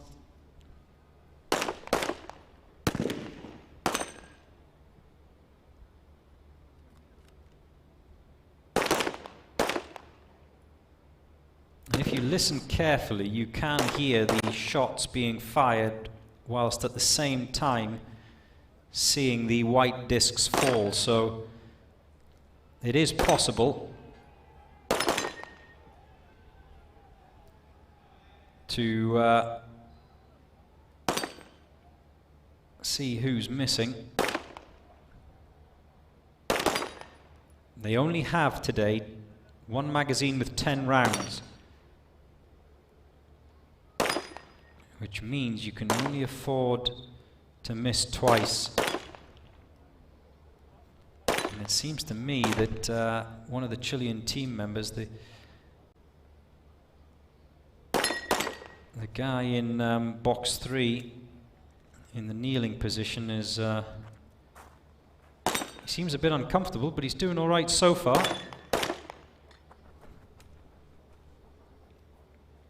Just 3 targets remaining for him. Still 2 members of the Chilean team in position. The sniper is down, waiting for his colleagues.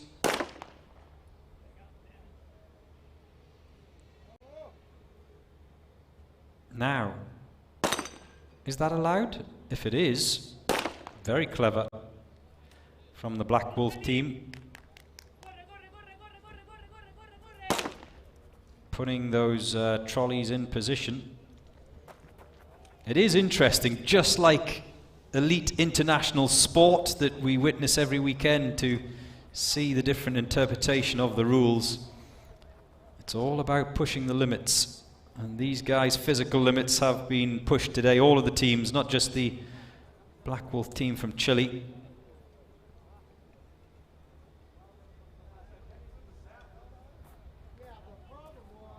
Oh, did they drop that tire? Did they lower it or did they drop it? They're not allowed to drop that tire from the shoulder position. I'll be interested to see the judge's interpretation of that.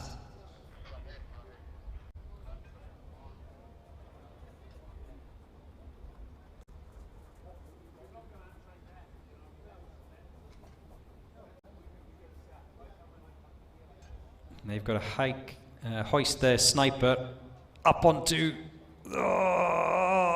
the shoulders.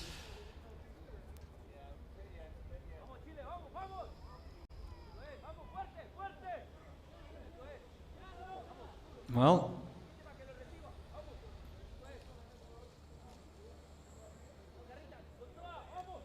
nothing was said, so clearly it's allowed.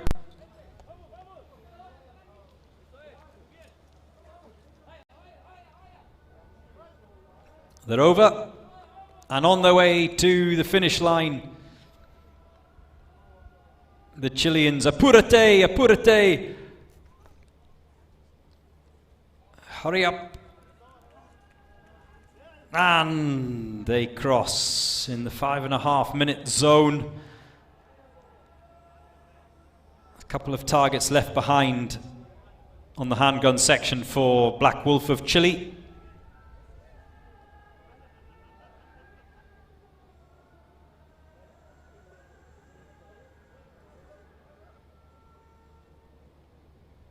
Still today's Officer Rescue Challenge being led by the 2 teams from Sharjah Police, their A team and B team. Very quick around the course today and with the smallest number of penalties.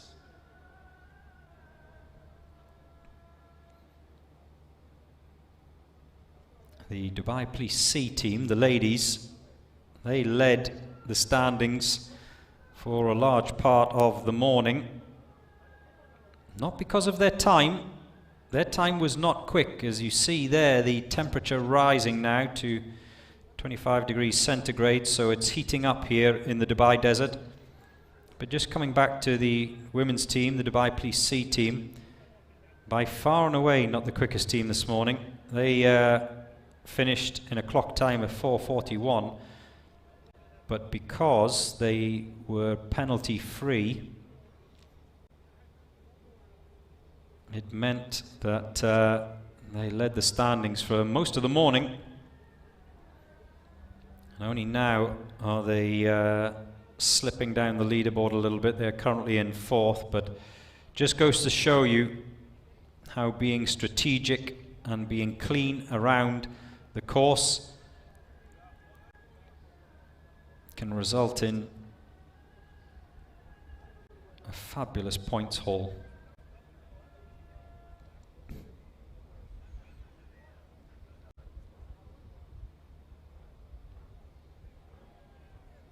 The Dubai Police B team, despite picking up that penalty, they are lying in 7th. And remember, Dubai Police leading the points tally as we see the Sunkar team from Kazakhstan get underway. But this is what I mean about being strategic. The Dubai Police B team, they were not first on day 1, they finished 2nd. They were first on day 2. And if they finish at or around 7th on day 3, that'll be very, very healthy for them in terms of their points tally.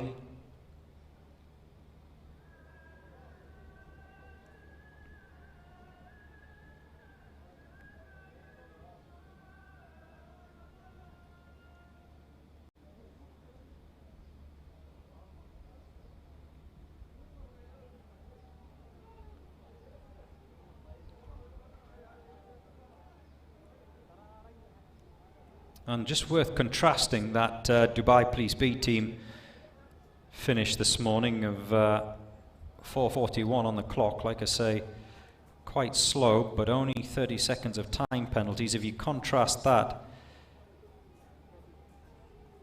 with the A team, who went round much, much quicker in 3 minutes 12. But they racked up 2.5 minutes of time penalties, which puts them in 11th in the standings. So it just goes to show you how important it is to hit these targets that you're seeing now, not to leave any white discs behind, and not to pick up any safety violation penalties or procedural penalties. Just have a look at the Kazakhstan operator in box 4 there again, lying down. Another of those opting to be on his side.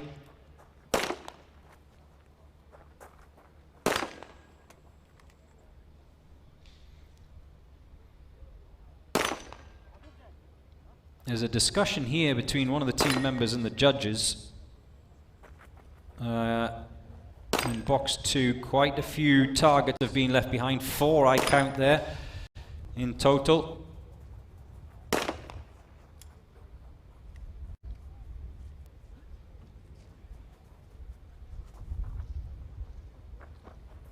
And that tyre is not dropped. It is lowered, so there'll be no violation there.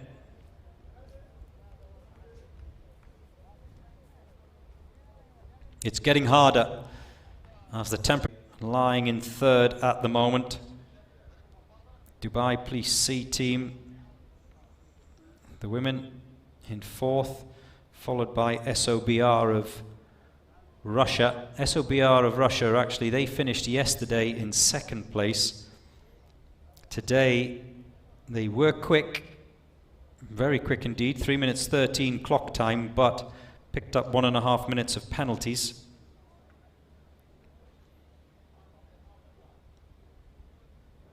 The Royal Thai Police also in the teens, 3 minutes 17. 2 minutes of penalties for them.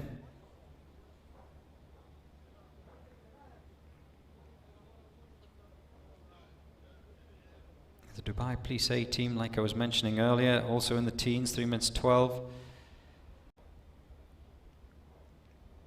And Vitiaz of Russia. The quickest by far today, 3 minutes and 3. No one has broken through that 3 minute barrier today. We were talking to Rui, who is the boss man of the Sao Paulo senior team. Every one of these guys over 50 years old. And he was talking about their strategy as the whistle goes. It's not about speed for these older guys. He said the most important thing for us is accuracy, no errors. And that's not a bad strategy to have, especially on day 3 when it's a little bit more complex and so many more things can go wrong. So many more mistakes can occur. So for these guys, don't expect to see the quickest time around the course today, but we do expect them to be accurate. And that's where they are looking to pick up some positions in the table. And Ryu was also talking about the weapons. The senior team, I do believe, do not have their own weapons. In fact, half of the teams that are competing, half of the 55 teams that are competing in this year's challenge do not have their own weapons.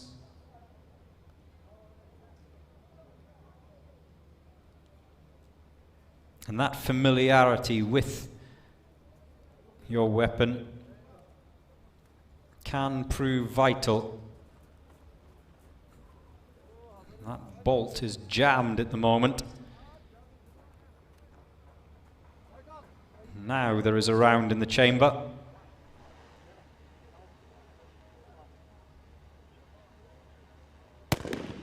And there goes the first shot.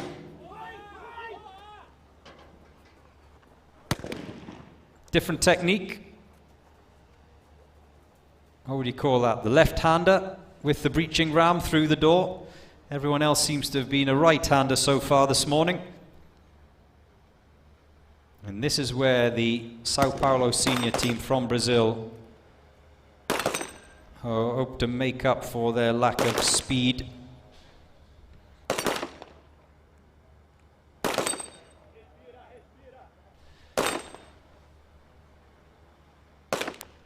You see there is not fully frontal, and this has been the big difference in technique for that man in box 4 that we've seen. Slightly side on from him. And it's worked because he's dropped all 8 of his white disc targets.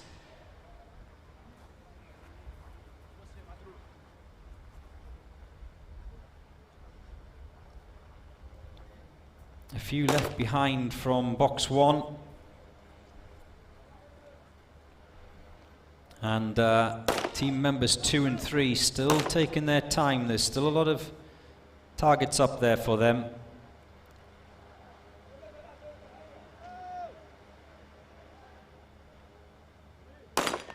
Remember, they said it's not about speed, it's about accuracy.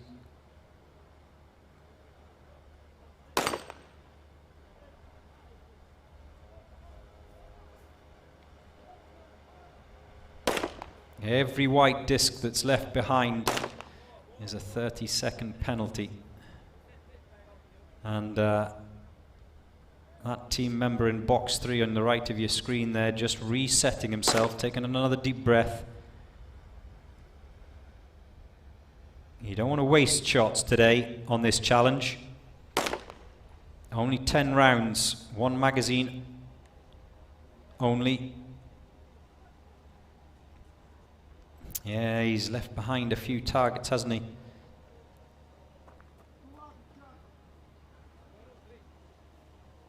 One, two, three. Is that classed as a hit? I don't think it is. Talking to the organisers this morning, on that right-hand side of your screen there, you see there's a target that's clearly been hit, but it hasn't fallen. And I understand from the judges that it has to either lie flat or fall off that pole to be classed as a hit. Otherwise, it's a miss. So even though it's been clipped that white disc that you can see side on there in that box 1.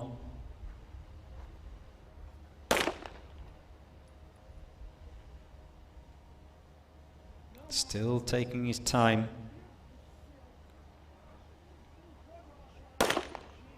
There's another one down.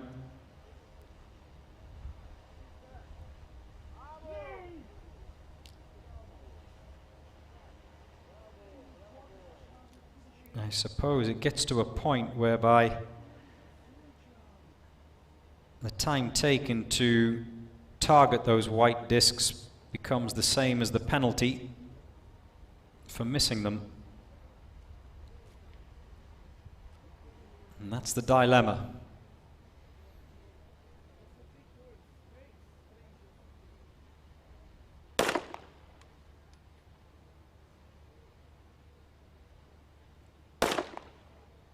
Was that a miss or was that another one down? Well, they have the popular support to the Sao Paulo senior team from Brazil. Quite a few members of the public cheering them on over this first couple of days. He's looking back at that target, just trying to calculate how many penalties have been left behind on that handgun range.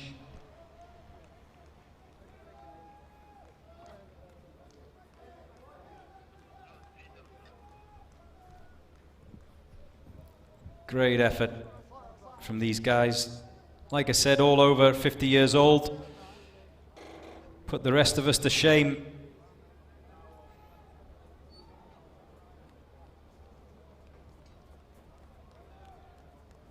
An ice bath and massage when they get back to the hotel, no doubt.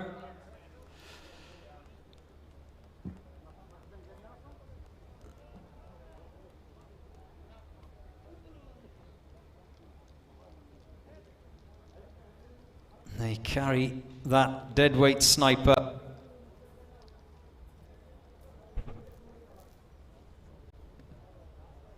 Remember, they've got to get the trolley, as it's called, that little mechanism to enable them to go over the zip wire.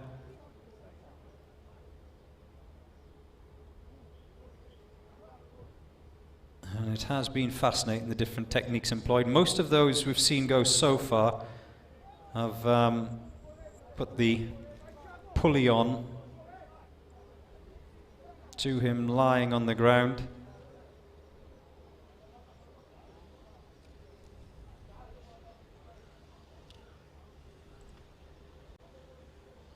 They all come across the Sao Paulo senior team.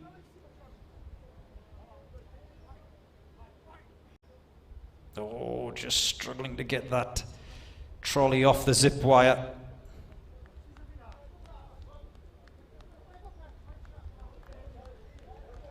Applause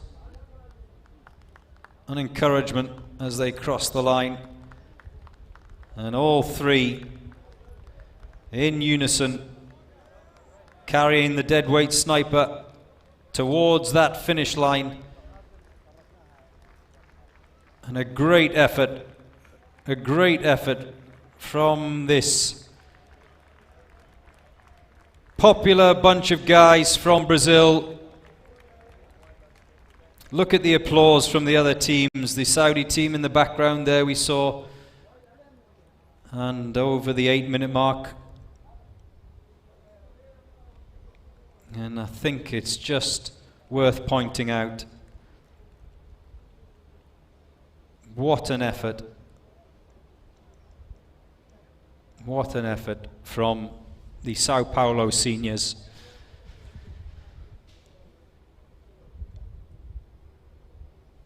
The oldest guys in this competition. You have a think about how many people you know that are over 50 years old that could tackle this course. And I'm not just talking about the physical element, I'm talking about getting to that handgun zone and hitting any of the targets, never mind as many that they've hit. So, superb. I want to give them a round of applause myself. We're into the final 10 teams to take on today's challenge.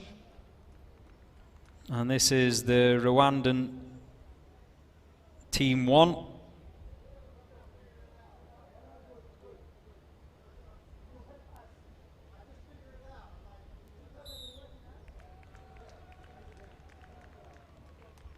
And they're off.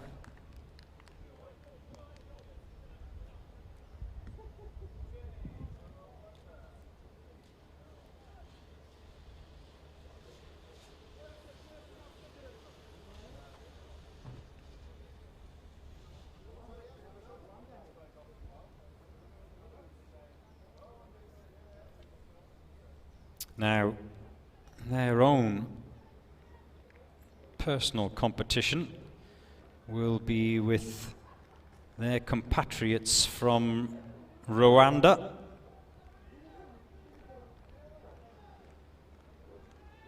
Two teams entered, of course, from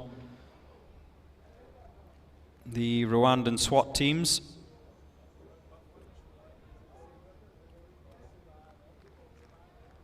Team 1 and Team 2.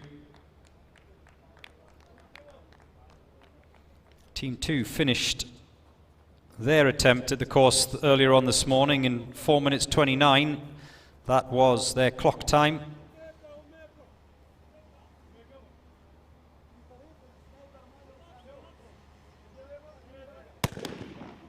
As the first shot goes. But it's worth pointing out that the Team 2 from Rwanda, even though they finished this course in a very respectable 4:29, they picked up over 9.5 minutes of time penalties, primarily for targets missed. So, can Team 1 from Rwanda beat their colleagues, not just in clock time, but in penalties?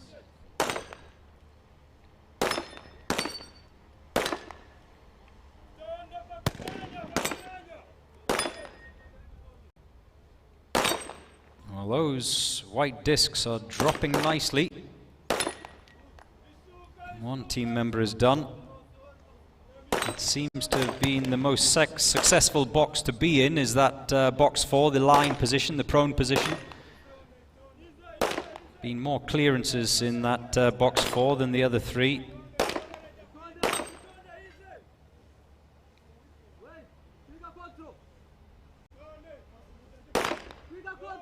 Another clearance, box 1. And this looks good. This looks good from the SWAT Team 1 of Rwanda.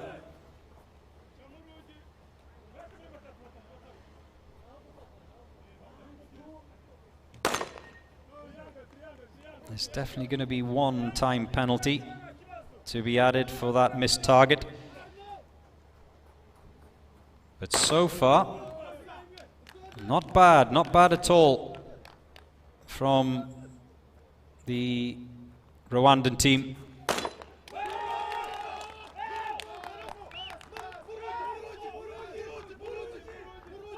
They are very quick back over the wood wall. And here comes the 5th and final team member. Just checks, was he losing his gun maybe? Just sliding possibly down his leg. Remember, that's classed as a serious safety violation if you drop your weapon or any piece of the equipment that all of these team members are carrying.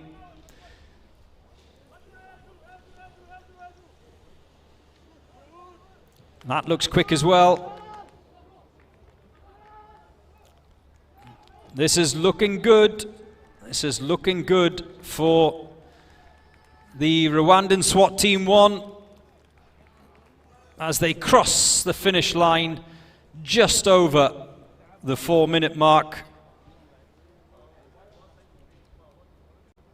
but I would say there won't be too many time penalties to be added on. Maybe 3 targets missed in terms of the handgun zone, possibly. But they were certainly quicker than their compatriots in Team 2 from Rwanda. They finished it in 4:29. Just over 4 minutes for Team 1. And then it's all about those time penalties. I'll bring you up to speed on the standings between those two Rwandan teams, and in particular the Team 1 from Rwanda and their various penalties that are to be added on a little bit later. As you enjoy the sunshine and that cool breeze here in the Dubai desert for this, the 4th edition of the UAE SWAT Challenge.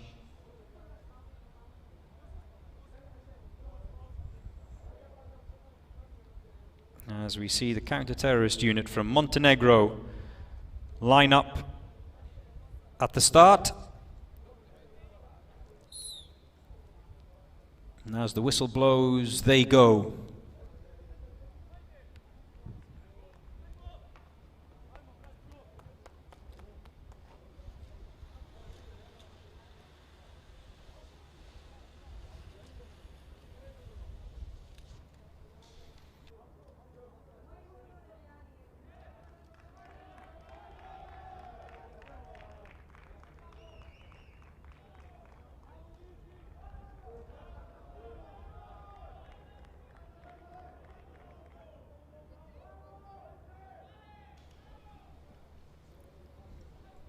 The sniper's over. We've seen most of the teams employing that tactic of making sure the sniper goes off first, so he can get in position, of course, to fire the shot which allows these guys, the assault team, to begin the breaching of the door.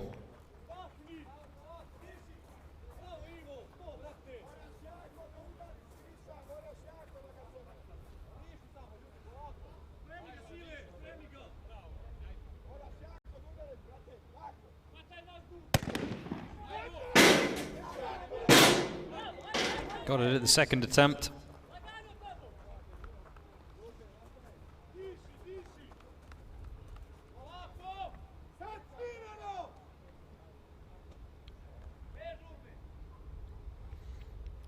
The leaderboard today, certainly after the last, what would you say, dozen, maybe more teams have completed their attempts on today's challenge, hasn't really changed that much, certainly at the top anyway. Sharjah A and Sharjah B still out in front, followed by SAJ of Serbia. Their neighbours Montenegro you're watching now. And the women of Dubai Police C team still sitting pretty in 4th. They were leading for a while this morning, earlier on this morning. And then in 5th, SOBR of Russia. We still have Akhmat of Russia to go. They have not yet attempted this course. Remember, Akhmat on day 1 blew everyone away with that very quick 1 minute and 4 second assault on the hostage house. Yesterday, however, despite being very quick again, Akhmat on day 2, in fact they were the quickest actually on day 2. They accrued some penalties which cost them, and they finished in a little bit further down on day 2, but they are 2nd overall. They are still to come, of course.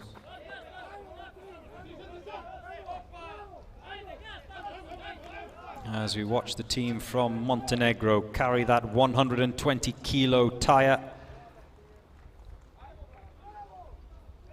onto the green mat.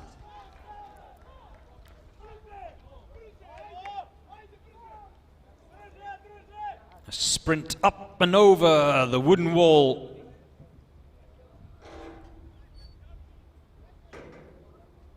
Now they will pick up their colleague.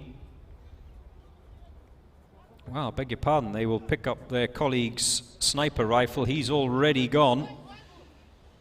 Carried across the line, and that's a strategy that seems to have worked well for a number of the top teams today. He's over the line. They're being urged on by their compatriots to sprint across that finish, and this looks good. A very healthy time of 4 minutes 23.67 for the counter-terrorism unit of Montenegro.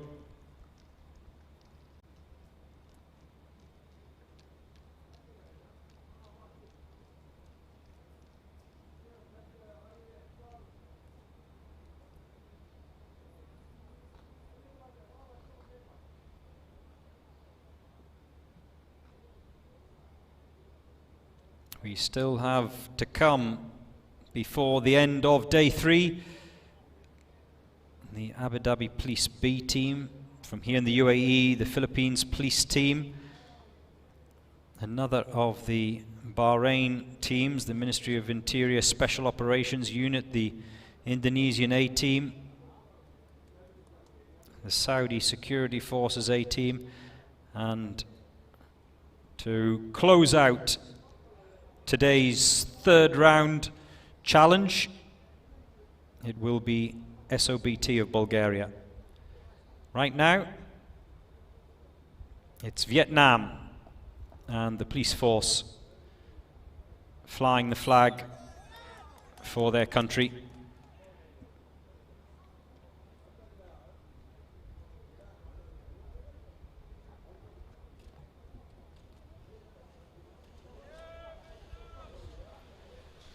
There has been a very enjoyable inter-nation rivalry here during the course of the week so far.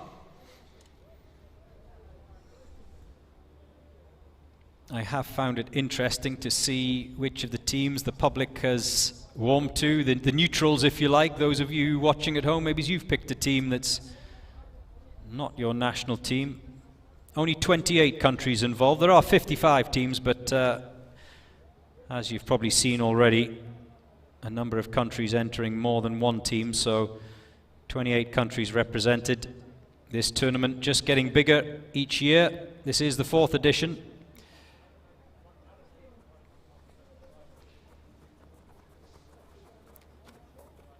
The first edition in 2019 won by Dubai Police, 2020 also won by Dubai Police. There was no event in 2021 because of COVID, of course. There's a problem here though. The sniper from the Vietnam Police struggling to get that bullet chambered.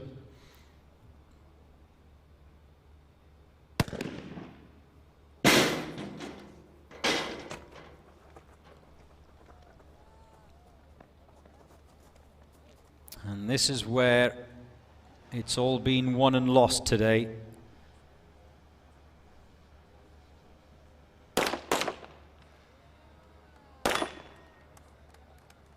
One down.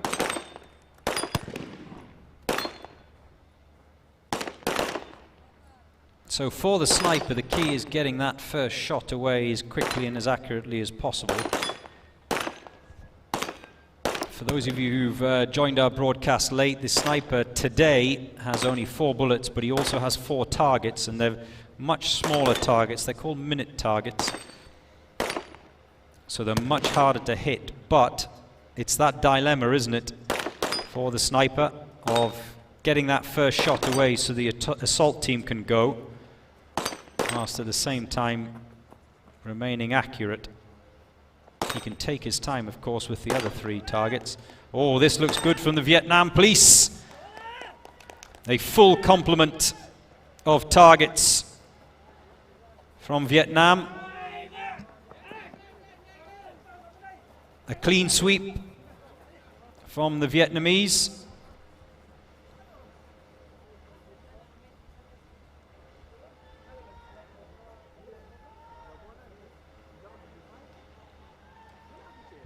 That's clean as well. The sniper is waiting for them as they sprint towards their colleague.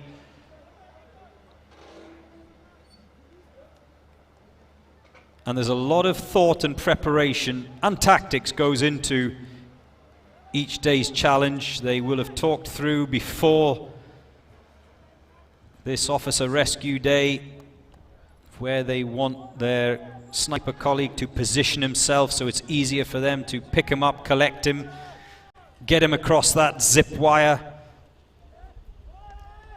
as efficiently as possible.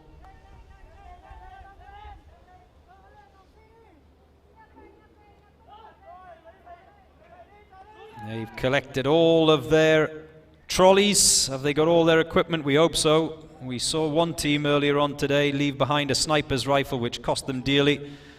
And the Vietnam police cross the line in just over 4 minutes. That's a good time, 4:06.80. All targets hit.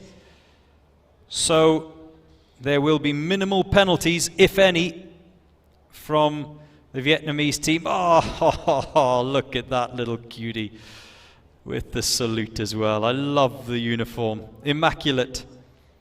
Immaculate. Maybe one day in the future he'll be taking on the UAE SWAT challenge. Wonderful. Absolutely wonderful.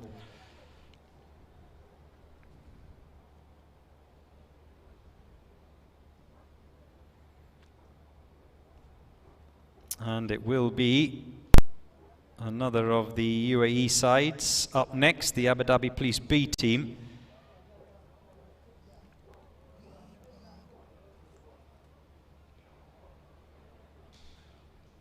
The Abu Dhabi Police, the current holders of the UAE SWAT Challenge title. They won it last year. And it's the A team that were the better of the two on day 2. Abu Dhabi Police A team finished in 3rd. 2 minutes 12, no penalties.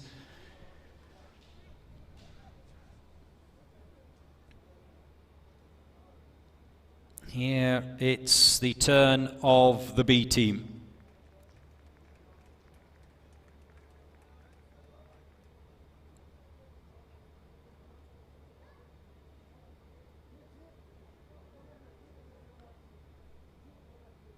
They've got their trolleys.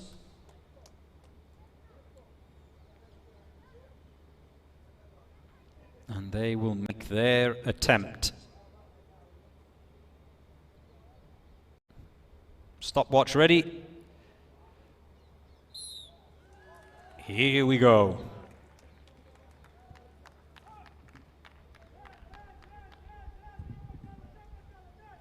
As we've heard many of the teams talking about when they've joined me in the commentary box this morning, they all feel it's harder to go towards the end of the draw. Beginning of the draw, end of the draw, they seem to be the two places that teams don't prefer. They seem to be a hindrance. And certainly as the temperature rises, we saw earlier on, 25 degrees centigrade it is now, so it makes it harder physically for these guys. In contrast, of course, to first thing this morning where it was a very cool and crisp 16 degrees centigrade when today's event got underway. And it was foggy. That fog is now cleared.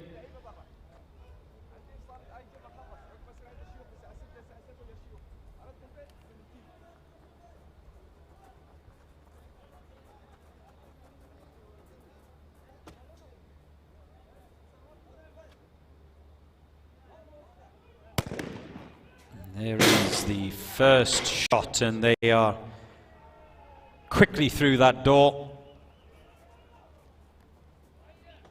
Not the most important aspect, though, of this part of the challenge. Accuracy is paramount.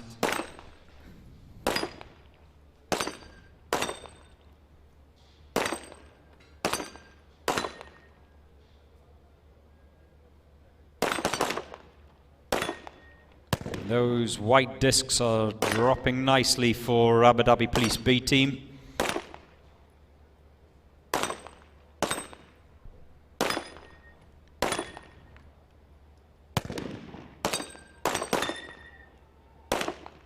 Looking good.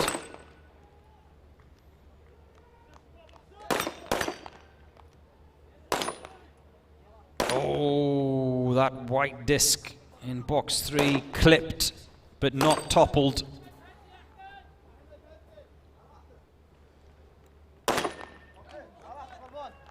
That means it's on an angle which makes it a much smaller target to hit, but he's done well and knocked it over. Remember, when that white disc falls flat or topples off the red pole, it's classed as a hit. If it's clipped side on, it's classed as a miss, but he did very well to hit that with a second shot. A much smaller target, of course, to aim at when it's knocked sideways. The sniper's trolley is on, he's down, he's lifted, he's clipped on that zip line, and they send him across. Oh, this looks good from Abu Dhabi Police B team. This looks very good. You can hear the shouts of Yalla as they're cheered on across that line. Oh, very good indeed. Sub 4 minutes for Abu Dhabi Police, 3:43.95 for the B team. Remember, Abu Dhabi Police current holders of the title, so they will not want it to go anywhere else. They were slower than the A team of Abu Dhabi Police. They crossed the line, the clock time of 3:35, so at 3:43, even though it was slower, it looked, and that's why they are 19th in the standings today. I will confirm the final total time of Abu Dhabi Police B team when I get it, once the judges have consulted each other on any possible penalties, but it looked good for the 50th team in the draw today.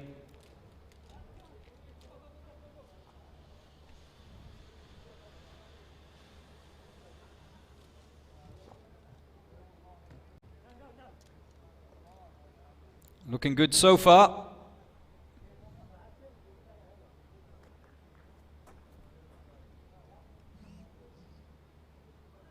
Up and over the high hurdle. You can see him waiting, just struggling a little bit with that breaching ram.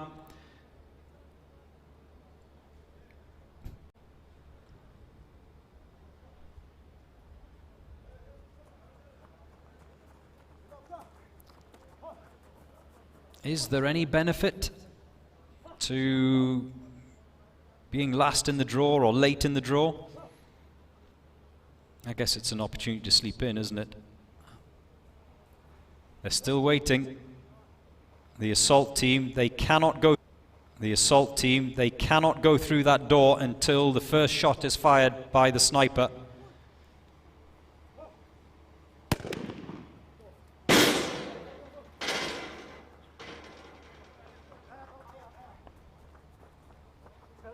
And that's why that first shot from the sniper is so important. It's to give his assault team the maximum amount of time, to get in position, get themselves settled, get their breathing under control, so they have the best possible opportunity to topple over these white discs. And the man in box 1 is absolutely steaming ahead.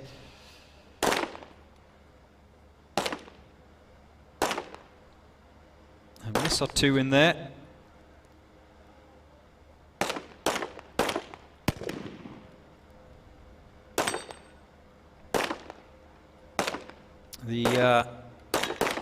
assault team member in box 4, struggling at the moment to hit his targets. He's downed one white disc, but still another 7 to go.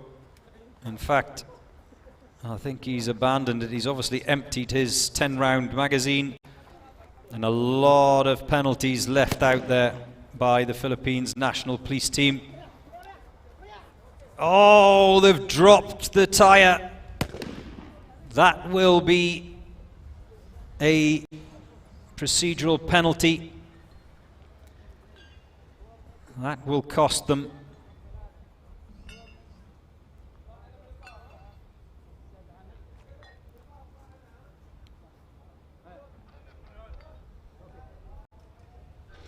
It's heavy. I know it's heavy. 120 kilo heavy, that tire, but it is a violation if they drop it.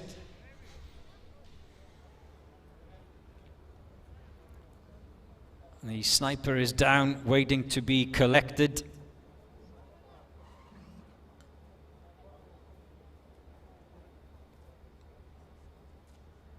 Well, I think that one of the team members was trying to put that trolley, as it's called, that harness onto him whilst he was lying on the ground. That didn't work, but he's managing to get it on now. Whilst they get him in position, he's on the zip line.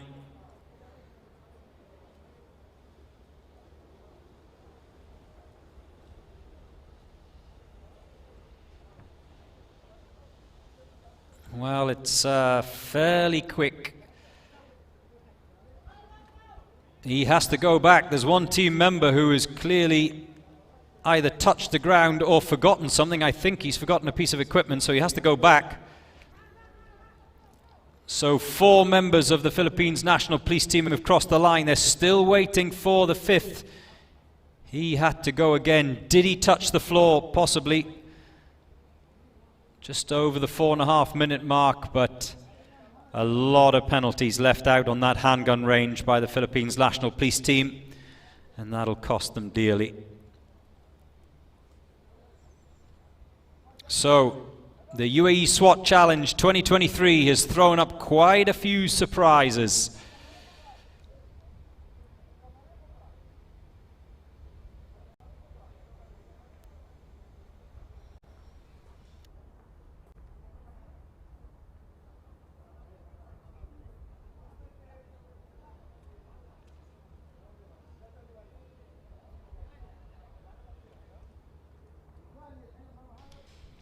Each day, each challenge presents different problems, and what we're seeing, the pattern that's being played out over the course of this week, is that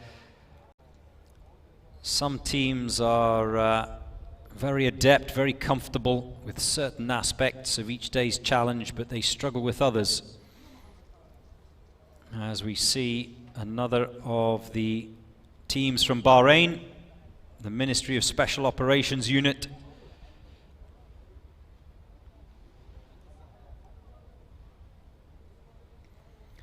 4 more teams still to go in today's draw after the Bahrainis get underway.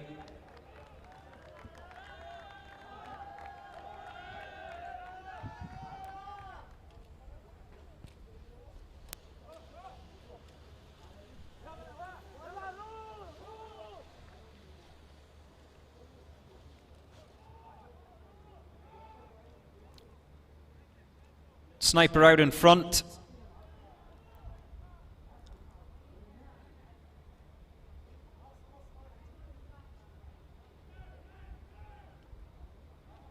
And the tactics that the Bahrainis are employing is that this man goes over first to act as the receiver for the breaching ram.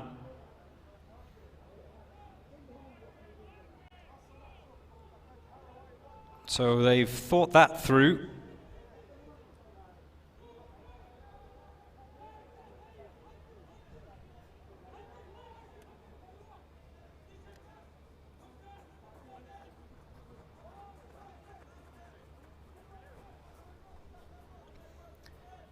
And the Bahraini sniper opting for a magazine loading. There's the signal.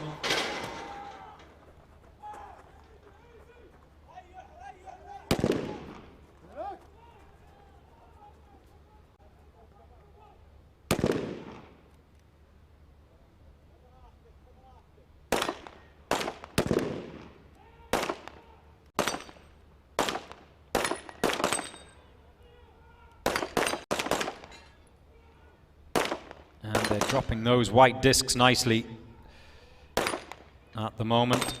Looking good so far.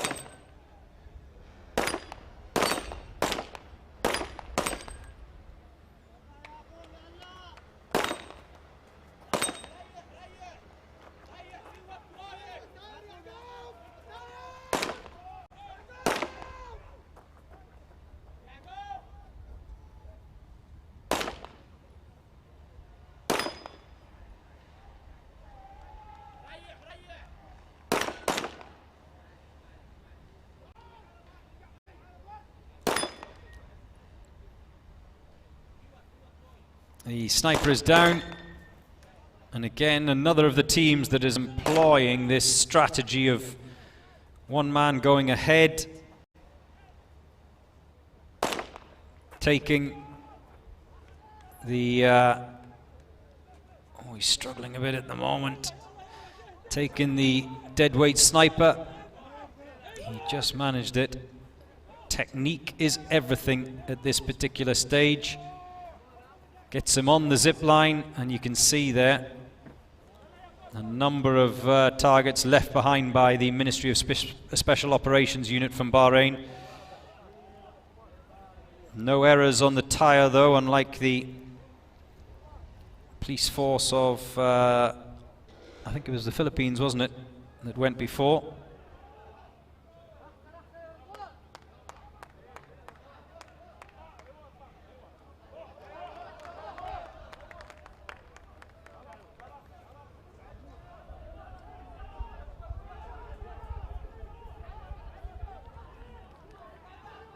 And he's just taking it slow and steady towards that finish line. He can take his time because remember the clock doesn't stop till all 5 team members have crossed the line, so no need to rush at the moment.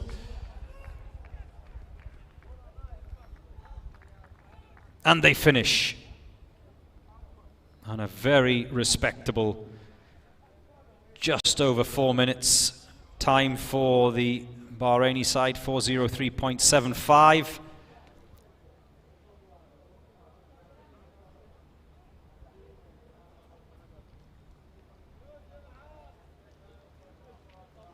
Four more teams remaining on this day 3 of the Uae Swat Challenge.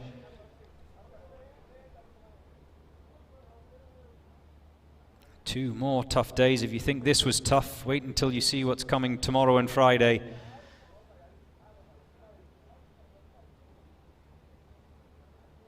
It's the tower challenge tomorrow.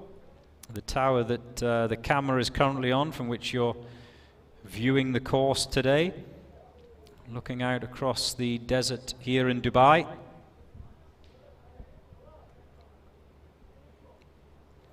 And then on Friday, the dreaded obstacle course. It's all physical on Friday. Technical and physical first 4 days. When it comes to the obstacle course on Friday, however, all physical. And that's going to test the fitness levels and the stamina of these teams. It's the A team from Indonesia to go next.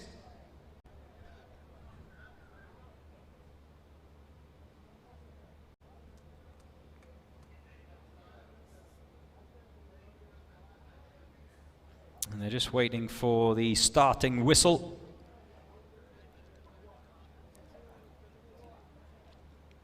In between each team's attempt, we have to, of course, be sure that the course has been reset.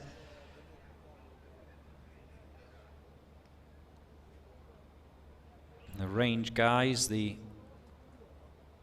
course organizers, the whistle blows, and the Indonesian A team set off on their way. They're doing such a fabulous job at getting everything back in place, getting those targets back up onto the poles as quickly as possible so that the next team can go.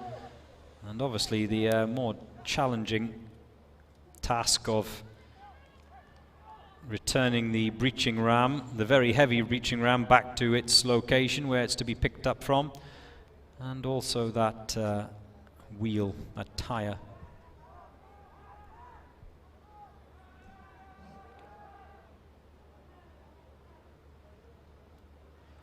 The sniper is up and over. The breaching ram is up and over.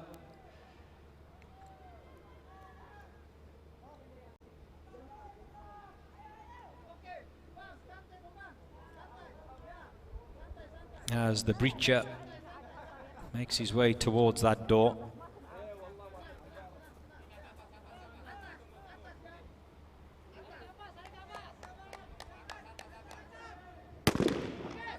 There is the first shot, the starting shot if you like.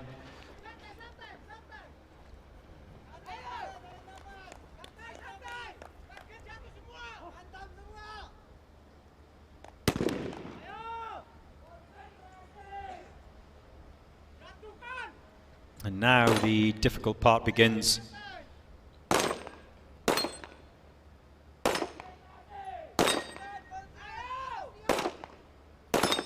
Well, they're making it look easy so far, the A team from Indonesia.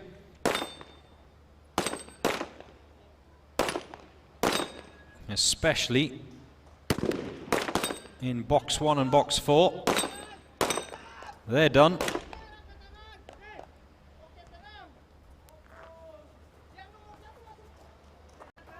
Two members finished, two still to go. One standing, one kneeling. Remember, 3 positions. There's the 4 boxes. There are 2 standing. The platforms are different heights, as you can see on that right-hand side. And at the moment in box 2 we have a standing position, box 3 the kneeling position. And it's all about personal preference. Some find it easier and more comfortable to be kneeling, some prefer to be standing. Every team is different, every team member is different.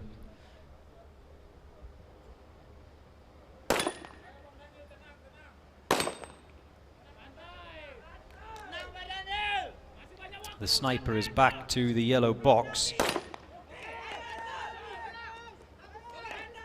And it's interesting, isn't it? He's putting on his own trolley, attaching it to his own harness. We've seen other teams where they've attached it to the harness of the sniper, so he's ready to go, lying in position waiting to be collected. The one of the organizers, Stefan, was telling me yesterday that the rule book is now up to 90 pages. It's my bedtime reading this week. The Uae Swat Challenge rulebook. You can see the B team from Indonesia just behind the barriers there cheering them on.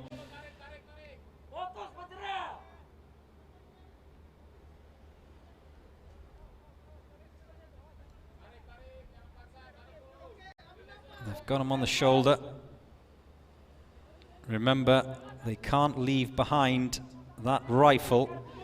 We saw one of the teams earlier on today, I think it was the, was it the Abu Dhabi police team?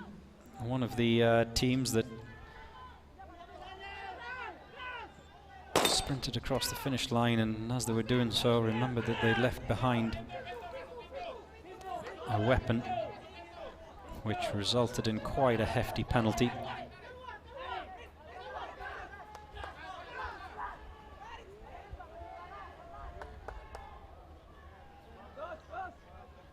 They're on the way towards the finish line, and one assault member left behind. We didn't see the range, so I don't know if he dropped all of his targets. That's probably what the delay was for. He just wanted to make sure. We've always seen, haven't we? That's 4 team members across the line for Indonesia. And the 5th and final member sprints over the finish as we cross the 5-minute mark.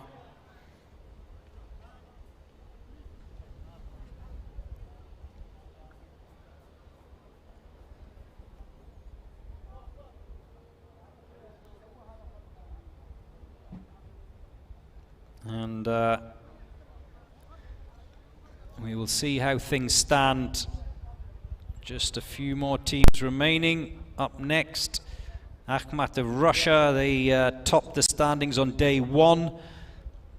Started this day 3 second in the overall standings, the overall table, with 104 points.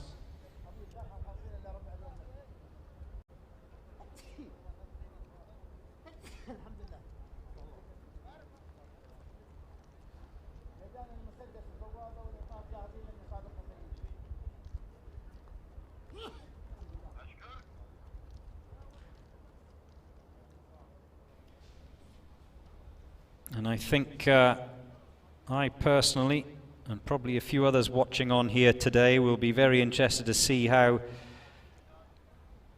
the Akhmat team of Russia tackle the course.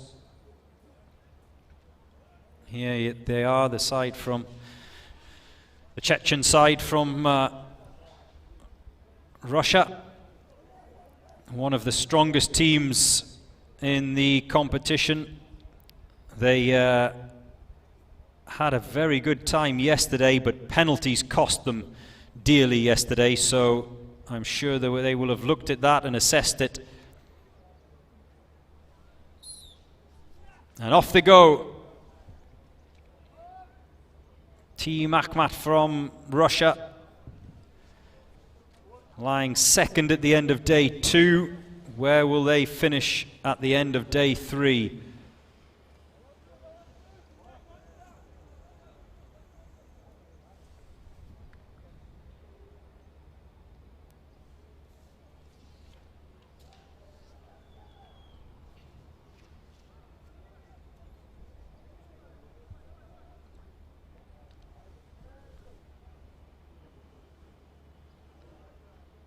They were quickest on day 1, Akhmat. They were actually quickest on day 2 as well, but like I said, bumped down the table because of the penalties. They were the only team to break the 2-minute mark on day 2.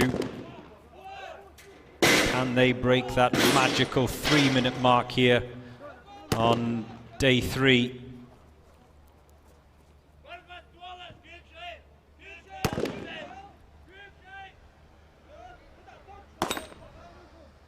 Deep breath. You can see how important it is just to keep calm, collect yourself before firing that first shot. Remember, 1 magazine each of the assault team have today with 10 rounds, but they do have 8 targets, so misses can be costly. Oh, it's looking good. It's looking very good from Akhmat.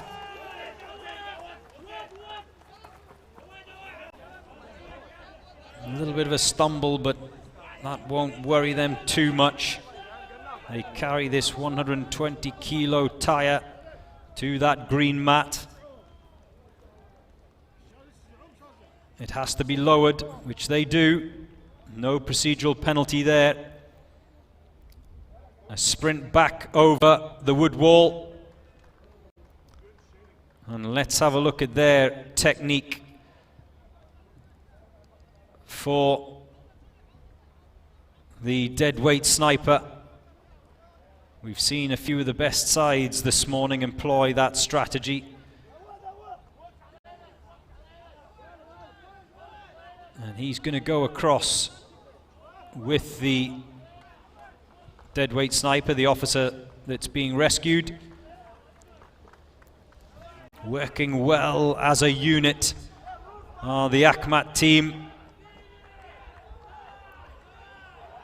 Oh, look at the support.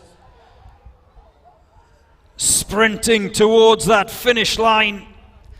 The Akhmat team from Russia, they cross the line, but they don't break the 3-minute mark. So close, and quite possibly not the fastest time, but the second fastest time today. 3.04, 82 for Akhmat. But the difference is that looked very, very clean from the Russian Akhmat team. They had a fabulous first day. No errors in the hostage challenge on day 1. Day 2, yes, they were quick, but the errors mounted up, which bumped them down the standings. But Akhmat, they've got to be contenders for the title this year, as we see the Saudi team, the A team from Saudi Arabia. It was fabulous to see them running and singing around the car park as they were warming up first thing this morning. And they were in good voice.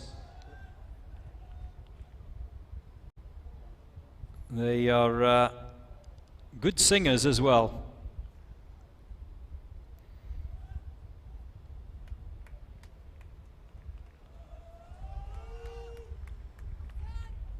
So, the penultimate team to tackle today's challenge are underway. The Saudi Forces A team.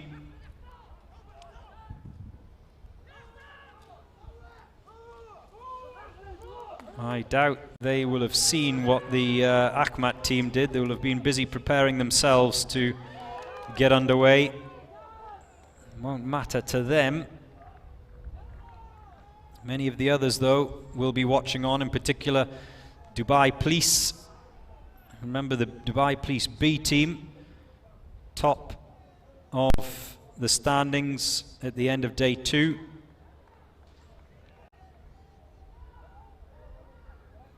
Only one more team to tackle this third day challenge today, and that's the SOB team from Bulgaria. They are last in the draw today, and we heard, didn't we, from both the Americans, the Orlando Police, and the Brazilians, COT, saying you don't want to be at the end of the draw. You don't want to be at the beginning of the draw either, but somewhere in the middle is optimum. The Saudi Forces A-team sniper opting for single rounds of ammunition.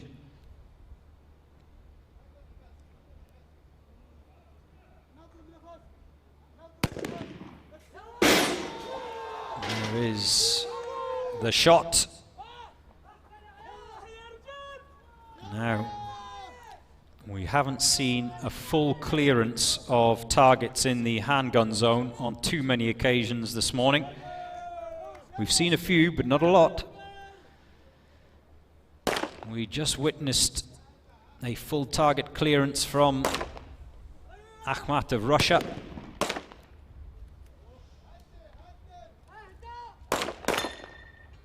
And you can see the man lying in the prone position, just taking a deep breath, trying to calm your thoughts.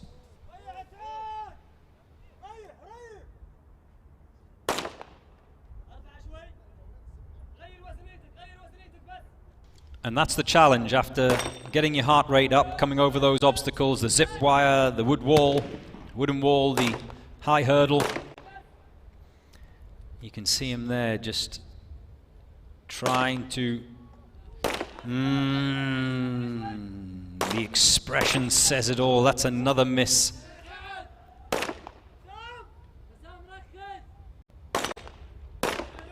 It's just not happening, is it?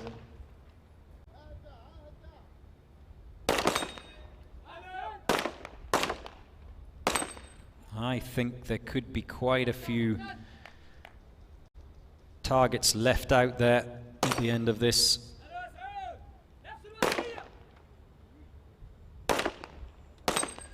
Now the man in box 4 is starting to find a groove, find a rhythm. Now they're starting to drop. Only 2 assault team members remaining on the podiums, and that's a lot of targets left out there. That's a lot of penalties for the A team of Saudi Arabia.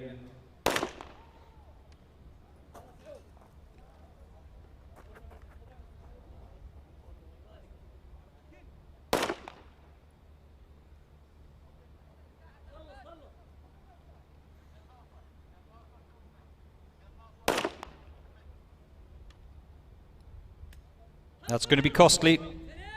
That's going to be very costly.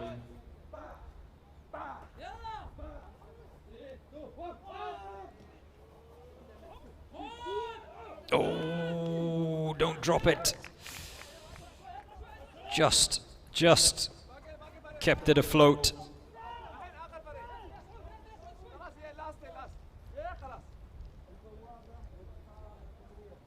And when you're fatigued, when you're tired, the urge to just let that tire drop, which picks up a procedural penalty, of course, must be enormous.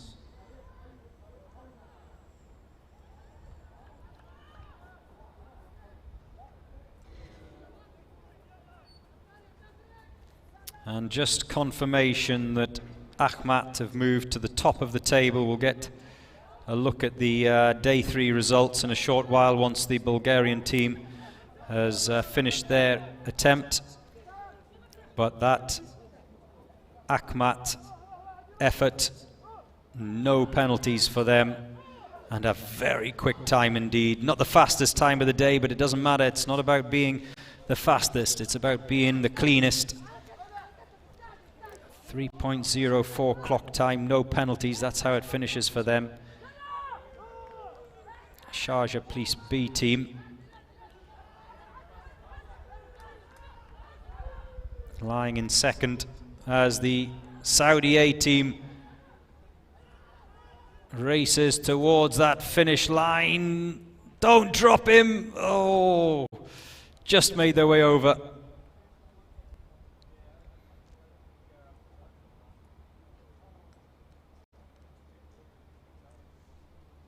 And I'm just having a look here at the standings right now with one team still to go. And just trying to clock up how many teams that have made it through today without any time penalties. The top 3 certainly without time penalties. And the ladies of Dubai Police C team also without any time penalties.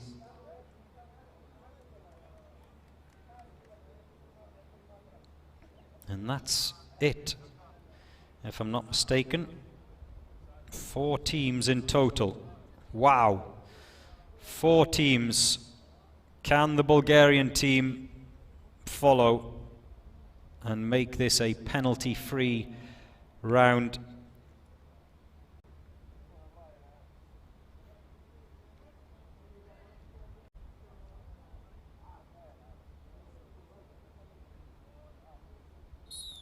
Only 4 teams so far. Will it be 5 as the SOB team from Bulgaria get underway?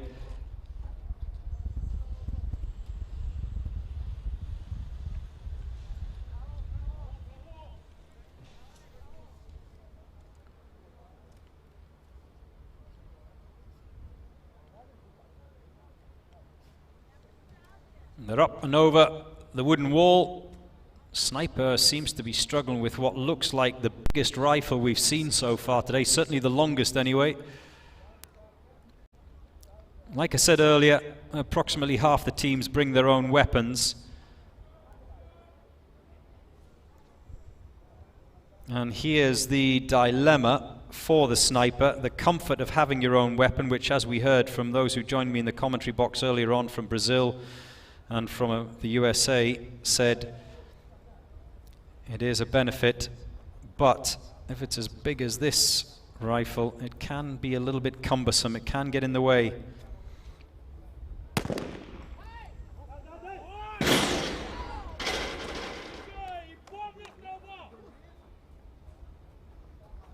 This is the point where they need to calm down, settle down,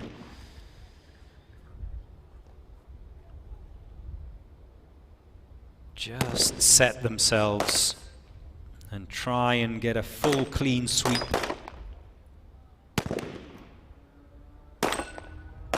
Of those targets.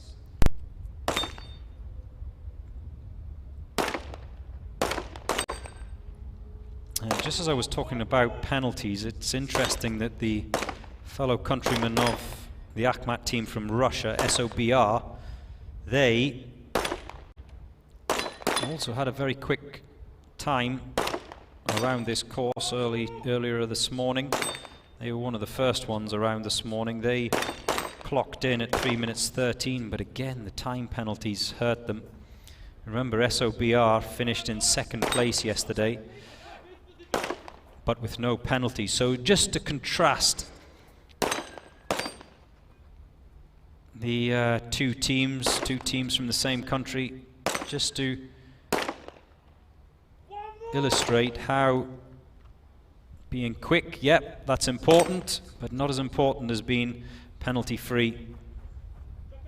And they've left a few white discs out there, have the Bulgarians. 1, 2, 3, 4, 5, 6.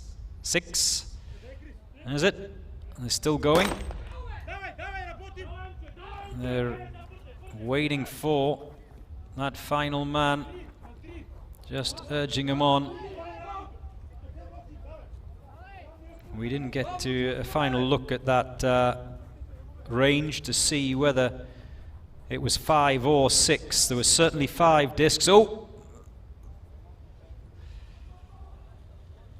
Did the sniper fall out of that harness? Looked like he was on his way. I think he was probably grabbed at just the right time as we see the final 3 members of the SOB team from Bulgaria coming over the wooden wall.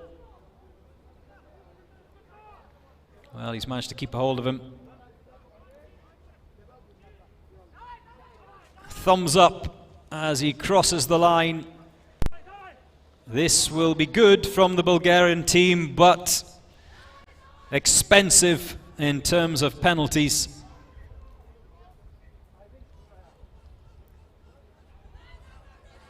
As they cross the line just under the 4-minute mark, and that has been the respectable zone today. 4 minutes dead for SOB team from Bulgaria. The last of the draw today here in the Uae Swat Challenge, Day 3.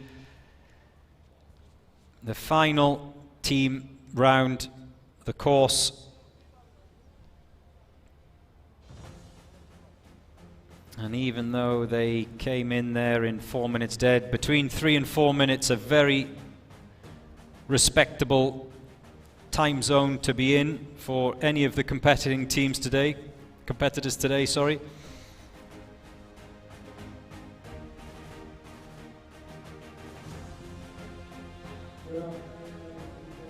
And that's us done for the day. Here we have the final standings from Day 3. Akhmat of Russia. They corrected the errors from yesterday when they were also quick. They cut out those time penalties and they topped the table from Sharjah Police B team. And once again, no penalties, as you can see in the top 3. Sharjah Police, that quick time of theirs just hurt by that 30-second time penalty.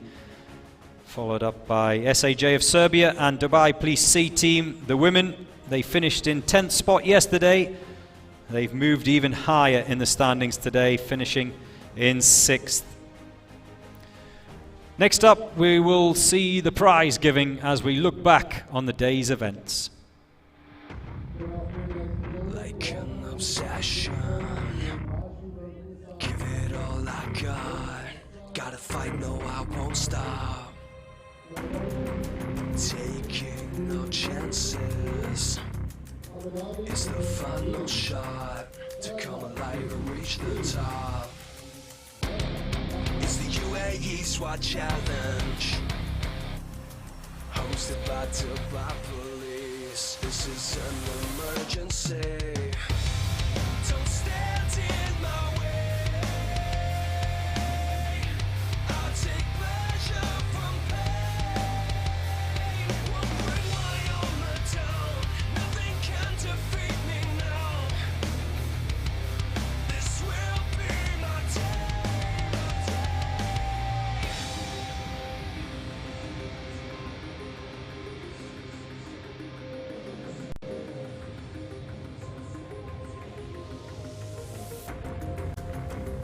to stand my ground.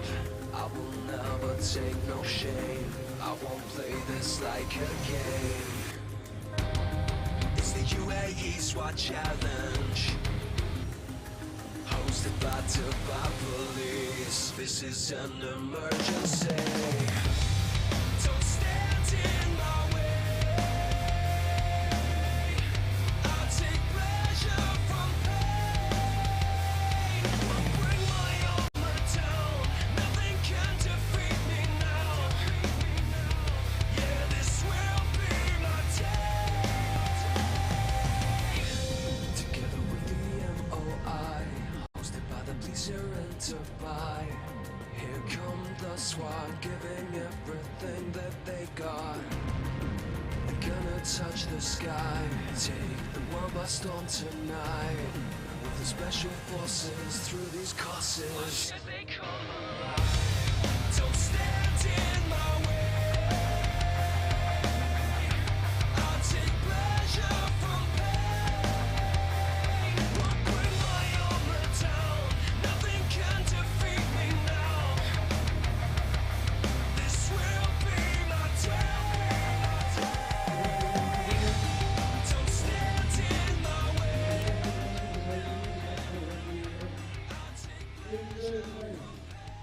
So it's the prize giving now, the prize giving ceremony for this day 3 of the Uae SWAT Challenge, the Officer Rescue Day, and there you see it, finishing in 3rd spot, Abu Dhabi Police B team. We saw the A team take the bronze medal yesterday. Today it's the turn of the B team, and like I was saying earlier, a time of 3:43.58, no penalties. So a very clean assault of today's challenge by the Abu Dhabi Police B team.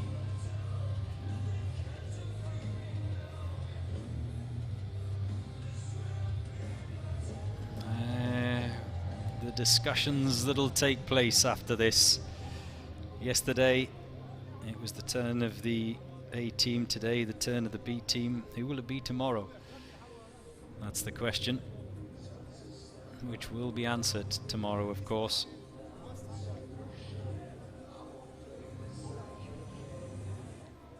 Team photo, and there's that little superstar, a future SWAT team member in the making for that little guy. And the check for 3rd place of $2,000.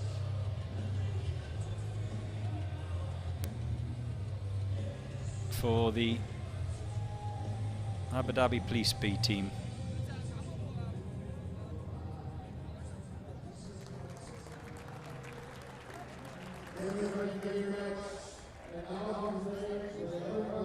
Now, next up, and that's a nice thing to see, a guard of honor from the Akhmat team for Sharjah Police's B team.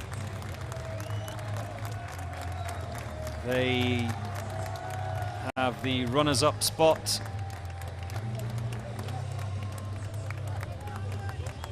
Sharjah A on day 1 finished in 3rd. Sharjah B finishing in 2nd, ahead of Sharjah A today. Would they have finished in 2nd if Sharjah A hadn't picked up that missed target penalty? No is the answer, because Sharjah Police A team were very quick around the course today, but that 30-second time penalty cost them. They finished in 4th, just outside the medal positions, but it will put them in a very strong standing. They struggled on day 2 though, Sharjah A, but back in amongst the real serious points towards the top end of the table here on day 3.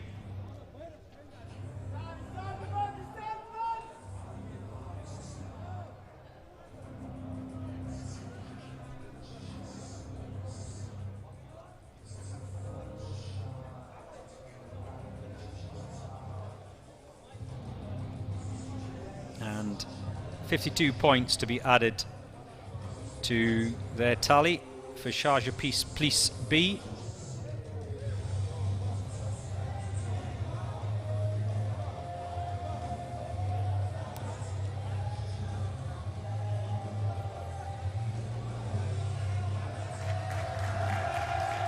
It's a team effort. And the second prize for the Officer Rescue Challenge, this day 3 of $3,000, goes to Sharjah Police.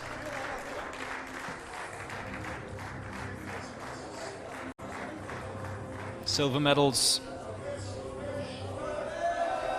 for them all.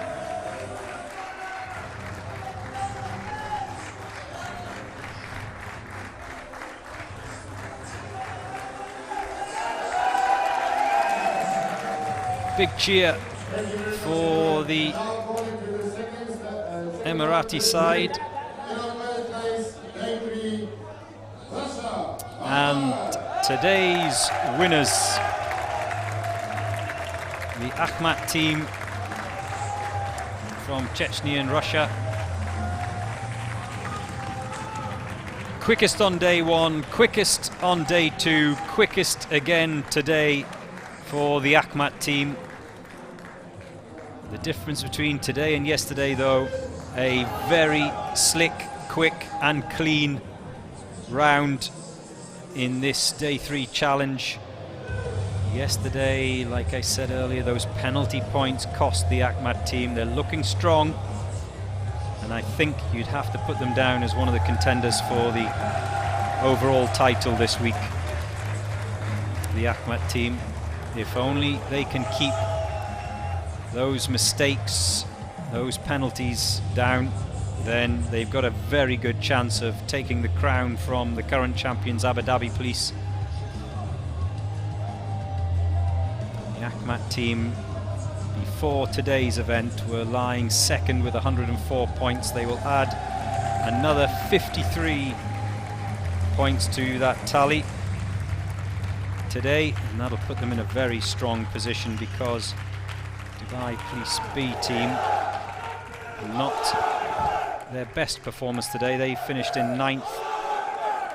They were leading the standings going into today's round. And a check for $5,000 for the winners and the gold medalists, the Akhmat team from Russia. As we see all of the sides, Sharjah Police and Abu Dhabi Police, that line up for the team photo as we round out day 3 of the UAE SWAT Challenge. Make sure you join us tomorrow morning at 8 o'clock for day 4 and the Tower Rescue event.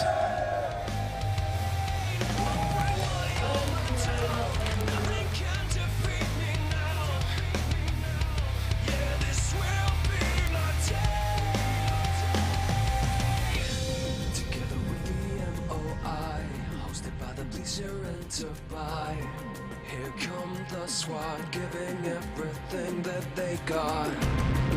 They're gonna touch the sky, take the world by storm tonight.